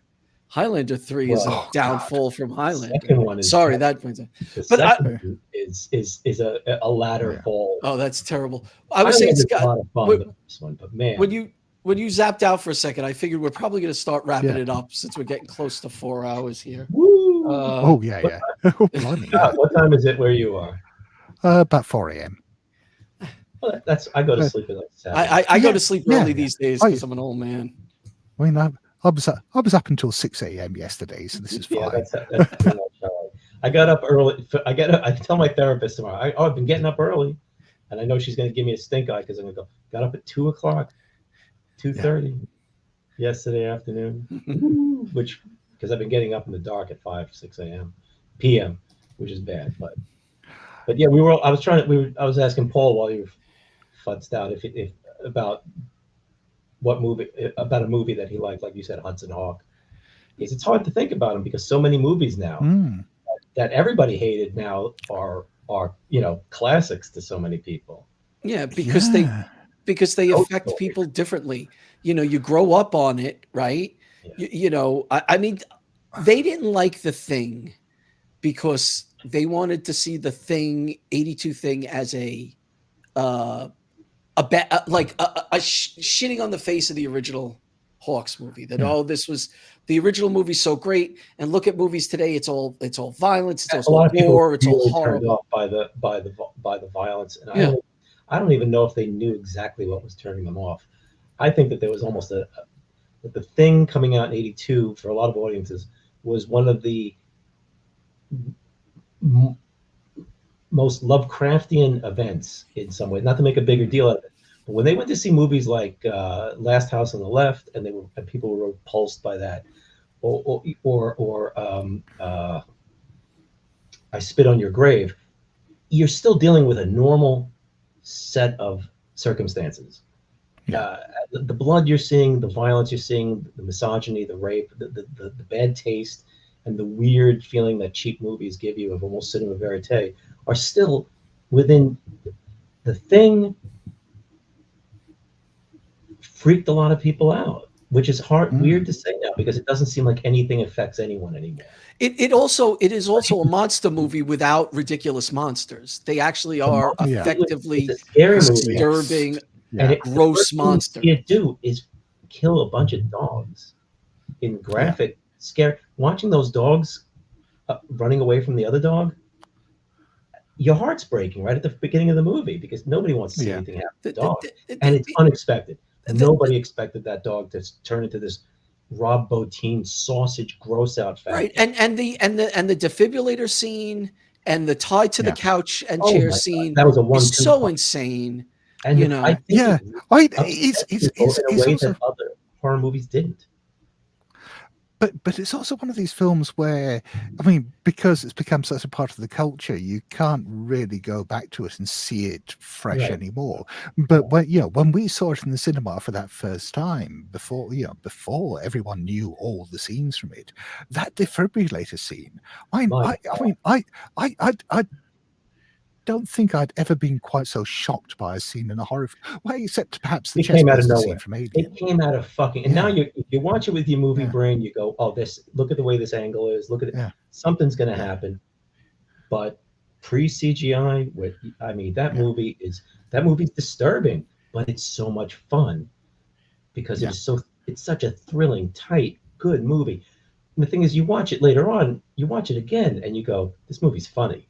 This movie has a lot of funny stuff in it. Yeah.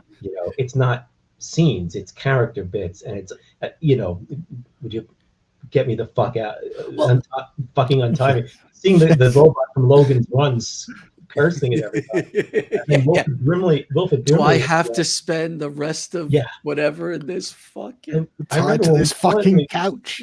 When we watched it Exhumed, because it had a better sound system, you could really hear Wilford Brimley's bitching and moaning when he wants to. Well, could you get me out? And it's got a lot of. Everybody talks about the prequel as being bad because of what happened, and it is because of they went from practical effects and they put CGI on it. And I watch it, but look at how the cast looks between those two movies. Oh yeah, the Carpenter's thing looks lived in. Their clothes look dirty. Some of them look like they haven't showered in a while. Some of them look like they're going a little crazy. When we did the Carpenter episode, we talked about how their environment is a character. They're regular people doing a regular job. Kurt Russell is totally not done up. You can't recognize him in some of his outfits between that beard, parka, and everything. It is not. The prequel is like clinical, pretty deep. I'm thinking about it. That's kind of one of the things that makes Alien work as well. Oh yes. Well, and that's why I remember, you do that film course thing where they show Alien and they do the because they want kids to learn that when they're all sitting around and talking over each other. So, that's a film class kind of like, oh, you like Aliens, so you'll get this, and maybe you'll watch Robert Altman and all this other shit. But it again felt like they were real and they were lived in, and it's like, Sigourney Weaver in this ridiculous world we live in now, where they get angry every time there's a woman action hero or something. Right, right. And Sigourney Weaver, Stevie and I just recently rewatched Aliens, which I usually rewatch Alien, and I don't go back to Aliens much. Yeah. And holy shit, is Aliens good? Aliens is really good. It's good. Aliens is also I've never been able to get into it. Really? You're not a fan? That's interesting. Because I think it has good. It's a remake of Them in a lot of ways. Where Alien is Planet of the Vampires meets It, the Terror from Beyond Space. In some ways, you could argue that Aliens is a take on Them, the bug infestation being dealt with. And it's the best Starship Troopers movie as Starship Troopers. It's more like what you want a crazy Starship Island, yeah. But here's the thing, Scott. What do you think of and I think they're all still working class people. There's still a lot of dirt on that environment. Yeah. Oh yeah. They didn't change that around to where you look at something like Prometheus, which I watched a few months ago out of curiosity. But what do you feel about his other, like, where are you on Terminator and Terminator 2 and The Abyss? Are those movies that you like, or I'm curious if it's the movie or the director's style or something. I like the original Terminator, or at least I did. I mean, I haven't seen most of these films since they first came out. Yeah. But I remember really liking the Terminator when it came out. Terminator 2, I was lukewarm on. I think I had the same. I think I had the same fundamental problem with Terminator 2 as I did with Alien to Aliens, in that it felt like going from a horror movie to an action movie when I wanted another horror movie. Right. It's funny because I agree with you, but I think that Aliens still has some good horror elements, some good horror scenes. Yeah, I mean, I don't hate it. I just for an action movie, to it. I was scared for the characters in a way that I'm not scared for the characters in something like Predator or Starship Troopers. It's hard. There aren't that many horror. Dog soldiers.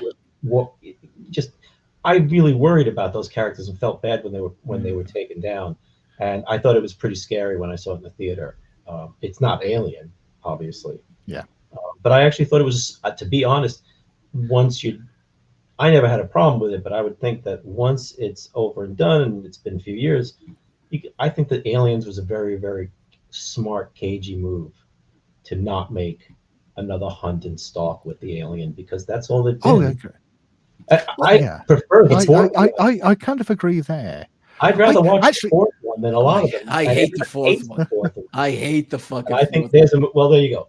A lot of people hate the fourth one. I hate it. And I love the director. I love City of Lost Children. And I think it's a much more entertaining film than Alien versus Predator 1 and 2 or Prometheus. What about Alien? Does anybody like Alien 3? I do. I didn't like. Yeah, I hate. It's funny. I hate that movie. It's interesting how this falls. It's a very interesting pattern. I found reading about the other versions that were being proposed were much more interesting. Gibson one. Yeah, it would have been really interesting to see a planet of wood, just because it would have been a different aesthetic. Yeah, but to me, it was just still a lot. It was a lot of people walking down hallways. It's very lot. It was just another stalker slasher. It's easier. It's kind of logical to go, okay, Alien, it's got one bad alien. Now the sequel is going to have a lot of aliens. Well, how are they going to fight a lot of aliens? Well, maybe we'll put a lot of like soldiers and it still won't matter. That kind of is interesting. And all these sequels or prequels seem to be chasing something that I don't care about. I don't give a fuck about the origin of these things. Well, it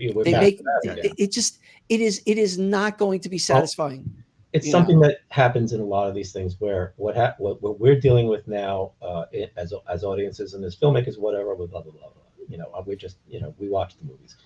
Is that you used to get people making I want to make a horror movie and I want to make money, and then the next person was like, okay, well we're doing a sequel. What are we going to do? We still want to make money. And 30 years later, now the money is still there, obviously, but now we have people who are more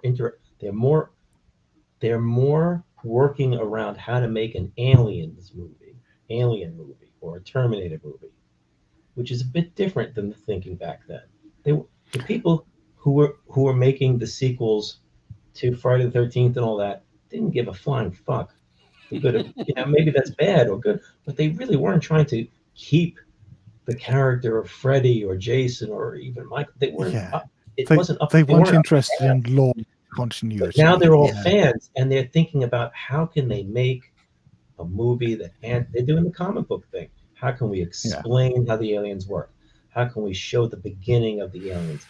Fucking Prometheus, it bites it hard to just.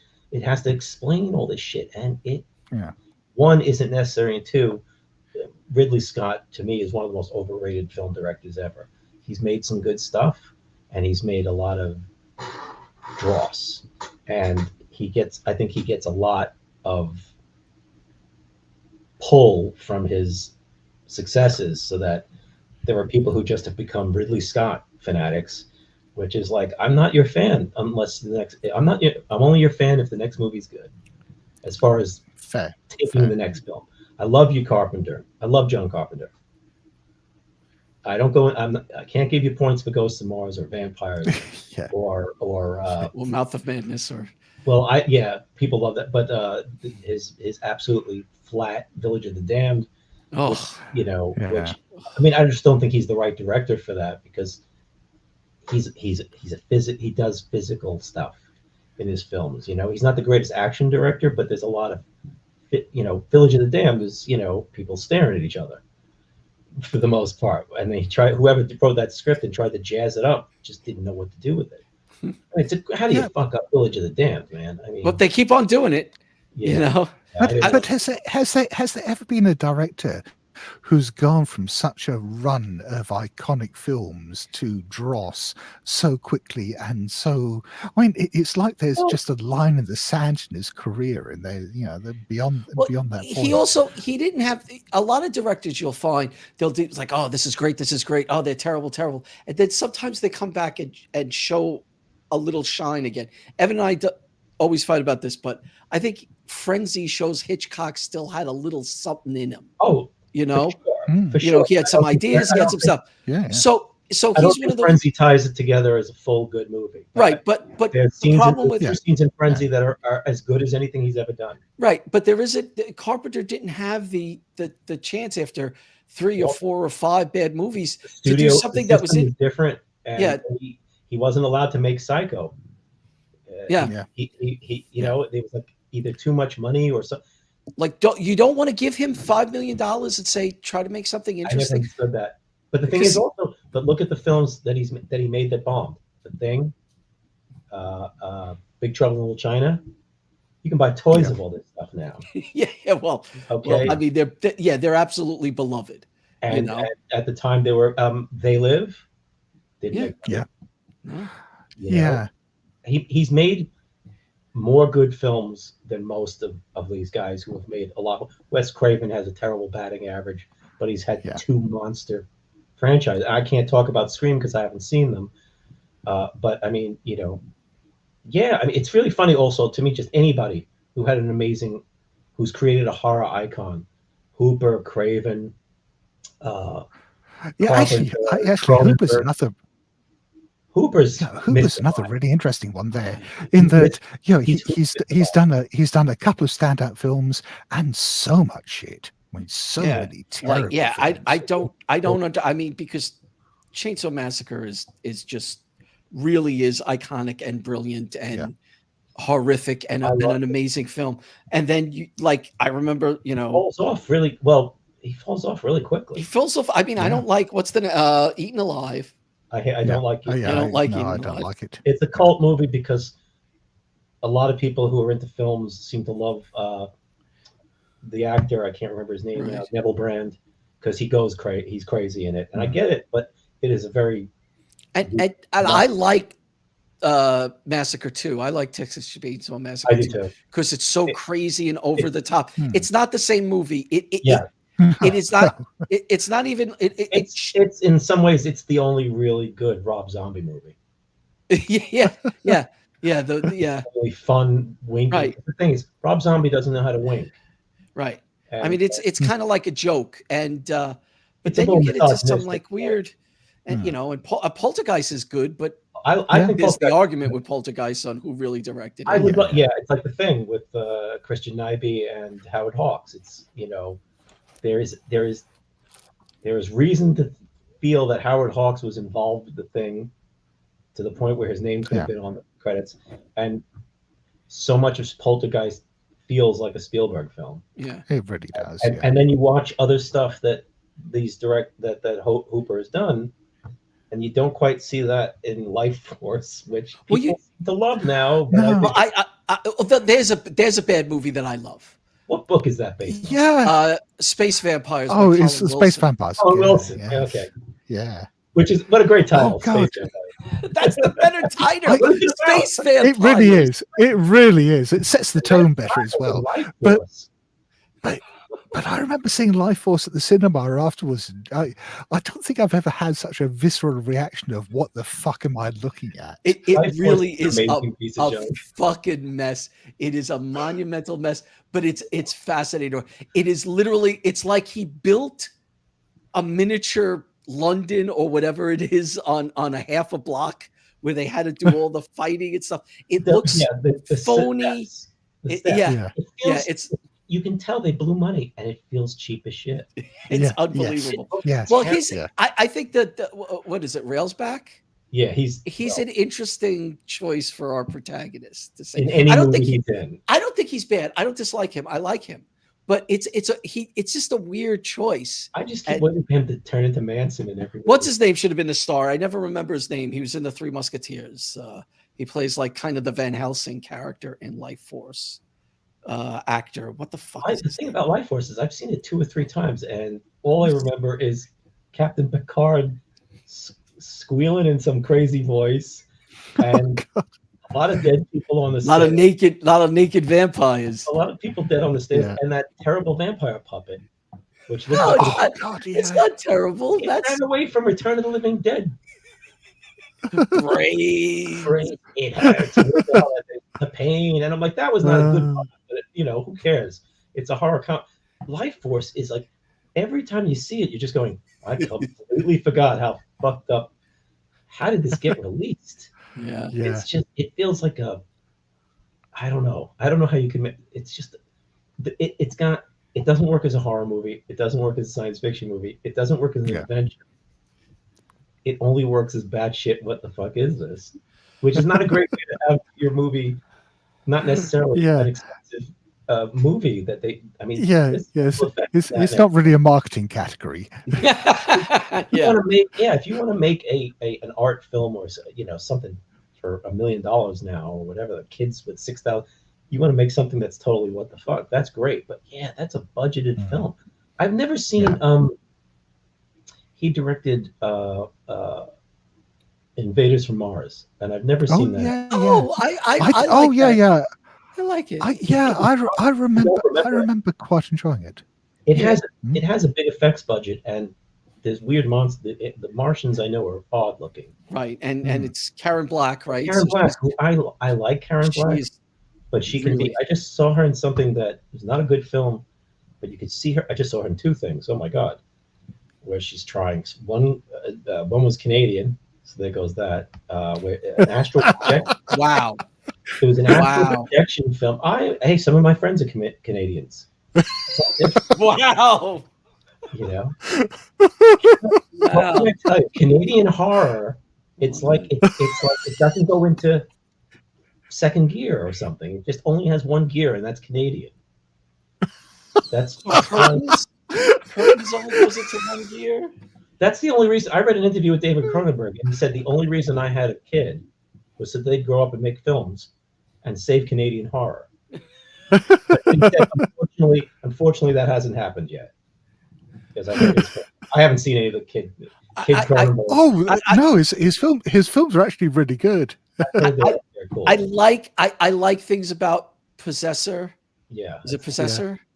but I feel like that's a Pixie song. It's one of these things. It's one of those movies where the plot of the movie isn't as interesting to me as some of the things that are going on in the side. Like at the end of the movie, I went, "Oh, I wish the movie was about this," or "What? I wish the movie was about this part of it." But was that his first film? I don't think so. No, the first one was Antiviral. Oh, right. I have not seen that. Celebrity illnesses or something like that? Yeah. But yeah, basically celebrity diseases. Yeah. That's bizarre.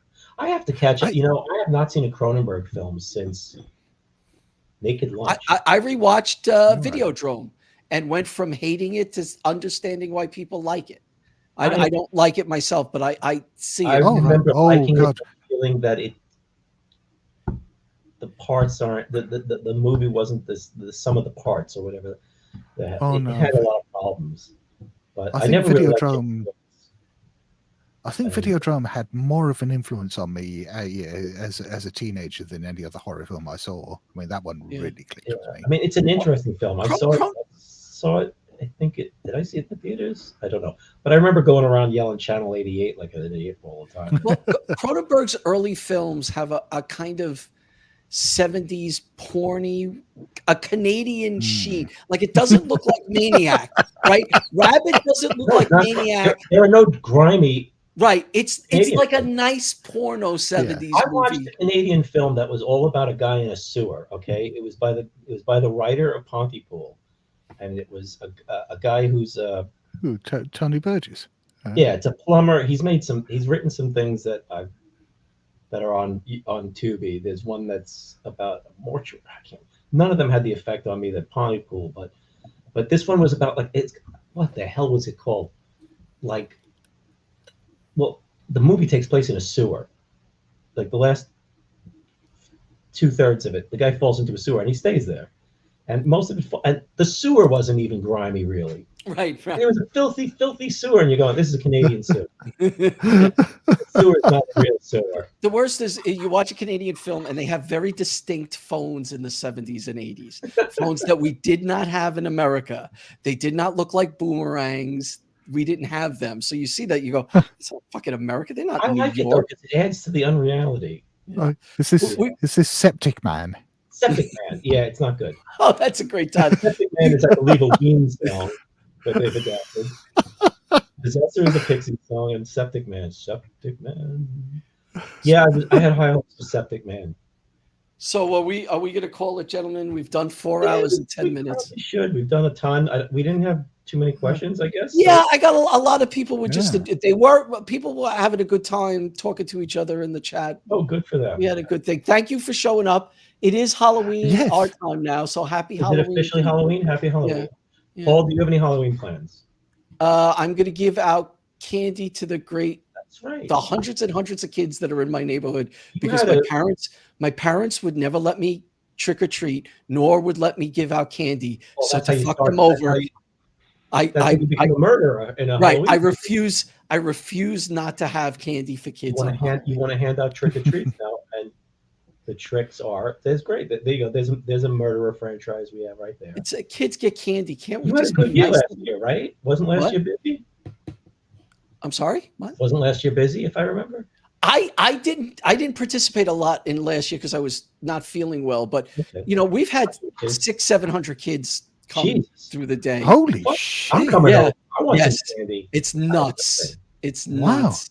That is a lot of houses there. A lot of and people, and there is a tendency, I didn't know on Staten Island, that certain people know areas where trick-or-treating is better, so they'll bus or drive their kids to that area because there are places where you're fucked. You're not getting any candy. When we were trick-or-treating with our kid, we would see vans pull up and kids would just team out of it because we have a good neighborhood. We'd go when we were going with Adriana and her husband Rich. And I was like, it was like the A-team showing up, people just spilling out of vans. I had never seen that, because when I grew up in Brooklyn, I lived in an apartment building, so we basically just went throughout the building. So that was kind of like, shivers. The other thing is, it's supposed to be in the low 80s tomorrow, which will be very interesting for Halloween. Are you kidding me? Yeah.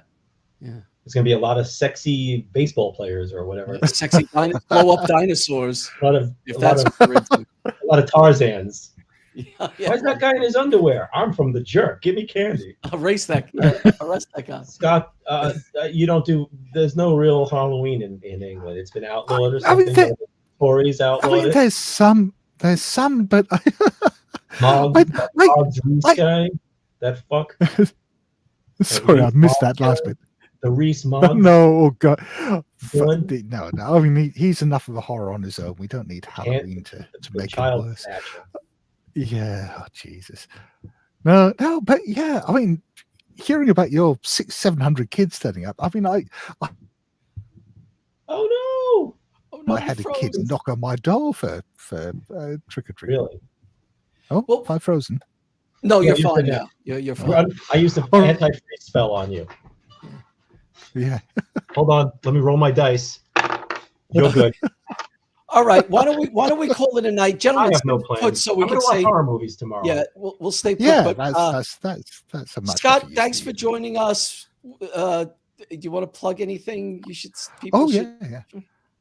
Yeah. Thank you. Yeah, I mean, if you want to hear me talk more about horror films, I do a podcast with my friend Matt Sanderson called The Good Friends of Jackson Elias. We're in the process of going through some changes there, so we're getting guests to come on and join us as our third co-host. And I mean, we do have an episode planned. I'm trying to think whether I should. Yeah, okay. It's close enough to recording that I can probably start talking about who's joining us. So yeah, I've got Ross Bryant coming to join us soon to talk about Carnival of Souls, which I'm really looking forward to. I love Carnival of Souls. Yeah, that's a. Yeah. I saw that the first time in a theater. I think during the 100 movies in '97 at Film Forum. Right. That's a real surprise movie. I was supposed to see that at Film Forum, and they couldn't get a print. I was going to NYU. God. It was actually like a real big deal. It was kind of like a buzz going through some of the film students. They were like, because Carnival of Souls was one of those movies you couldn't find. It was hard to catch it. Yeah. I don't believe but it's in the public domain. I mean, now it's everywhere. Oh, yeah. But this was they're colorizing it. They're doing it with puppets. Yeah, there's also they remade it. Yeah, it's terrible. Puppets. But we went to see it. It was supposed to be Night of the Living Dead and Carnival of Souls at midnight at the Film Forum. I was like, wow. Awesome. I think my friend Tim and I went, and they announced we cannot get. We couldn't get Carnival of Souls, which was the first time that ever. And they said, so we have this one movie. Hopefully you'll like it. It turned out to be City of the Living Dead, a.k.a. Horror Hotel, which was terrific. Oh, it's that City of the Living. Okay. I always No, not that. Actually, I would have enjoyed that one, either one probably. But it's the Christopher Lee one, which is 1960. Oh, yeah. Has some really weird tangents to Psycho without meaning to, and how the first like 25 minutes of the movie. It's a really good, witchy, culty movie. It looks terrific too. Yeah, I really love Horror Hotel, which is a terrible title, but City of the Living Dead doesn't work for it either now because it makes people think of City of the Living Dead, which is a movie I've come to grips with and now absolutely kind of adore. It's all a fucking dream. But I also just love all the stories about Christopher.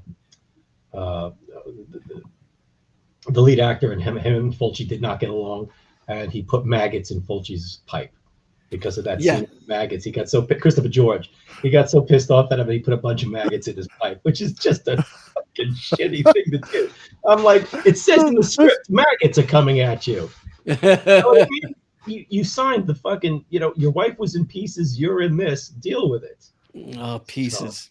Pieces. Yeah, and I guess Evan and I are eventually going to do a podcast on Jack B. Nimble. Yeah.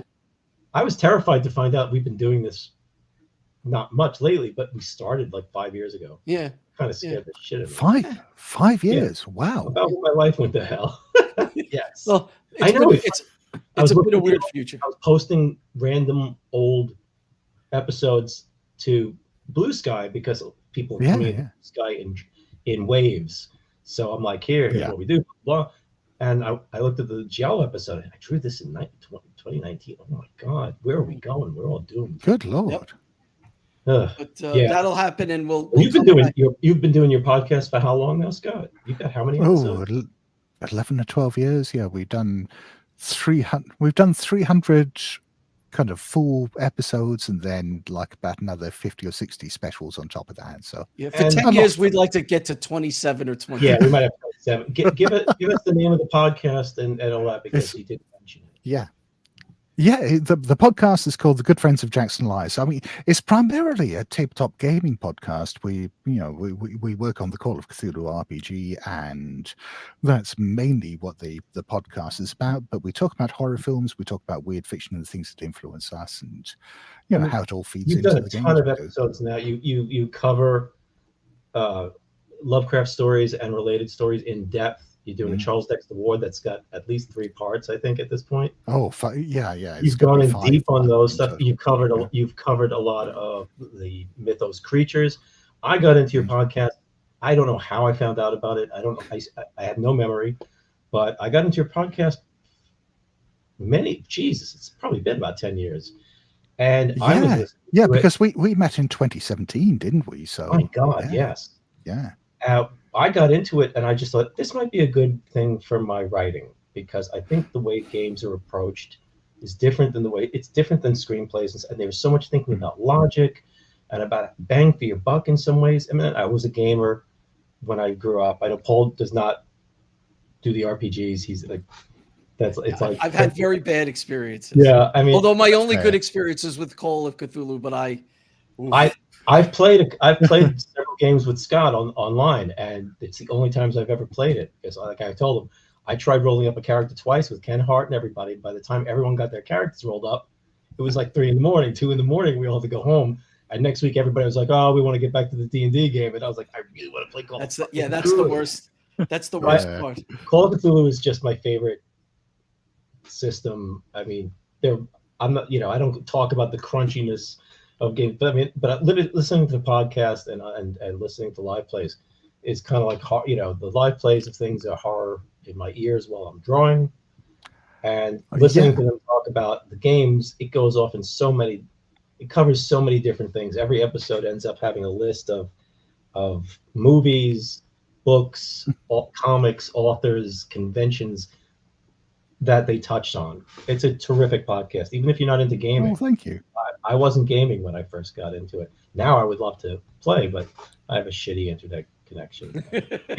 I can't believe it. It worked tonight. Yeah.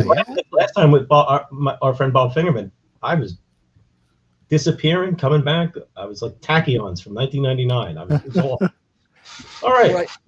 You guys stay put. I'm going to close this down. Thanks everybody for Thanks everybody for watching. Thank you. Hanging out with us. Thank you very much. Good night. Hopefully we'll have Jack B. Nimble recorded soon. And then or another live stream. Another live stream. Oh my God, it's 4:20. Good night. Oh wow. Oh, it is not.